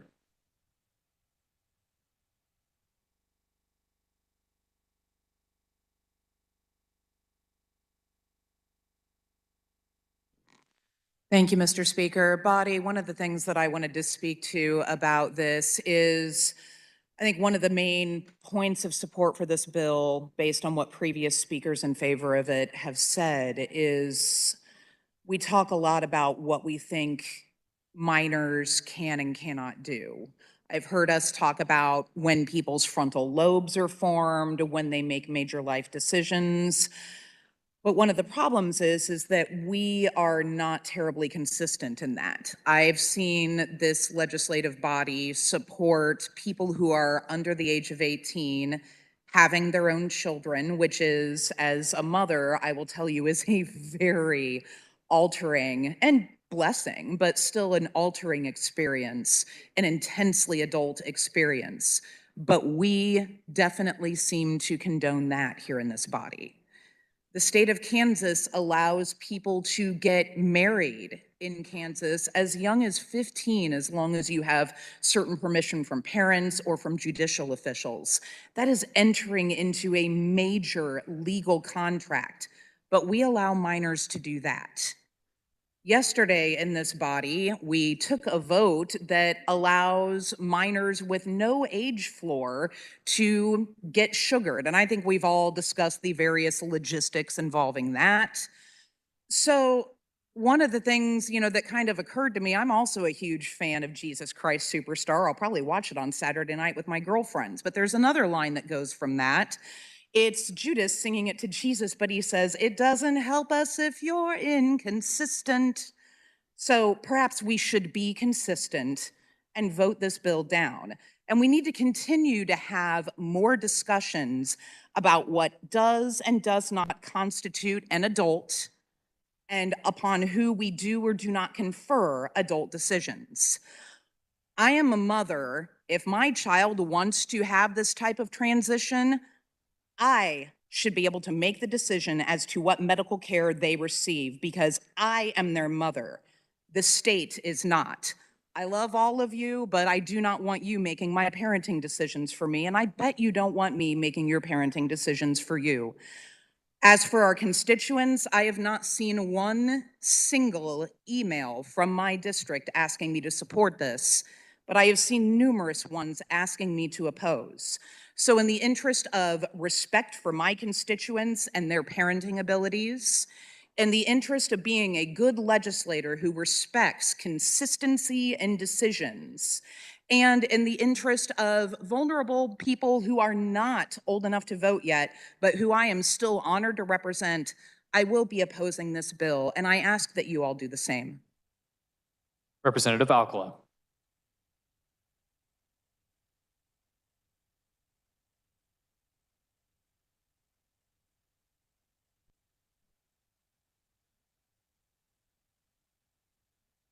Hey, thank you, Mr. Chair. So this has just come up before, and I have, this question has been kicking around with me. If you give me a minute here. Doggone it. I'm gonna step aside, I just lost it. Step aside and come back.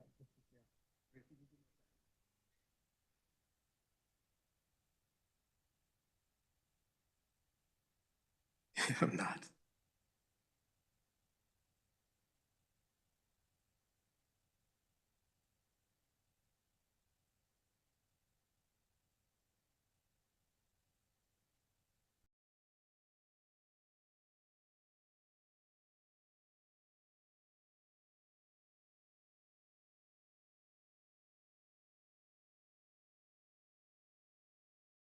So I found it. Thank you for your patience. Here's my question, but I'm going to make this statement. What is the code of ethics of a physician? Strive for excellence in all aspects of my medical practice. Use only legal and ethical means in the provision of care to a patient. Provide impartial patient care, offering no special privileges based on a patient's race, color, creed, sex, age, or national origin or handicap. After reading that, I have a question for the carrier of the bill.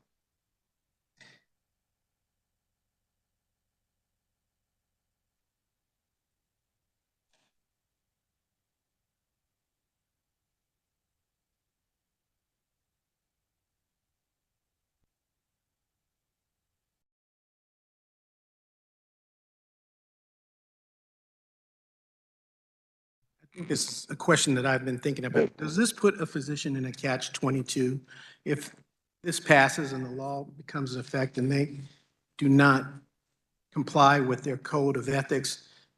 Does it jeopardize them for a liability lawsuit or losing them or suspending their license versus not being able to have insurance for medical for their liability?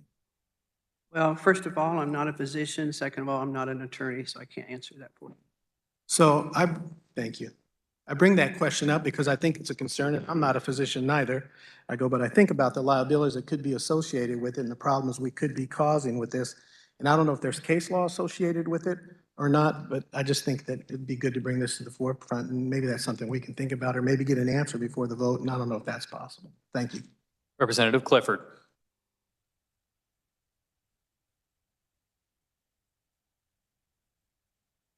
Thank you, Mr. Speaker. I'd like to answer the gentleman's question.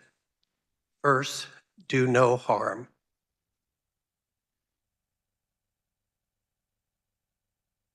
Representative Hasput.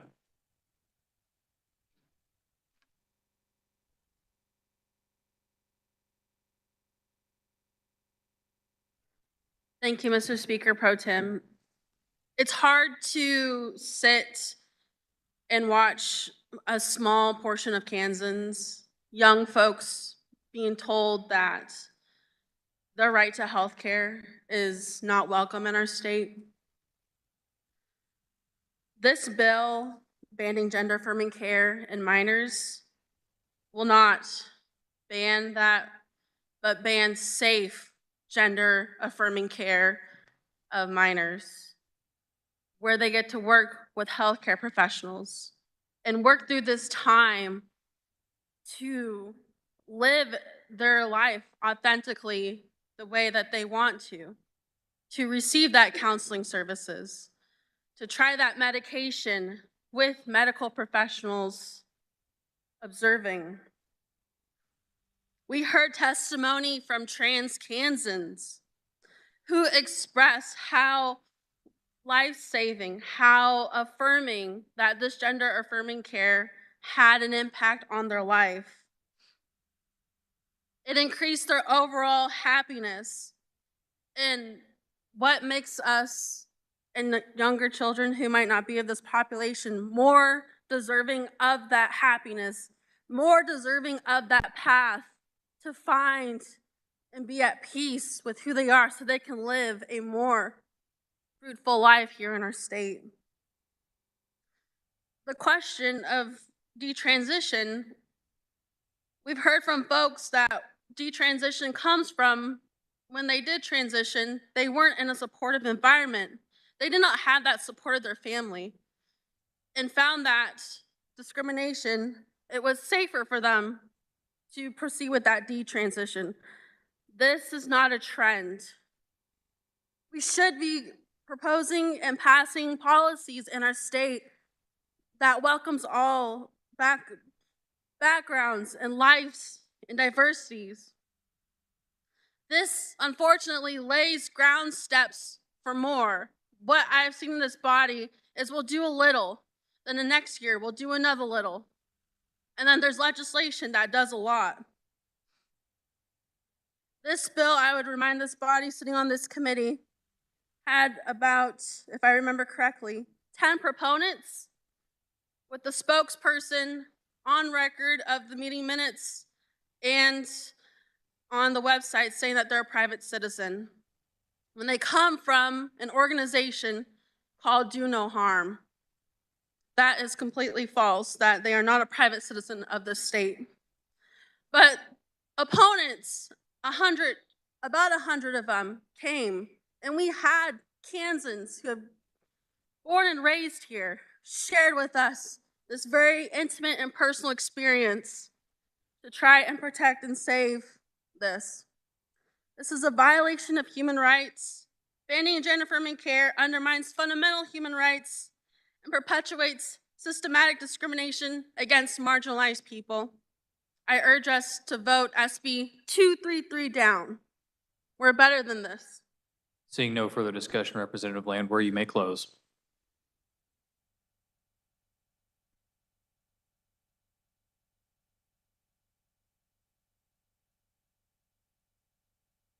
Thank you, Mr. Speaker.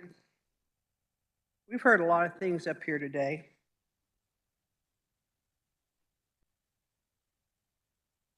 There's a reason that the day we debated this bill, that the UK banned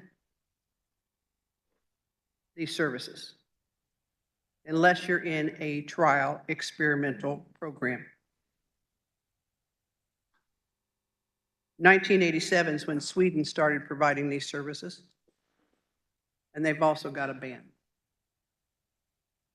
Why? because they're seeing the long-term negative effects on these children as they become adults.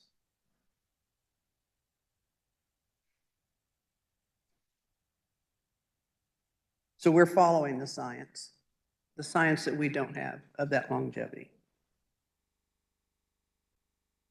There's not a guarantee that when you block puberty, that it can be reversed. We've heard that, well, there weren't Kansans up there to testify as proponents. Well, they didn't want to be ridiculed.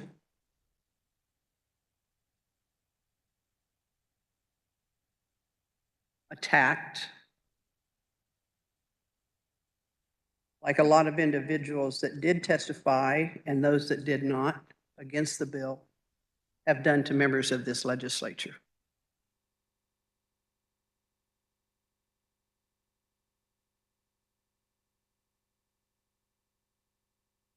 We're not attacking kids that are thinking differently. What we're saying is, let's get those kids the services that they need.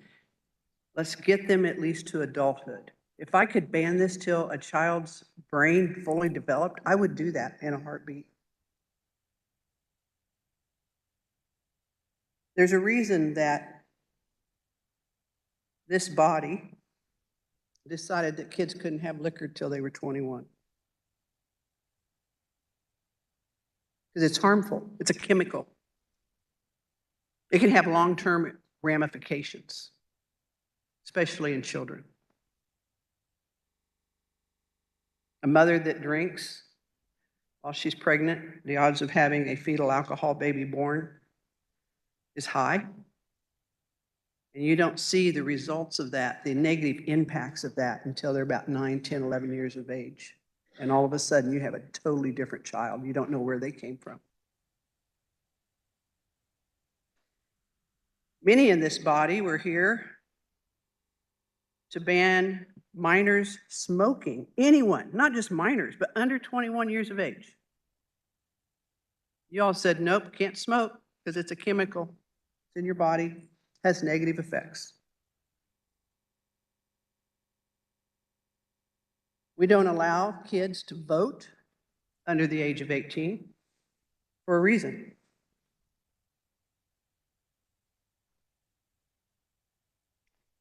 Tanning beds, there's individuals here in this body that no tanning facility shall provide access to a tanning device for any person under the age of 18 years of age. I wasn't here when that was passed.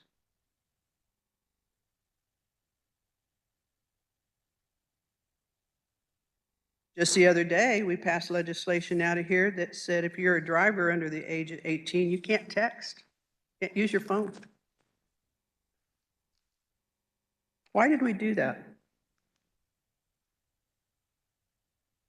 Because they're not ready to make that decision for themselves.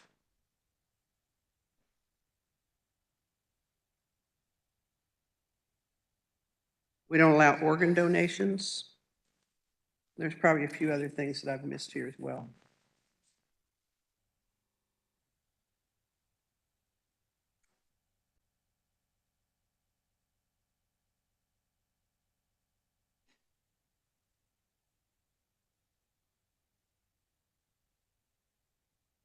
We're not attacking children that are feeling different. What we are saying is let's get those children help. Let's get them the services that they need. Look at the studies. Look at what has happened in Europe that has done this since the 80s. Why are they banning it? I think we only have one facility, and I believe it's KU Med, that does the surgeries, sterilizing children, removing breasts, and removing penises. None of that's reversible, folks.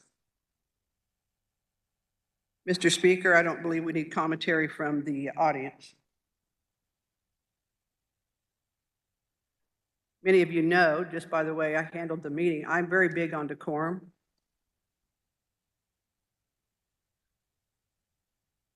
I don't like the disrespect. One day in my committee, the first time in 26 years, I had committee members yell their yes and no votes. I find that rude and disrespectful and not in adult behavior.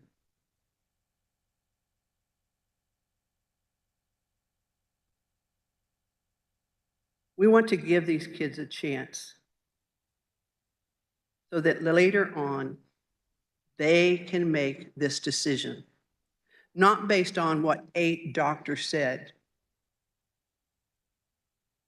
I think that if a lot of people really, really cared, they would ask that a person wanting to do this went through 2 or 3 different opinions before they did it, because I do believe that there's individuals out there that as soon as they hear the doubts that a child professes, that they jump on it and they encourage it. And I think that's sad. We need to help them, not harm them for the rest of their life. So I would ask today that you support Senate Bill 233, Conference Committee report, because we're not a minority. We're not a little group out there attacking. I don't care what race you are. I don't care what sex you are. I've heard many times at this mic this year that a bunch of us are racist. Well, I'm a child of the 60s. I can tell you about the riots in the 60s. And that was a battle well fought, and it was the right thing to do. So I'm asking today, let's stand up for these children. Let's stand up for their future. Let's operate off of the science. Let's look at the experience that Europe has and not ignore it. Support Senate Bill 233 today, please. This constitutes final action on Senate Bill 233. The clerk will open the roll and you may record your vote.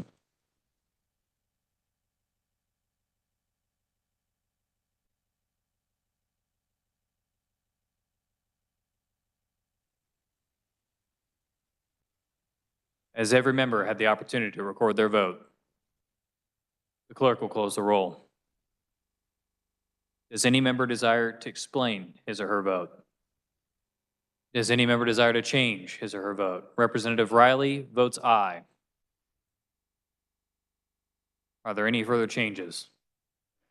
Seeing none, with 82 having voted in favor and 39 against the passage of Senate Bill 233, the same having received a constitutional majority, the bill is hereby declared passed. The clerk will record the vote.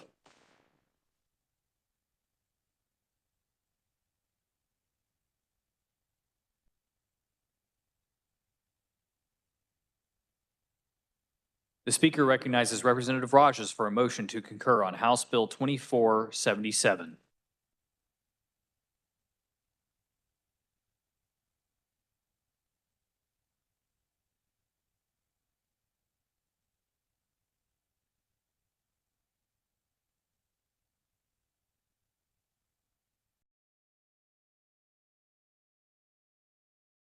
Thank you, Mr. Speaker. House Bill 2477 concerns the Environmental Remediation Fund dealing with agriculture and increase the maximum reimbursement from $200,000 to $300,000 for an eligible person, increase the amount available to the Kansas Ag Remediation Board for administrative overhead from $150,000 to $175,000. The Senate changed a couple of the amounts reimbursed. We had it at $200,000. They moved it to $300,000. And then just a minor change we did miss. We had some things reports going to the Energy Committee and Environment Committee, but now it's the Agriculture and Natural Resources Committee. So with that, I stand for questions. I'm assuming Representative Carlin wants to speak to the bill.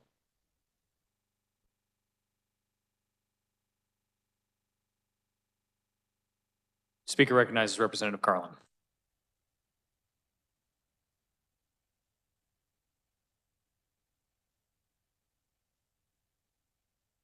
Thank you, Mr. Chair. Yes, I stand in support of this constitution, of this concur. Overall, it increases the caps without jeopardizing the overall stability of the fund. And people, we can get on with this and take care of it. Thank you, Mr. Chair. Seeing no further discussion, Representative Rogers, you may close. Thank you, Mr. Speaker. I move the House concur with the Senate amendments in House Bill 2477. This constitutes final action on House Bill 2477. The clerk will open the roll and you may record your vote.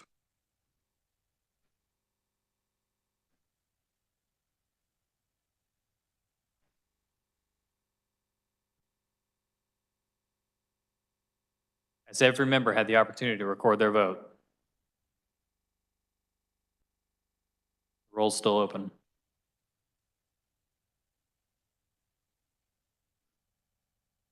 Clerk will close the roll. Does any member desire to explain his or her vote? Does any member desire to change his or her vote? Representative Silas Miller votes aye.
We are on final action. Members will be in their seats.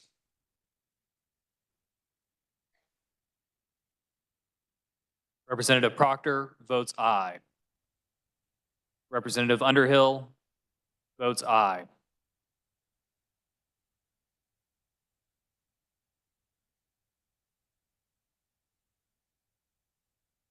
Representative Haskins votes aye.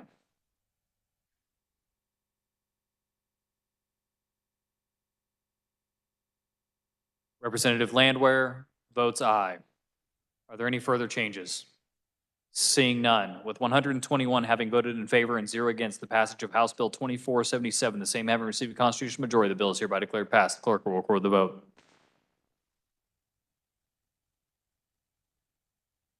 I'll just remind the body not to go too far. We got a bunch of these in order.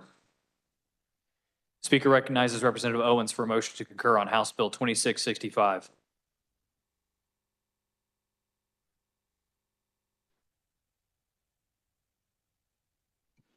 Thank you, Mr. Speaker. House Bill 2665 passed our body 120-0. This is a bill that increases the criminal penalties for a driver who leaves a scene of a vehicular accident when the accident results in the death of any person or more than one person if the driver knew or reasonably should have known.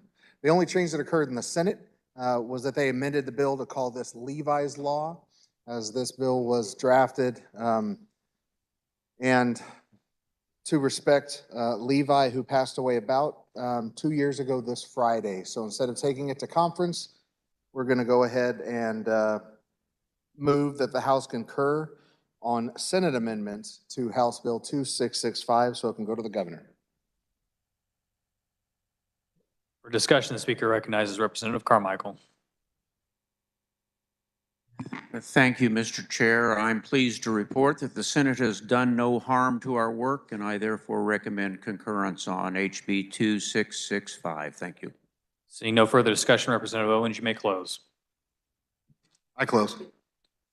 This constitutes final action on House Bill 2665. The clerk will open the roll and you may record your vote.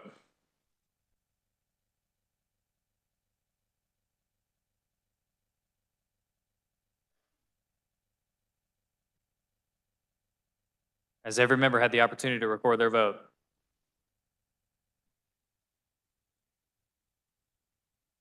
The clerk will close the roll. Does any member desire to explain his or her vote? Does any member desire to change his or her vote? Seeing none, with 122 having voted in favor and 0 against the passage of House Bill 2665, the same having received a constitutional majority, the bill is hereby declared passed. The clerk will record the vote.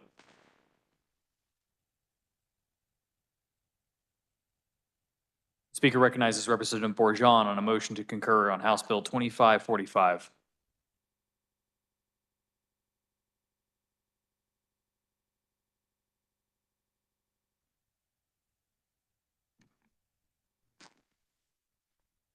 Thank you, Mr. Speaker. House Bill 2545 was our self-storage bill that came out of the House Commerce Committee. You'll recall that it sat on the consent calendar and passed the House 118-3.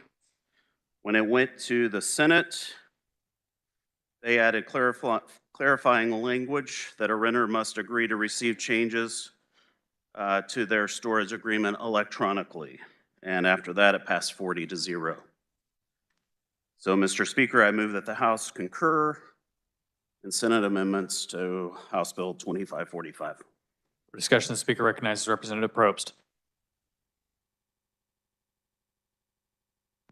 Thank you, Mr. Chair. I concur with the Senate Vice, or the Committee, Commerce Committee Vice Chair. Seeing no further discussion, Representative Bourgeon, you may close. I close. This constitutes final action on House Bill 2545. The clerk will open the roll and you may record your vote.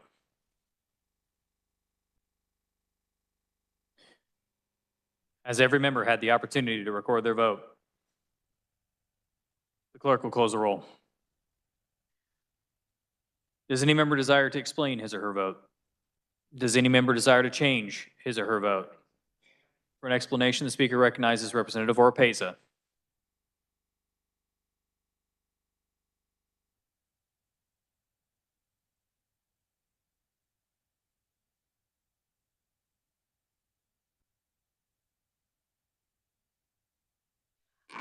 Thank you, Speaker Pro Tem. I greatly appreciate the opportunity to explain my no vote. I was one of the 3 that no voted originally. Not that I had any huge issues with this bill.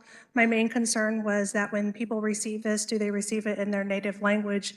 Would there be any issues with that, especially since we're talking about taking property and selling it off? Just wanting to make sure that everybody had an even playing field when this happens. Thank you. Are there any further explanations? Does any member desire to change his or her vote?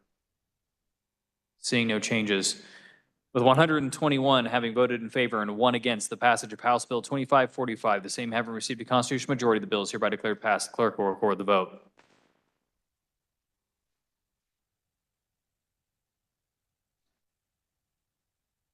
The Speaker recognizes Representative Tarwater for a motion to concur on House Bill 2790.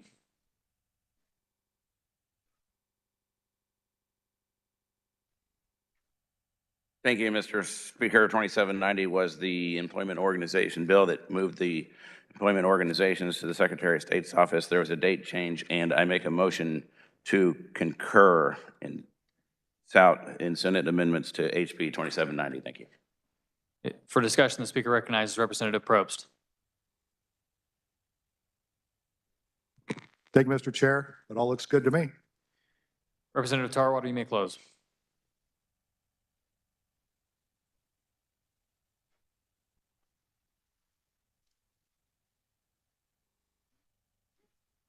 I close.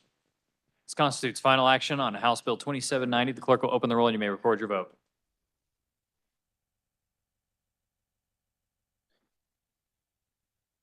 Has every member had the opportunity to record their vote?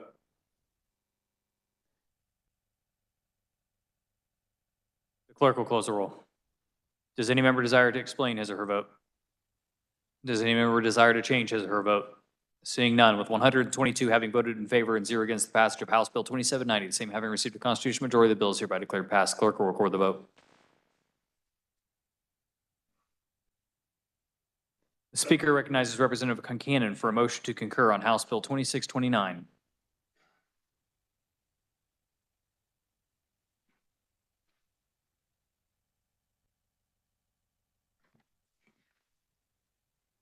Thank you, Mr. Speaker. So House Bill 2629 is the bill that we passed earlier this session that makes some changes to the Child Death Review Board. It just does some updating on their reporting requirements, their maintenance of records. It adds a person to their board. Actually, they add a physician. They said they need some more medical expertise. This passed the House 119-1 and the Senate 40-0. Then the Senate did amend it that they added some language to require the coroner to immediately notify the parent or legal guardian of the completion of an autopsy and how to access the results. Thought that was a good idea, and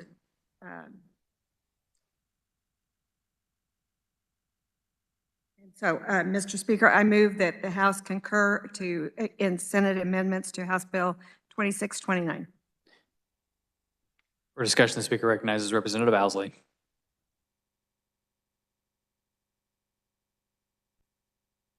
Thank you, Mr. Speaker Pro Tem. I concur. Representative Concanon, you may close. I close. This constitutes final action on House Bill 2629. House Bill 2629. The clerk will open the roll and you may record your vote. Has every member had the opportunity to record their vote? The clerk will close the roll. Does any member desire to explain his or her vote? Does any member desire to change his or her vote? Seeing none, with 122 having voted in favor and 0 against the passage of House Bill 2629, the same having received a constitutional majority, the bill is hereby declared passed. The clerk will record the vote. The Speaker recognizes Representative Hoheisel for a motion to non-concur on House Bill 2577.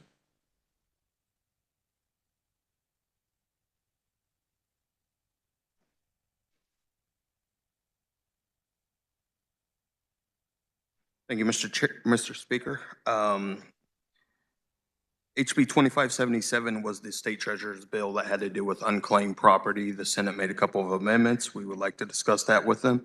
So, Mr. Speaker, I move that the House non-concur to Senate amendments to HB 2577 and that a conference committee be appointed. Is there discussion? Seeing none, Representative Hoheisel, you may close. I close. You've heard the motion. All those in favor signify by saying aye. All opposed, no. The ayes have it. The motion carries. The Speaker appoints Representatives Hoheisel, Clifford, and Shu as conferees and part of the House. Speaker recognizes Representative Hoheisel for a motion to non-concur on House Bill 2560. Thank you, Mr. Speaker. HB 2560 was the trustee applications under the state banking code. The Senate made amendments to that. We would like to have the opportunity to discuss those amendments with them. For Mr. Speaker, I move that the House non-concur to Senate amendments to 2560 and that a conference committee be appointed. Seeing no discussion, Representative, you may close. Close. You all heard the motion. All those in favor signify by saying aye. All opposed, no. The ayes have it. The Speaker appoints Representatives Hoheisel, Clifford, and Shu as conferees on part of the House. The Speaker recognizes Representative Sutton for a motion to non-concur on House Bill 2663.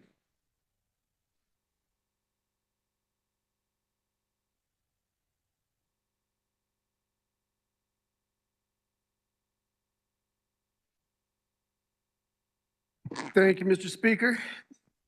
HB 2663 was amended in the Senate and passed 40-0. That gives me an uncomfortable feeling. I want to look at this thing a little bit more. So I would move to the House non-concur in Senate amendments to HB 2663 and that a conference committee be appointed. Seeing no discussion, Representative, you may close. I do close. You heard the motion. All those in favor signify by saying aye. All opposed, no. The ayes have it. Motion carries. The Speaker appoints Representatives Sutton, Penn, and Neighbor as conferees on part of the House. The Speaker recognizes Representative Francis on a motion to non-concur on House Bill 2501.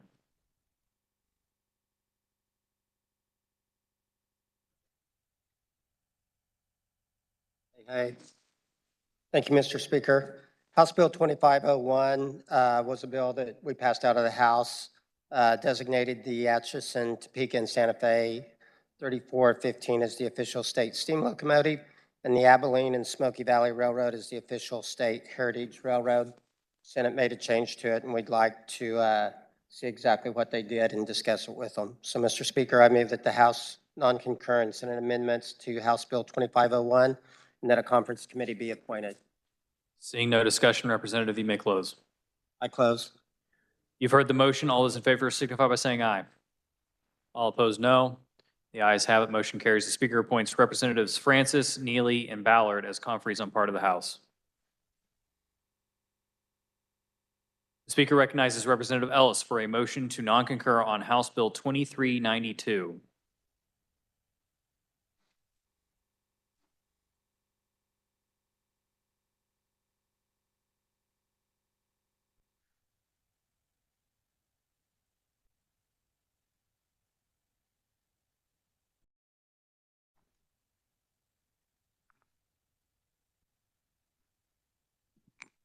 Thank you, Mr. Speaker. 2392 was from the Veterans Committee. It's a Code of Military Justice. The bill would consolidate language and various provisions. It also modernized statutory phrases in the Code of Military Justice. But they made so many changes, word changes, also made some date changes that are wrong. And so, Mr. Speaker, I move that the House non-concur in Senate amendments to HB 2392, that the conference committee be appointed. Seeing no discussion, Representative, you may close. I close. You've heard the motion. All those in favor signify by saying aye. All opposed, no. The ayes have it. Motion carries. The Speaker appoints Representatives Ellis, Dodson, and Weigel as conferees on part of the House. Speaker recognizes Representative Ellis for a motion to non-concur on House Bill 2760. Thank you, Mr. Speaker. This bill is 2760. What it is just a name change. It's the Kansas Commission on Veteran Affairs. They want to change their name to the Kansas Office of Veteran Services, which seems like it should be very simple, but they had a lot of word changes, and they added another bill inside this bill, 2623. And I do believe we need to find out what they have to say, and I move that the House non-concur in the Senate amendments and this new bill, and that a conference committee be appointed. Seeing no discussion, Representative, you may close. I close. You've heard the motion. All those in favor signify by saying aye. All opposed, no. The ayes have it. The motion carries. The Speaker appoints Representatives Ellis, Dodson, and Weigel as conferees on part of the House. The Speaker recognizes Representative Woodard for a motion.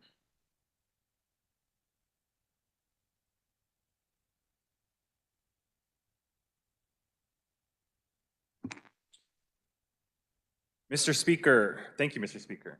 Mr. Speaker, in accordance with House Rule 1309, I move that having not been reported to the House within 10 legislative days after reference to committee, House Bill 2177 be withdrawn from the Committee on Federal and State Affairs and be placed on that order of business, general orders, for the reason that no hearing has taken place since the bill was introduced on January 25th, 2023, 427 days ago, and that an Associate Justice of the Supreme Court of the United States wants to overturn Obergefell v. Hodges. The Chief Clerk of the House is directed to cause this motion to be printed in the calendar on Monday, April 1st, 2024, under the order of business, motions and House resolutions offered on a previous day, as provided by House Rule 1309. Thank you, Mr. Speaker. Just so everyone's tracking, it's basically a notice. The next legislative day will be on Monday.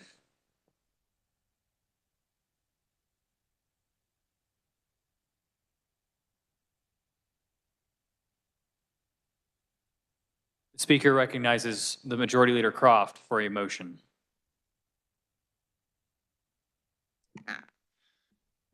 Thank you, Mr. Speaker. Pursuant to House Rule 2311, I move, you go ahead and get your stuff ready.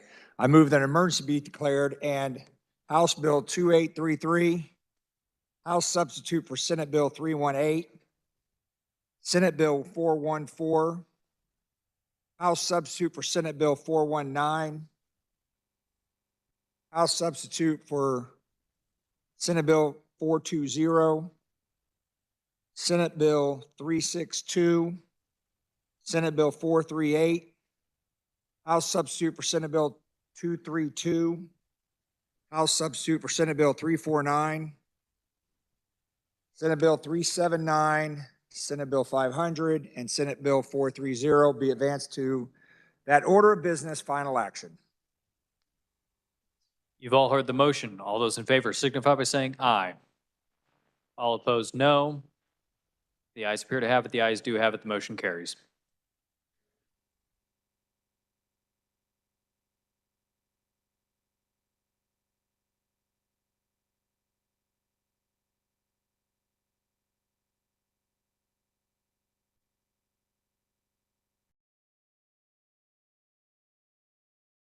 Final action on bills and concurrent resolutions. The clerk will read. House Bill 2833 by the Committee on Taxation, an act concerning veterans and military, modifying the definition of veteran and disabled veteran to create a common definition for each term, clarifying disability evaluations for benefits granted to disabled veterans. This constitutes final action on House Bill 2833. The clerk will open the roll and you may record your vote.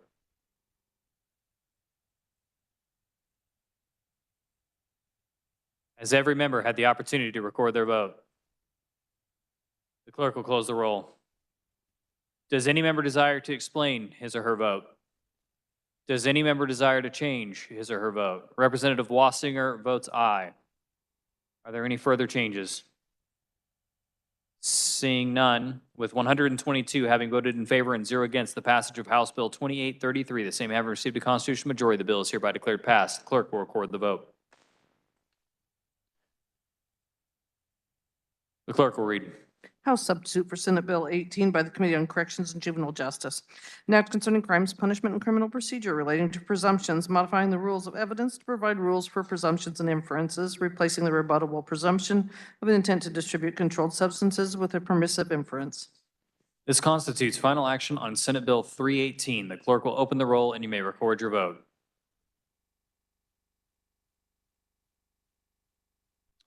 Has every member had the opportunity to record their vote? The clerk will close the roll. Does any member desire to explain his or her vote? Does any member desire to change his or her vote? Seeing none, with 122 having voted in favor and 0 against the passage of Senate Bill 318, the same having received a constitutional majority, the bill is hereby declared passed. The clerk will record the vote. The clerk will read. Senate Bill 414 by the Committee on Judiciary, an act concerning crimes, punishment, and criminal procedure relating to crimes against persons, creating the crime of encouraging suicide and providing criminal penalties therefore, relating to aggravated endangering a child, increasing the criminal penalties in certain environments associated with fentanyl-related controlled substances, or when bodily harm to the child results relating to controlled substances, increasing penalties for unlawful distribution of controlled substances with respect to material containing any quantity of a fentanyl-related controlled substance, creating a special sentencing rule for such unlawful distribution thereof, relating to crimes involving violations of personal rights, eliminating the element of concealment of the crime from breach of privacy related to installing or using a device to photograph or record another identifiable person under or through the clothing being worn by that person, other person, or another identifiable person who is nude or in a state of undress, relating to sentencing, calculation of confinement, excluding certain types of incarceration time from the allowance of time against a person's criminal sentence. This constitutes final action on Senate Bill 414. The clerk will open the roll and you may record your vote.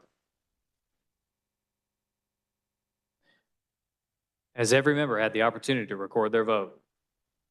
The clerk will close the roll. Does any member desire to explain his or her vote? Does any member desire to change his or her vote?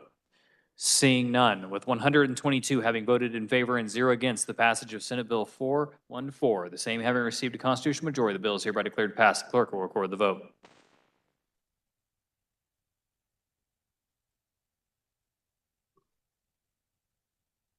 The clerk will read. House substitute for Senate Bill 419 by the Committee on Corrections and Juvenile Justice, an act concerning the Secretary of Corrections relating to release of offenders, requiring the Secretary to assist inmates with obtaining identification and employment-related documentation prior to release from custody. This constitutes final action on Senate Bill 419. The clerk will open the roll and you may record your vote. Has every member had the opportunity to record their vote? The clerk will close the roll. Does any member desire to explain his or her vote? Does any member desire to change his or her vote? Seeing none, with 122 having voted in favor and 0 against the passage of Senate Bill 419, the same having received a constitutional majority, the bill is hereby declared passed. The clerk will record the vote.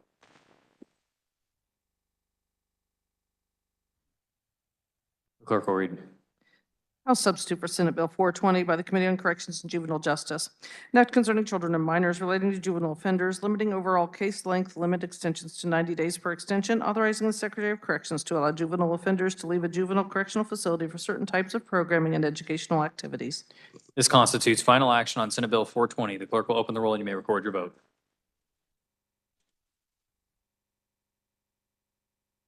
Has every member had the opportunity to record their vote? The clerk will close the roll. Does any member desire to explain his or her vote? Does any member desire to change his or her vote? Representative Osmond votes aye. Representative Martinez votes aye. Are there any further changes? Seeing none, with 122 having voted in favor and 0 against the passage of Senate Bill 420, the same having received a constitutional majority, the bill is hereby declared passed. The clerk will record the vote.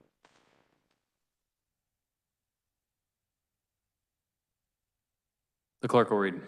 Senate Bill 362 by the Committee on Local Government, an act repealing KSA 19-26-120 relating to the expiration of the Sedgwick County Urban Area Nuisance Abatement Act.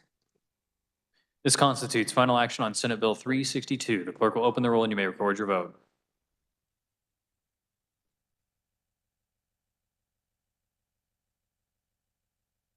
Has every member had the opportunity to record their vote?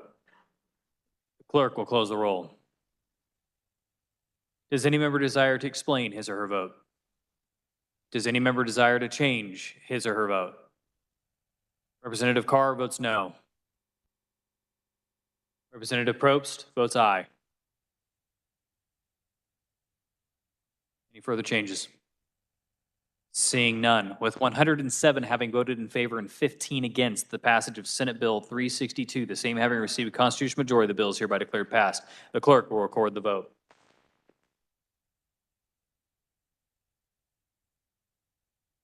The clerk will read.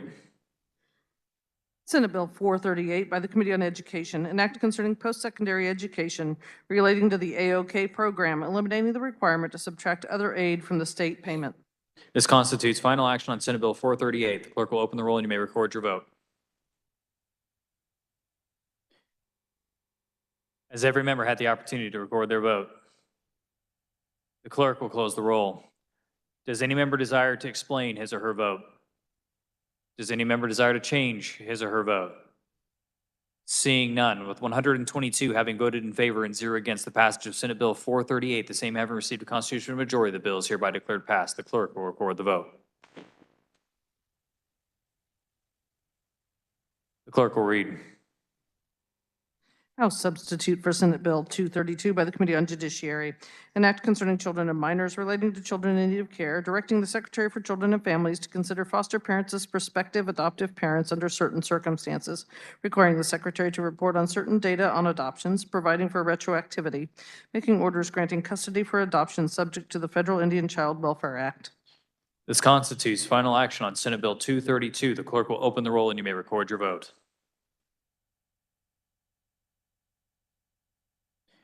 Has every member had the opportunity to record their vote? The clerk will close the roll. Does any member desire to explain his or her vote? Does any member desire to change his or her vote? Seeing none, with 84 having voted in favor and 38 against the passage of Senate Bill 232, the same having received a constitutional majority, the bill is hereby declared passed. The clerk will record the vote.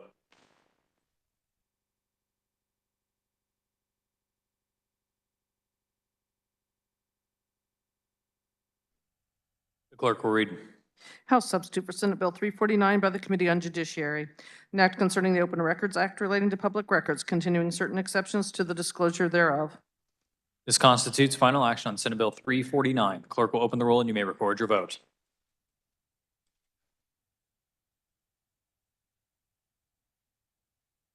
Has every member had the opportunity to record their vote? The clerk will close the roll.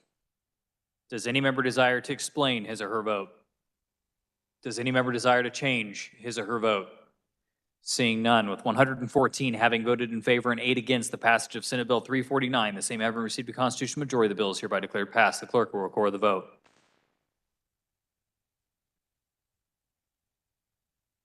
The clerk will read. Senate Bill 379 by the Committee on Judiciary. An act concerning the Kansas Probate Code, providing a longer time for notice to creditors by publication when a petition for administration or probate of a will is filed, changing the process for transferring personal property by affidavit in small estates, modifying time requirements for notice to publications related to sales at a public auction. This constitutes final action on Senate Bill 379. The clerk will open the roll and you may record your vote. Has every member had the opportunity to record their vote? The clerk will close the roll. Does any member desire to explain his or her vote? Does any member desire to change his or her vote? Seeing none, with 122 having voted in favor and 0 against the passage of Senate Bill 379, the same having received a constitutional majority, the bill is hereby declared passed. The clerk will record the vote.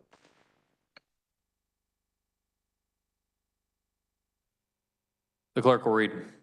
Senate Bill 500 by the Committee on Judiciary. An act concerning driver's licenses relating to failure to comply with a traffic citation, authorizing certain individuals to be eligible for restricted driving privileges, permitting individuals with restricted driving privileges to drive to and from dropping off or picking up children from school or childcare, to and from purchasing groceries or fuel, and to and from religious worship services. This constitutes final action on Senate Bill 500. The clerk will open the roll and you may record your vote.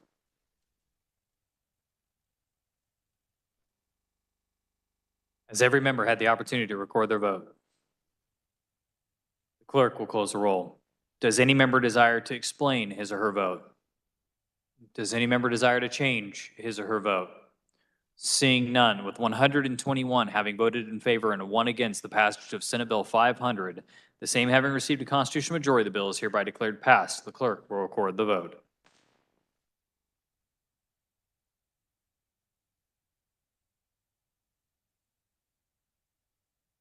The clerk will read. Senate Bill 400 by the Committee on Commerce, Labor, and Economic Development. An act concerning workers' compensation relating to coverage under the act, notice, benefits, liability limitations, definitions, evidentiary standards, hearings, admission of evidence, procedures, settlements, and other matters. This constitutes final action on Senate Bill 430. The clerk will open the roll and you may record your vote. Has every member had the opportunity to record their vote? The clerk will close the roll.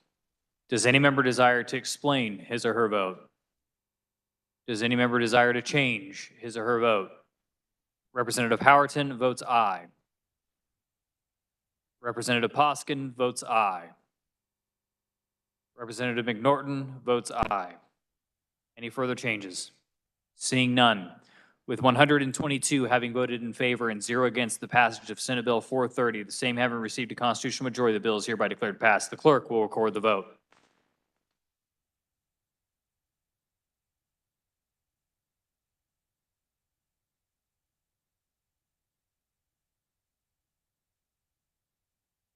The body will stand at ease.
The House will come back to order.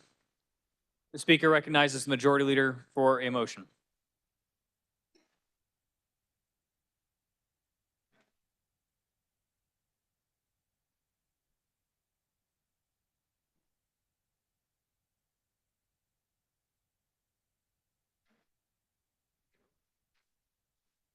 Mr. Speaker, I move the House resolve itself into the Committee of the Whole for the purpose of considering those items under the heading of General Orders. You've heard the motion. All those in favor signify by saying aye. All opposed, no. The ayes have it. The motion carries. The Speaker appoints Representative Hoffman to chair the Committee of the Whole.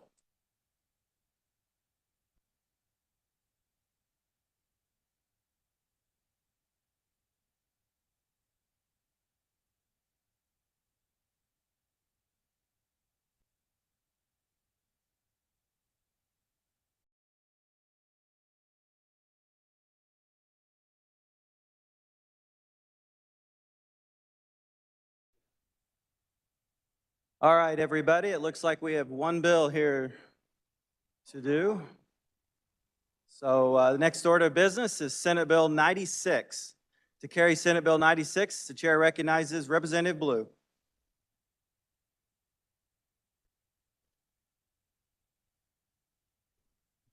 Thank you, Mr. Chair. There were committee amendments. I move the adoption of the committee report. You've heard the motion. All those in favor say aye.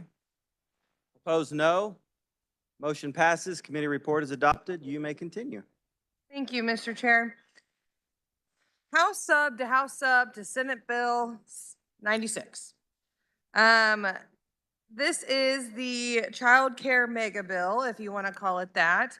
And what I'm going to do is I'm going to go through the bill. What's in 96? What were the committee amendments? Then I'm going to have I have a technical amendment to go over. And then we have a compromise amendment that then I will explain, and hopefully it'll be here by then. And we can go from there. So what is in Senate Bill 96? So in the current form that we have, it increases the ratios for child care providers. It decreases the square footage for children from 35 square feet to 28 square feet for indoor. I want to let you guys know on that. There's been some concern about what is in Universal Building Code when it comes to this. And so one thing I want to let you guys know is in Universal Building Code, remember, in the state of Kansas, we're at 2006. Not saying that this has anything to do with it, but I'm just letting you guys know we are at 2006, and many counties and cities are already they're at least at 2018. Some are getting ready to adopt 2024. And what I mean by that is already in what they are going to adopt, it already states that it's at 35 square feet. So what we are doing is we are setting a floor. So because you don't have to adopt the whole entire fire code, the Universal Building Code. So what we're doing is we're having a state minimum at 28 square feet. One thing I want you guys to think about when you're thinking about this is schools, it's 20 square feet that they have to have. So just an idea of reference. The next thing we're doing is we're removing some rules and regs that are currently in rules and regs. For example, we're not requiring children's teeth to be brushed after they eat after every meal.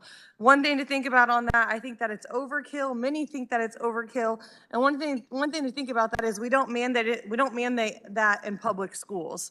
So we want to take that out. And the other thing is for individual hand towels, it states right now that you have to have an individual hand towel for every single kid, and there cannot be a community towel. We're putting in that disposable towels are completely fine, so forth. The next thing is we're allowing the secretary to create pilot programs for drop-in programs. So drop-in programs are your YMCAs and your Boys and Girls Clubs. So we're allowing the secretary to go through that. And then also there is in section 7, it does say that there can be temporary waivers. They call them exceptions. That is still allowed. because it was, reported to us that KDH&E has had to do this roughly 600 times, and I don't know the time frame. So clearly it's needed, but I think that shows too to us that we need to be having some change here on the state side if we're allowing all of these exemptions and so forth. So what did the Commerce Committee do, and what was the Conference Committee report that you guys voted on? Conference Committee report inserted House Bill 2785, which I called the Child Care Consolidation Bill, which is what you guys have heard a lot, and the governor talked about it in her State of the State and how it was really important to her.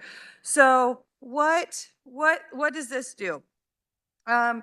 So what we did in committee was we moved, so what this bill does, first off, let me go back. What this does is it creates the Office of Early Childhood. And so under the Office of Early Childhood, and I'm gonna go ahead and I have an extra copy that I'm gonna put on the majority leader's desk for anybody to look at since we can't have props. See how I got around that? So if you want to look at it, you can, but it's on one side it shows, and when this was distributed in Commerce, on one side it shows basically when it comes to childcare that the funding and all the people involved are spread across so many different agencies, and it's really hard to find out who's doing what, and are people doing duplicative work, and all of that kind of stuff. And just think, it's hard for us to understand. Imagine how hard it is to understand for a parent trying to figure and navigate this whole system. So what this does is on one side it shows where everything is on the flow chart. The next side, it shows that it's creating the Office of Early Childhood. And then underneath that is the Executive Director of the Office of Early Childhood.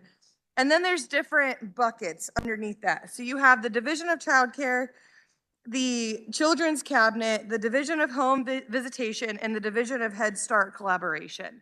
So with that, this whole structure right here is 97 FTEs. So 97 FTEs. So if you look at the fiscal note, you may be thinking, oh my goodness, they're growing government. We're not growing government. It's pulling these FTEs from all these other agencies into one. All we're doing is it's creating one FTE, and that is the Executive Director of the whole Executive Director of the Office of Early Childhood. And the Office of Early Childhood yeah, well, I got to go into the amendment, so let me stop there. So that's what that is. How it currently is, as it's written in the current form of 2785, it was, or as it was introduced, it's an MOU underneath the Department of Admin. So what the committee did was they moved the entire office under the Department of Commerce, and then allowing a breakout budget of this office so it does not get stuck in the massive budget of Department of Commerce. Moves the Children's Cabinet above the Executive Director of Office of Early Childhood, and then change the voting members of the Children's Cabinet. I want to say those things that I just said right there, all of that is going to be fixed in the next amendment. Not this first amendment, but the next amendment. So please don't get hung up on that. The next thing is we added clarifying language that the legislature can appropriate funds from the Children's Cabinet, example as in the Key Fund and CIF. Currently, we have the authority to do that, but there seems to be some miscommunication, and so we're just making it even more clear that we as a legislature are the appropriators of funds for the state of Kansas.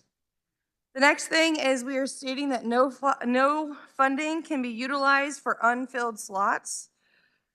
The next thing is creating a surveyor certification. So imagine a surveyor essentially is somebody who is an inspector for these child care homes and centers and so forth. And so we're creating, there's a lot of problems right now in rural Kansas. There's not really a lot of problems in the urban areas, but it's in the rural Kansas areas where the surveyors are contracted by just contractors with KDH&E. They're not state employees, but they're giving information out and the rules and regs are up to interpretation. And let's just say you can talk to two of them an hour apart and they're not in the same conversation and they hypothetically are going to give you two totally different answers. And so what we did was, instead of creating and putting them all underneath KDH&E, no, it's still going to be the same. So you're still with your local health departments and so forth, but we are creating a certification process that KDH&E will do. And then they also have to have a continuing education program for the surveyors at least annually. And so say that one of these surveyors is still not doing their job, or they're giving out wrong information or something, then KDH&E now has the teeth to go in and put that surveyor on essentially an HR improvement plan. And if that still is not done, then they have the right to pull that certification from that surveyor. So this is compromise language. This has been an issue for many years. I've worked with economic development directors who are trying to build all these centers, and this has been an issue. And so I've ran this language by KDH&E, and they also support it. The next thing we're doing is we inserted Senate Bill 264, which is increasing the tax credit for parents. So currently, right now, it's 25%, and we are increasing it to 50%.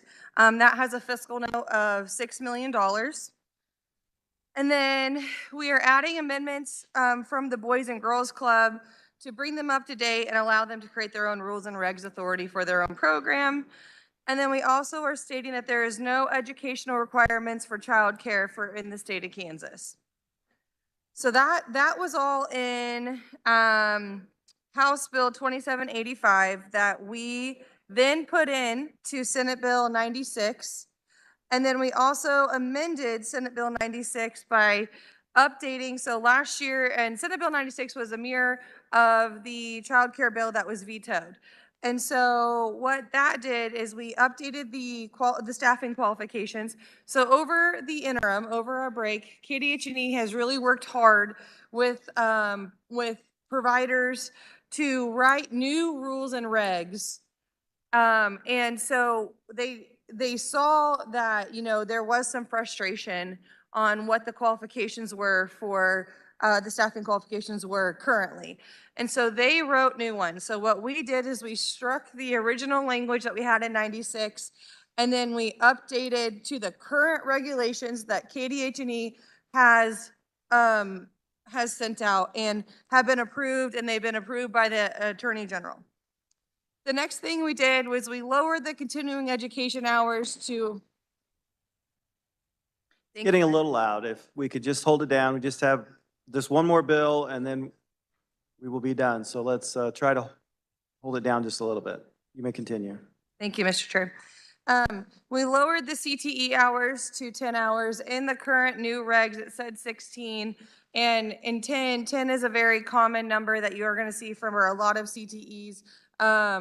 So for instance, one example is when it comes to attorneys, they have to do 10 CTEs plus ethics. So we felt like 10 CTEs was a great compromise. There was a lot of discussion about allowing 15 passenger vans. That was in the new rules and regs. And so we just put in, yes, you can use 15 passenger vans. You don't have to, but you have the ability to. The next, on updating the square footage for outdoor portion, again, that is something that we wanted to put that into same ratio as what the indoor is. So we changed it from 75 square feet to 60 square feet. And then there was discussion on safety codes and fire codes. So with that is what we just voted on. And I want to say in committee, when we were hearing the bill, I was very upset that because I went through the task force packet that we got, that the governor's task force that they had on early childhood. And it was pulling all of these FTEs, and it was over 400 and some million dollars that we were discussing. But I have to thank the governor's office on providing us with a what the staffing is and what the funding is. So the new office, just so you guys have an idea, we're looking at, like I said, it was 96 moving over FTEs plus one new FTE. And then their budget of like what we're looking at is around $184 million. So just so you guys have some context on that. So that is in a nutshell what the bill is. And then I have a technical amendment.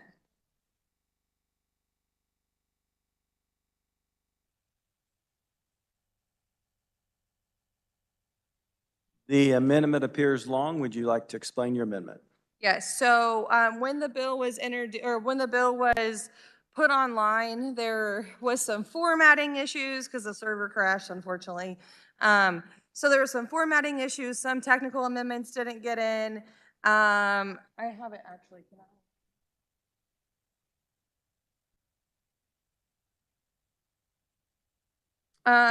There were some internal reference changes and correcting the format, and then drafting cleanup in proper style. And let me just double check if I missed anything. Technical amendment. Ensures that all effective dates are correct because there are two effective dates in this bill. You have July 1 of 2024 and you also have July 1 of 2026. And so because we mirrored the two bills together, we have to make sure that all the effective dates were proper. And then that's it. So I will stand for questions. Is there objection to waiving the reading of the amendment? Seeing no objection. Representative Blue, you may proceed. Or are you ready to answer questions? All right. Does anyone wish to speak on the amendment? Chair recognizes Representative Probst. Thank you, Mr. Chair. This is a necessary amendment to clean up some of the language from all the amendments and the things that we've done to this, so I support this amendment. Thank you. Does anyone else wish to speak on the amendment? Seeing none, Representative Blue, you may close on your amendment. Thank you, Mr. Chair. I close. You've heard the motion by Representative Blue to amend. All those in favor say aye. Opposed, no.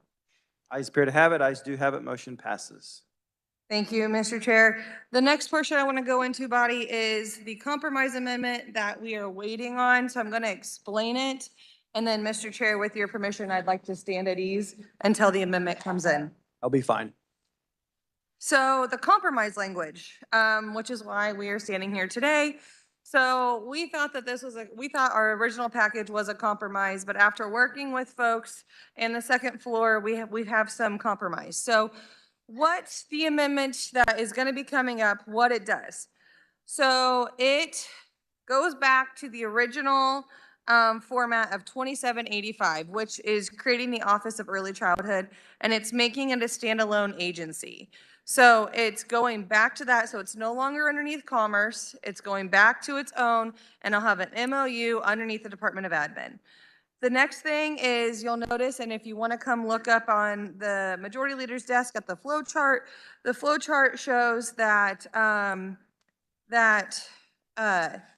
we are moving. So originally we had the Children's Cabinet above the Executive Director, just like a board of directors, and then the Executive Director. So what we did was we moved it back down to where the Children's Cabinet and Trust Fund is, and then we moved it back down to where the Children's Cabinet would go.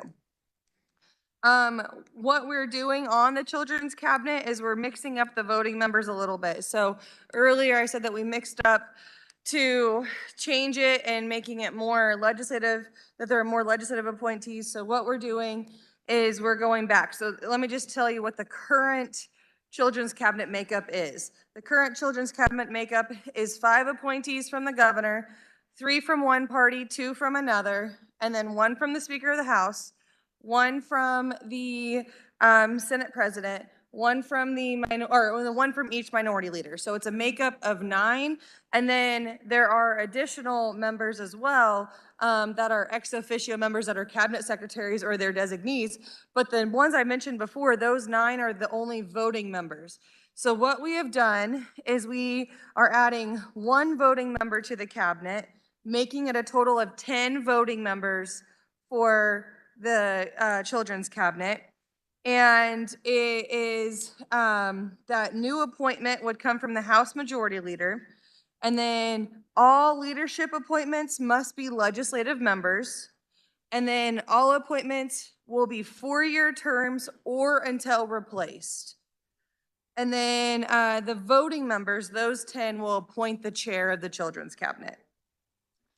The next thing we did is in our bill, we did put rules and regulations authority. We gave it to the Children's Cabinet. And what we're doing is we're taking that rules and regulations authority away and we're giving it back to the executive director, just like it was stated in 2785. We are striking all the ratios from the bill. This is one of those really big sticking points. And by striking all the ratios, we are also putting in directing KDH&E that they must update their ratio tables by July 1, 2024. We removed all of the fire code conversation. There is no fire code. There's no fire sprinklers that have to be in homes and so forth. All of that is taken out. And then we are where it comes to the unfunded slots, we're stating that it's only for providers. So parents currently right now, they get the DCF subsidy. They will still get their DCF subsidy. This is only for providers. And then for the CTE, we said up to 10 hours. So if maybe in the end, the new executive director, so forth, will say they only need 8 hours, then it's still allowing that. But it just says up to 10 hours. So that is the compromise. And I ask that we stand at ease until the amendment gets up here. All right, committee, we will be staying at ease until we get our amendment.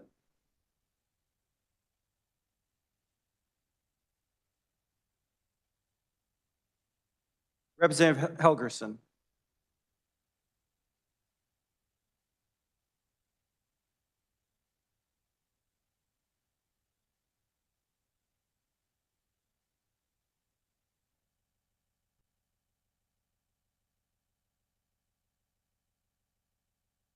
Rather than standing at ease, I have a couple questions, if the carrier could answer. You made reference to a 50% tax credit being $6 million. Was the $6 million the figure used in the House tax bill? And was that the 25% value or the 50% value? Thank you. I am taking from the Senate bill, the fiscal note from the Senate bill 264, and it was 6 million as introduced. As in, which was the 50%. which was, That bill never that bill never made it across the line or anything. So the fiscal note is what matches the exact language that we're looking at. okay, your 50% tax credit is the 6 million? Yes. Okay. You mind answering a couple questions before the amendment? Yeah. What's the purpose of the bill? Purpose of the bill is to, one, we're going through and many feel that childcare is overly regulated. So there's some regulation of red tape. We're getting rid of some red tape. The purpose of the bill is to make it easier for childcare providers, parents, and government to work efficiently underneath the new consolidation of the office. And then the hope also is hopefully with some of these changes that we will be able to open more slots in the state of Kansas because we are short. How much did we spend last year? On childcare? Yeah. You know, I wish I had that answer for you, but I don't have it because it's spread everywhere. Okay, we'll leave it at that. Thank you, Bert. That's enough. Just for history, many, many years ago, I'm the one that started the $50 million. And there are times I've kind of kicked myself because of the bureaucracy that started in this process. We're asking ourselves, let's create a whole new agency because we don't know how much we're spending. Is it 100 million? Is it 200 million? Nobody is going to tell us. Maybe we're not demanding it at the second floor because the second floor now wants more bureaucracy. They don't talk about this, but they came in and said, first of all, we want $13 million of SGF dollars. And a few of us in appropriations started laughing. Do I have some real problems with this? You better believe it. In the budget committee, my final question and first question to the representatives of this idea was, is this the new entitlement for the governor? Is childcare the new entitlement? Now, I don't care if it is, but I want to know it. Now, because all other things are going to flow from that. What do I mean? Well, first of all, they haven't mentioned that most of this money that has been spent over the last few years are ARPA dollars. Those are those federal dollars that came that we built facilities for child care slots. Okay, so we have these slots now created. How are we going to pay for them? Are we going to give subsidies to businesses, and this may be a great idea, tax credits in order to get people in those slots? Are we going to use direct federal dollars if they're available? Do we use state general fund dollars? And that was partially why, because I looked at the budget and the taxes that we just passed, and I said, do I have to create a budget line of $20 million for direct appropriations for this? They wouldn't answer the question. They came back and brought the question, briefed the Appropriations Committee earlier this year. That was also my second question to them. Is this the next program that we're going to have to underwrite across the board? If we do, we develop the plan. They took the bill to another committee. You know, I know I'm in the minority here. I can see it in my Democrats' face. Everybody wants to have child care. But believe me, you better have some real clear ideas about creating another agency, an agency that you're not even going to control.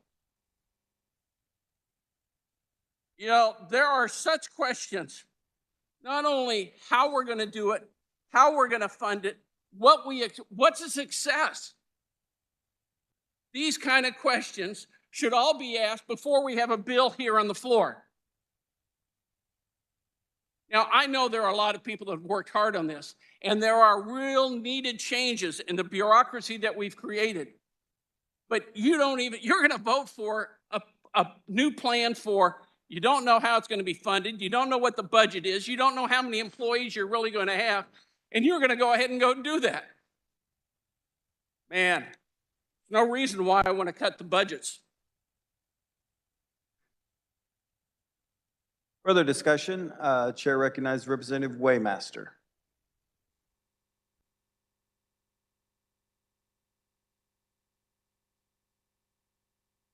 Thank you, Mr. Chair. And I just kind of wanted to discuss some of the items that was spoke by the ranking member from the Appropriations Committee.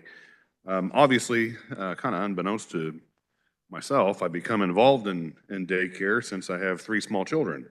And so I've been dealing with it ever since my first son was born. And then actually, when he was just a couple months old, we did a tour in North Carolina where we talked about early childhood development, early childhood education, childcare. And we went to different stops in North Carolina. And there was a big group of us. I mean, I know the representative from Beloit attended that. And what we learned on that trip in North Carolina is kind of like the pinnacle of how you address childcare and childhood needs in the state of North Carolina. And other states have been looking at how North Carolina has put this model into place.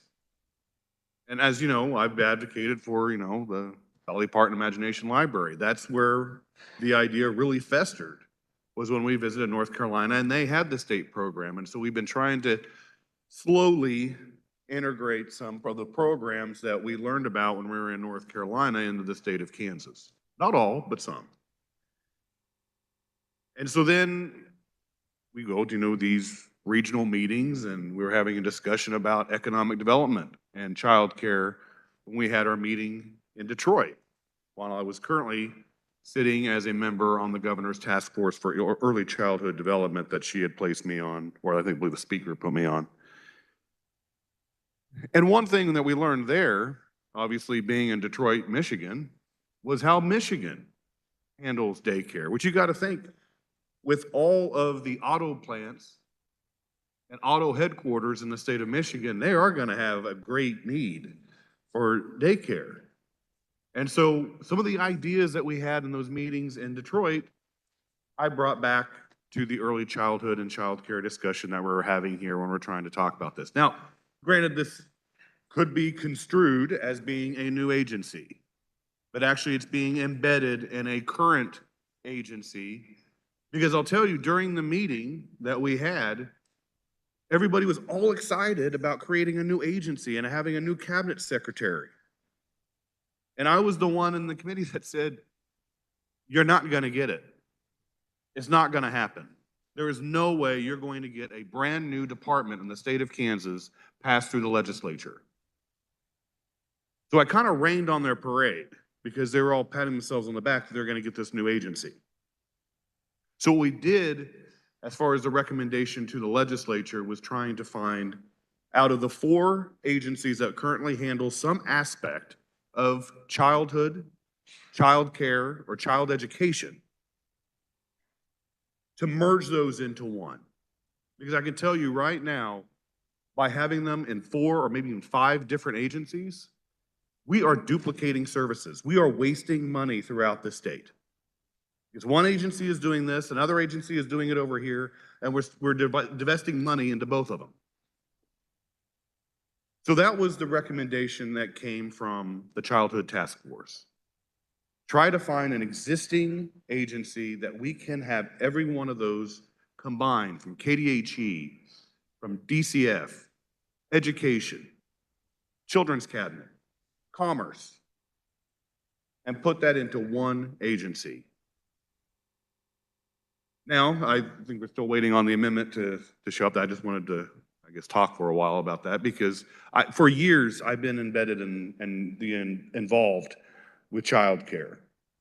From the trip to, well, first from my son being born, and then the trip to North Carolina, the discussions we had in other meetings that I've attended, and then also being on the task force. So that was the purpose of creating, I don't want to say creating, of embedding this into an existing agency. Because I did not want to create a new department. I did not want to create a new agency. I did not want to expand government. But childcare is a need. And it's evident when you travel the United States. It's a need in other states. And the group that basically implanted this in the state of North Carolina, the Hunts group, was the one that came to Kansas and directed our conversations in regards how we need to first set it up. And that's the first step. We need to first construct how we want this to be envisioned. And then we build on that. You can't do everything at once. If you do, you're going to have a disaster. So one of the things that was kind of mentioned before was in regards to tax credits. And that's what Michigan does. They actually have a system that's set up to help their employers, where it's partially paid by the states, partially paid by the employer, and partially paid by the parent.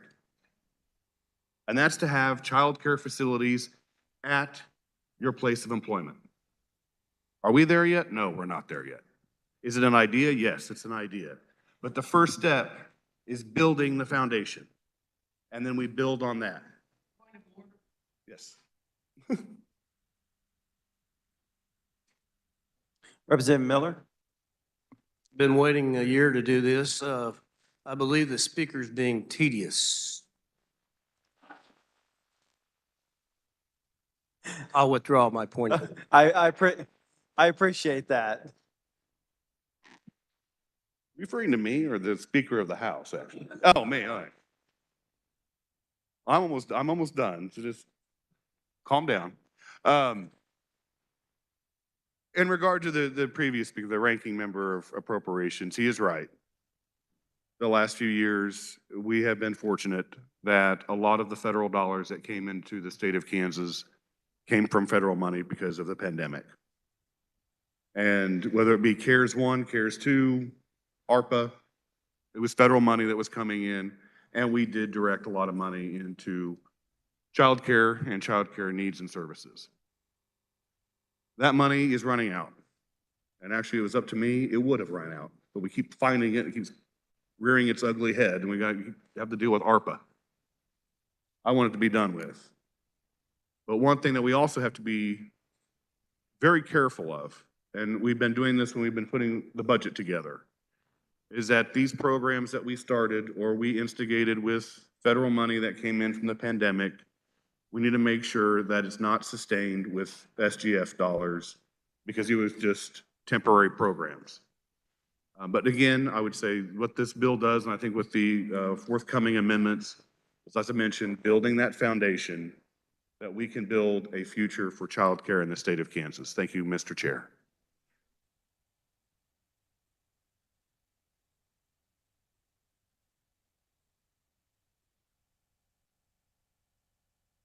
All right, seeing no one else on the queue, we are now going to just stand at ease until the amendment gets here. So we are at ease.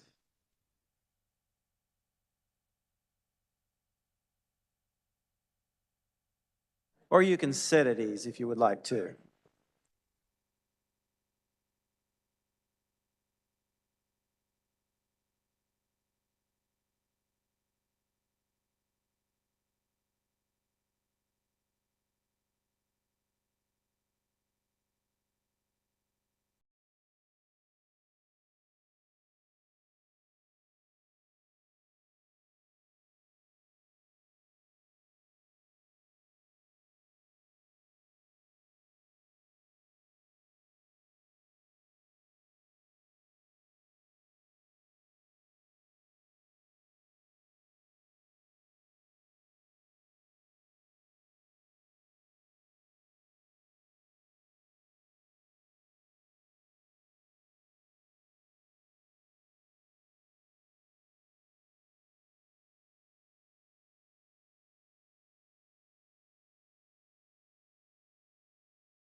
All right, committee, we're going to come back in session. The chair recognizes Representative Blue. Thank you, Mr. Chair. I have an amendment. It better be long. It's only 3 words. Will you explain your amendment? So I explained it earlier. The only thing that's not in there is due to the time restraint, so forth, is that we need to, the majority leader getting that extra appointment, so making it 5 to 5 did not get added in there, just due to the time restraint, and I didn't want you guys to sit here and wait all night long. So that was not added in, and if it goes to conference, then we can address it there. And that is my amendment that I explained earlier. Does anyone wish to speak? Well, is there an objection to waiving the reading of the amendment? Seeing none, does anyone wish to speak on the amendment? Chair recognizes Representative Probst.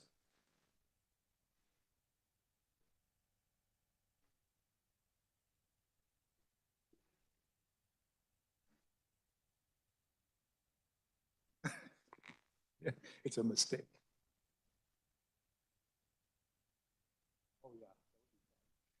You trying to make this take longer? Thank you, Mr. Chair. Would the carrier amendment stand for a few questions? Hi, pal. How you doing? I'm wonderful. How are you? We've got to talk quite a lot here lately. We have I feel like you're my work wife. Oh, yeah. It's been so long since, oh, hey, I'm okay with it.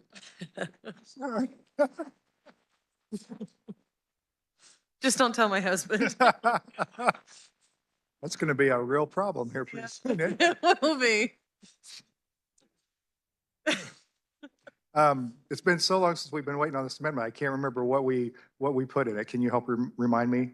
Yes, un momento.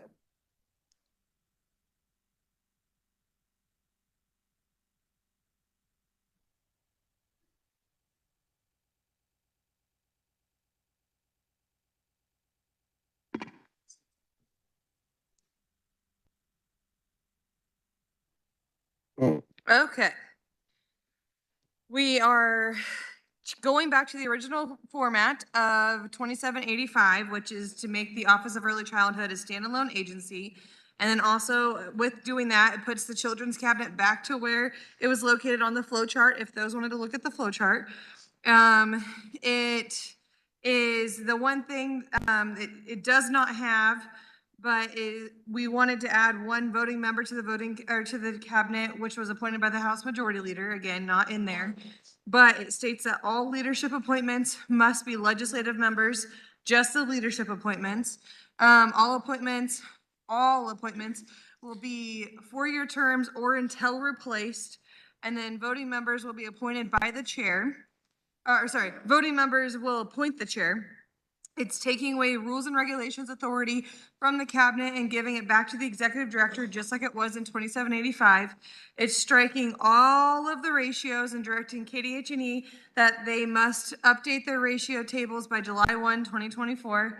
Removes the fire code portion, keeps the unfunded slots portion, but just states that it's only for providers that we're discussing on this, and that CTE is up to 10 hours. Thank you. And I just want to make sure a couple of points of explanation. Can I look at this okay? Okay. Sure. You talked about we intend to have an appointment. We're going to take one appointment to the Children's Cabinet from the governor and give that or we're adding one. That's right. We're adding a position to the Children's Cabinet and giving that to the Majority Leader. And that's currently not in this amendment. It's not. But that and some general technical fixes to definitions, we've agreed that when we get to conference, we will fix those things and make sure that's added back in and make sure we straighten out all the language discrepancies that have existed. Is that right? Yes. Okay. The other thing I want to just address, because maybe people who haven't been as steeped in this as you and I have been the last couple of weeks might not know. This unfunded slot thing, there's an idea that maybe there's some funding for slots, daycare slots that are not filled, but there's some funding for them. You and I actually have a disagreement based on the information on this. your belief is that's happening, and the information I have is that it's only happening in very rare instances with early Head Start, and it's to allow one child to transition out and another child to transition in. However, the language here makes it very clear that this is just to make sure that we are not inadvertently or intentionally subsidizing unfilled slots so that providers or centers can say, I'm only going to be at 70% capacity, but go ahead and get paid for 100% capacity. Is that right? Yes. And And does not affect the parents at all. It's just the providers. so a parent who misses a week or 2 weeks because of a serious illness or anything, if they're still receiving a subsidy to pay for that childcare to retain a place in a childcare spot, that doesn't affect them. It only affects providers being paid to keep slots open and not fill them, correct? Yes. Okay. I think that's all the questions I have right now. Do you still need my laptop? Well, let me look. I think we're good. Okay, great. Thanks. All right. I will say, I appreciate everyone's patience. There's been a lot of work on this bill and a lot of conversations. So one, I appreciate everyone's patience today after a long couple of and heavy days on the floor. But also there's been a lot of discussions and a lot of back and forth, and there's been a lot of moving parts on this to try to get it right. And I support the amendment. I hope you'll support it too.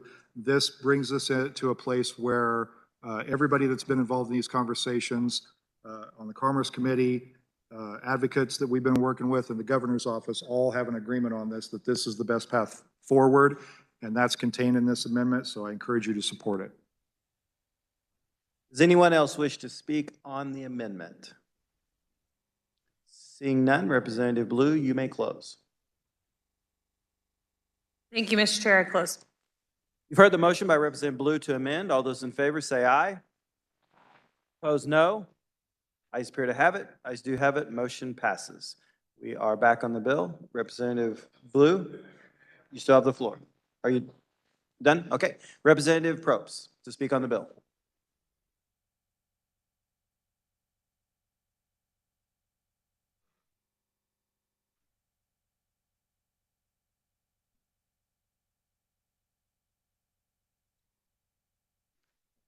Thank you, Mr. Chair. I will be brief, or as brief as I can be under the circumstances, but I do want to hit a few points here. Again, I want to reiterate how grateful I am for the willingness to work with the members of the Commerce Committee. We had to take this on, and it's not a topic that we're well-versed in. This would typically run, I think, through another committee, but we were tasked with this, and everyone kind of came up to speed and tried to learn as much as they could on this. And Representative from Great Bend and the chair and the vice chair of the committee were very willing to work with me and hear my ideas, and I appreciate that. And I think that we have a very good product out of that. And I appreciate, I mean, we've seen in the last couple of days some real good examples of what happens when we work together. And I've always believed that if we do work together, we're going to blend different ideas and get the best policy that we can get. So I'm very grateful for that.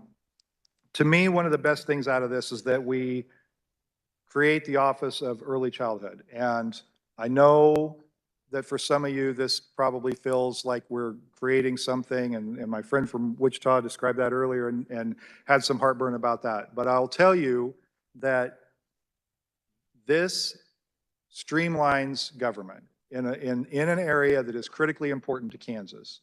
We're taking a system that is scattered across 4 different agencies who, by the way, have completely different missions than a core mission around childhood. KDHE has a number of divisions they focus on: the environment, health, childcare falls into that. DCF has a number of things they have to focus on. Putting this all into one department is going to make it easier to manage, and it's going to make it easier for us to know how the money's being spent.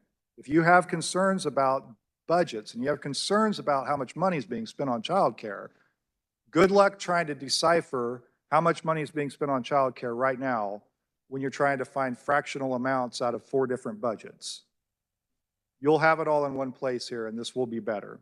But I think more important to that than that is the fact that it will be a better experience for parents, for providers, and it'll produce better outcomes for children.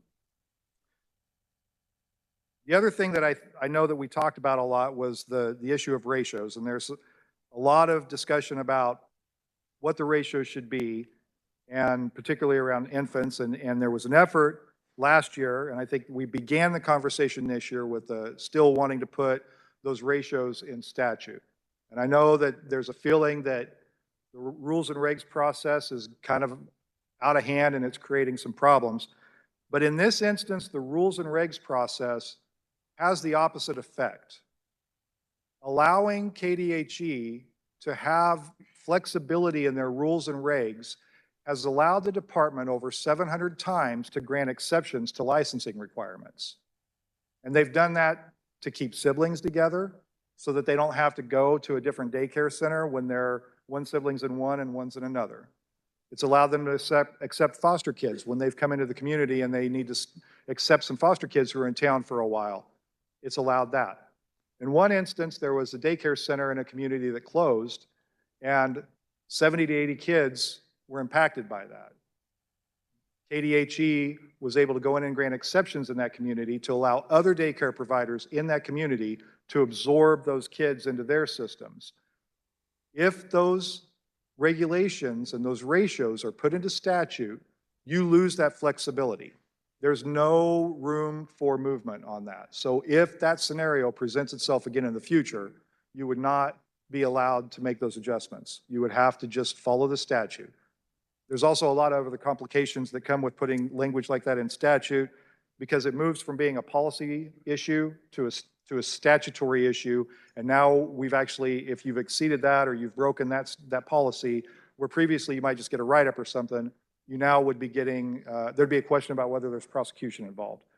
In this case, keeping these ratios and these regulations out of statute is a much more flexible and much more workable solution for providers. The third thing I want to talk about on this is that it's really what Kansans want.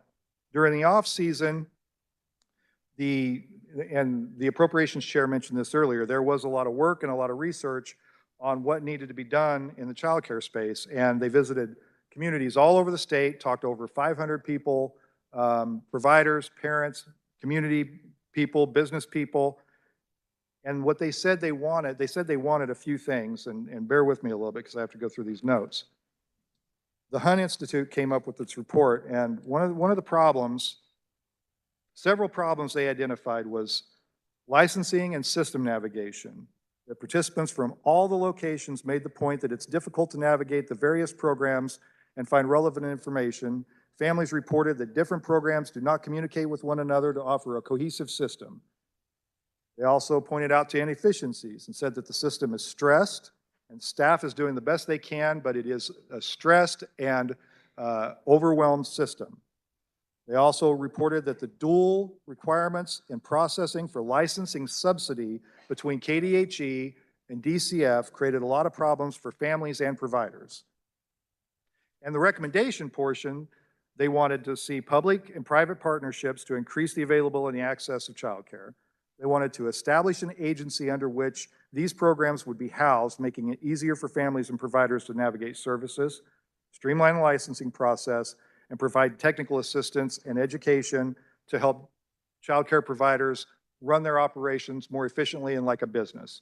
So we have a lot of discussions in this building about policy and regulations and who's winning. In this scenario, it's very clear that Kansas have told us this is what they want, and we're giving that to them. And I think that's an example of where we're really putting ourselves aside and thinking about what's good for Kansans. You know, my experience in talking about childcare, and I haven't had to do it consistently, but I had a conversation probably 20 years ago with a group of business leaders talking about the looming problem of childcare, that we needed more of it. There wasn't enough. It was affecting their workforce. People were not as productive. They were missing work because they didn't have childcare available to them. And here we are 20 years later, and we're still having these discussions. So I think, and it's come to a critical point in the last several years, as we've heard from people that this is a critical need. It's affecting our workforce. It's affecting the ability of people to enter the workforce. And I think this bill gets us on the path of where we need to be and definitely moves us in the right direction. Because at the end of the day, what this really is about is trying to step out of this building a little bit.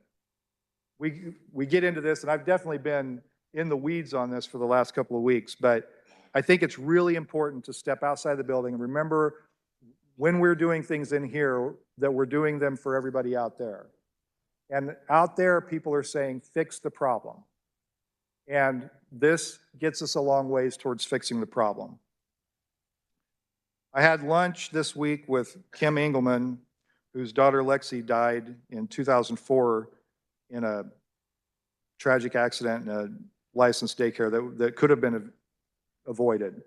And a lot of the regulations that we're talking about that are in place were in response to that. And I think we have to remember that. There's a lot of regulations that we may not like, but most of the regulations dealing with childcare centers are in direct response to a death or an injury or something that if you were the parent of that child, you would find wholly unacceptable. So we have to make discussions and we have to make policy decisions, but we also have to remember the humanity of this too, and that at the core of this, we're talking about children. This whole conversation's had me think about my experience, and I remember some of the things I had to do when my kids were young, and they're grown now, but we had to rely on friends and family for childcare. We had to move them from one daycare to another based on availability, based on what we could afford. Some of those places were not so good. We had one daycare center where we had a bad feeling because my son's behavior was getting a little weird, and we thought maybe there's something going on with daycare, and we went, and he was basically being parked in front of a television all day. So these are the things that in this system we're trying to improve upon. Then I know some of you met my granddaughter Lila, who was here during spring break, and part of the reason she was here is because I like having her around. But the other reason she's here is because it was spring break.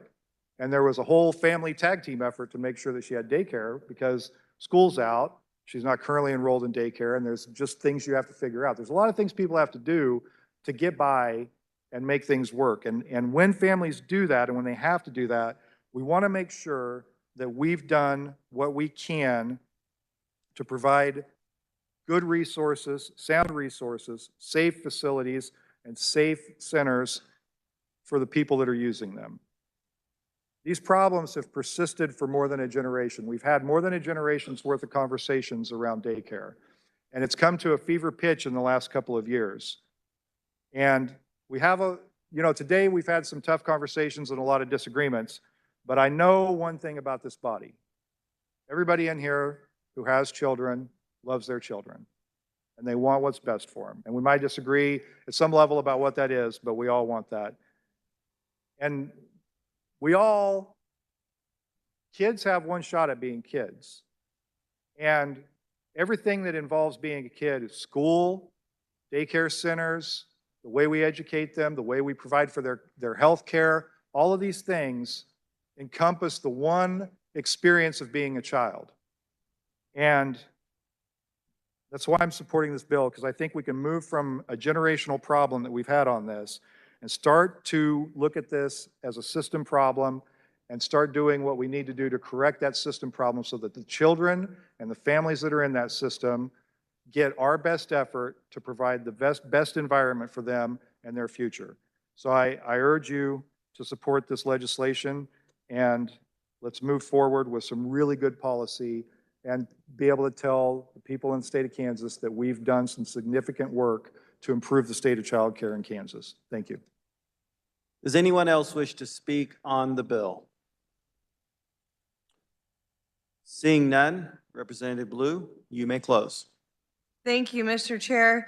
I appreciate the remarks from the ranking member, and this has been a all-session work to get this bill where we are. And again, it's one of those things for a compromise. Everybody gets a little bit of something and everybody doesn't like something, so forth. And I think this is a true compromise bill. And I ask that when the committee rises and report out House sub to Senate Bill 96 favorably for passage. You've heard the motion by Representative Blue to report Senate Bill 96 favorable. All those in favor say aye. Opposed, no. Ayes appear to have it. Ayes do have it. Motion passes. This does conclude our general orders. The chair recognizes the majority leader. Mr. Chair, I move we rise and report. You've heard the motion to rise and report. All those in favor say aye. Opposed, no. Motion passes.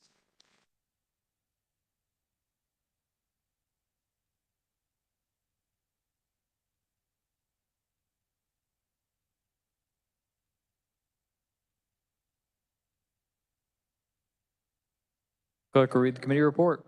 Mr. Speaker, your committee of the whole recommends that a House substitute for Senate Bill 96 be passed as amended. The speaker recognizes Representative Hoffman to adopt the committee of the whole report. Thank you, Mr. Speaker. I move the committee of the whole report. You've heard the motion to adopt the committee report. All those in favor signify by saying aye. All opposed, no. The ayes have it, and the committee report is adopted. The speaker recognizes Majority Leader Croft for a motion. Pursuant to House Rule 2311, I move that an emergency be declared and House substitute for Senate Bill 96 be advanced to the order of business final action. You've all heard the motion. All those in favor signify by saying aye. All opposed, no. The ayes have it. The motion carries.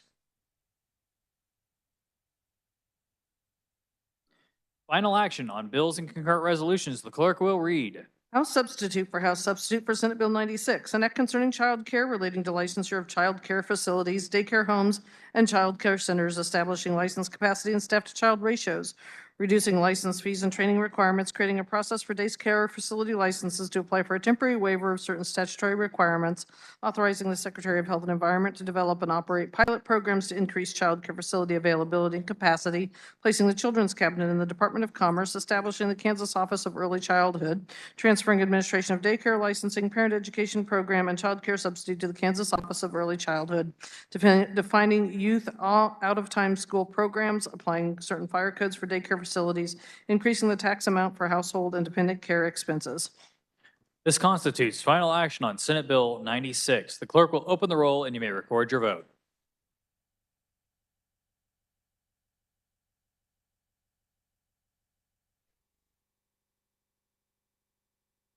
Has every member had the opportunity to record their vote? The clerk will close the roll. Does any member desire to explain his or her vote? For an explanation, the speaker recognizes Representative Johnson.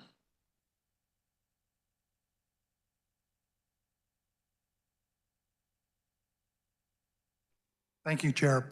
I would like to be allowed to abstain because I am a board member and supervise. My wife works at the daycare. My daughter-in-law is on a board member for a large faith-based daycare, and I think it would be inappropriate for me to make a vote. So I'd ask for permission. Thank you, sir. Are there any other explanations of votes?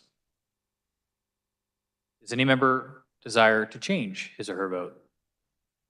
Representative Riley?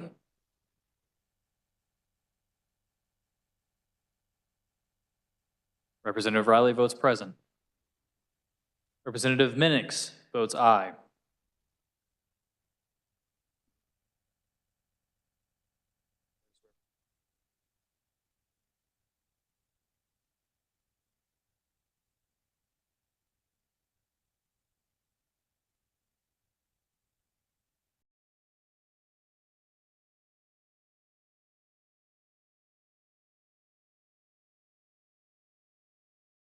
Seeing 10 hands, a call of the House is in order.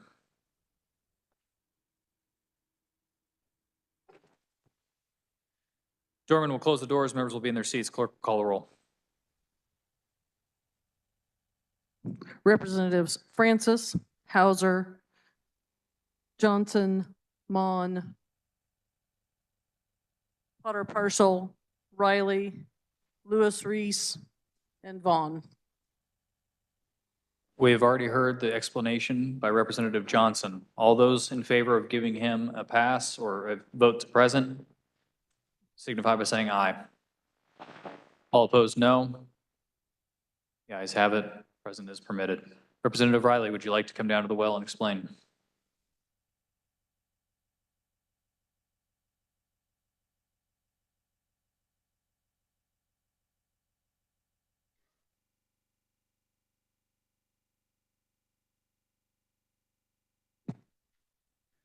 Thank you, Mr. Chair. So I mentioned in caucus today that I own a daycare, and this vote would definitely influence the people that rent from my facility, and I would ask for a present on this. You've heard the explanation by Representative Riley to vote present on this. All those in favor signify by saying aye. All opposed, no. The ayes have it. Representative Riley votes present. Not seeing 10 hands, call is raised. Seeing no further changes, with 107 having voted in favor and 10 against the passage of Senate Bill 96, the same having received a constitutional majority, the bill is hereby declared passed. The clerk will record the vote.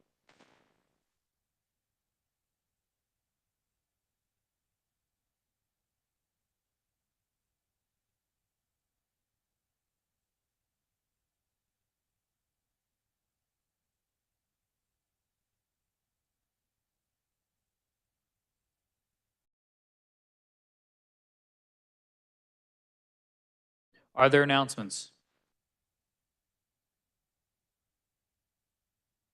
Speaker recognizes Representative Will Carpenter.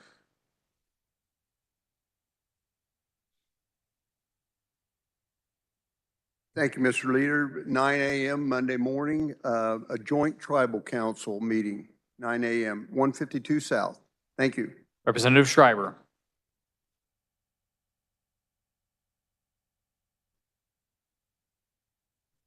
Thank you, Mr. Chair. Last reminder, Monday evening is going to be the Special Olympics shrimp peel. On Monday morning, on a point of personal privilege, we'll have some Special Olympians and their coaches here. So if you have auction items that you'll be bringing in on Monday, just plan on bringing them right to the over by the Expo Center where we'll be having it. The shrimp peel, we'll get those on there.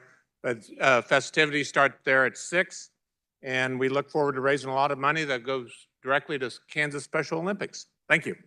Representative Landwehr.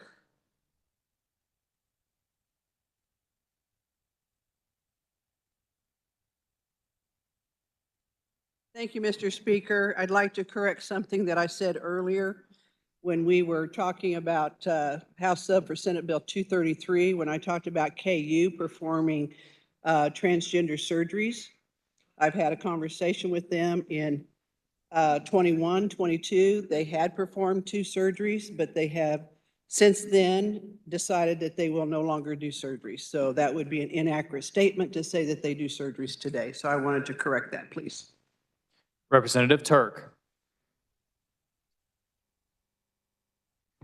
Hey, for anybody lucky enough to be here tomorrow, and God forbid if that's the case, but if you are around, it is officially Kansas Armed Forces Day, and the governor will be signing a proclamation saying so. There will be military units in the second floor set up. So if you're around, just go and chit chat with the warfighter. Thanks. Representative Stogsdill.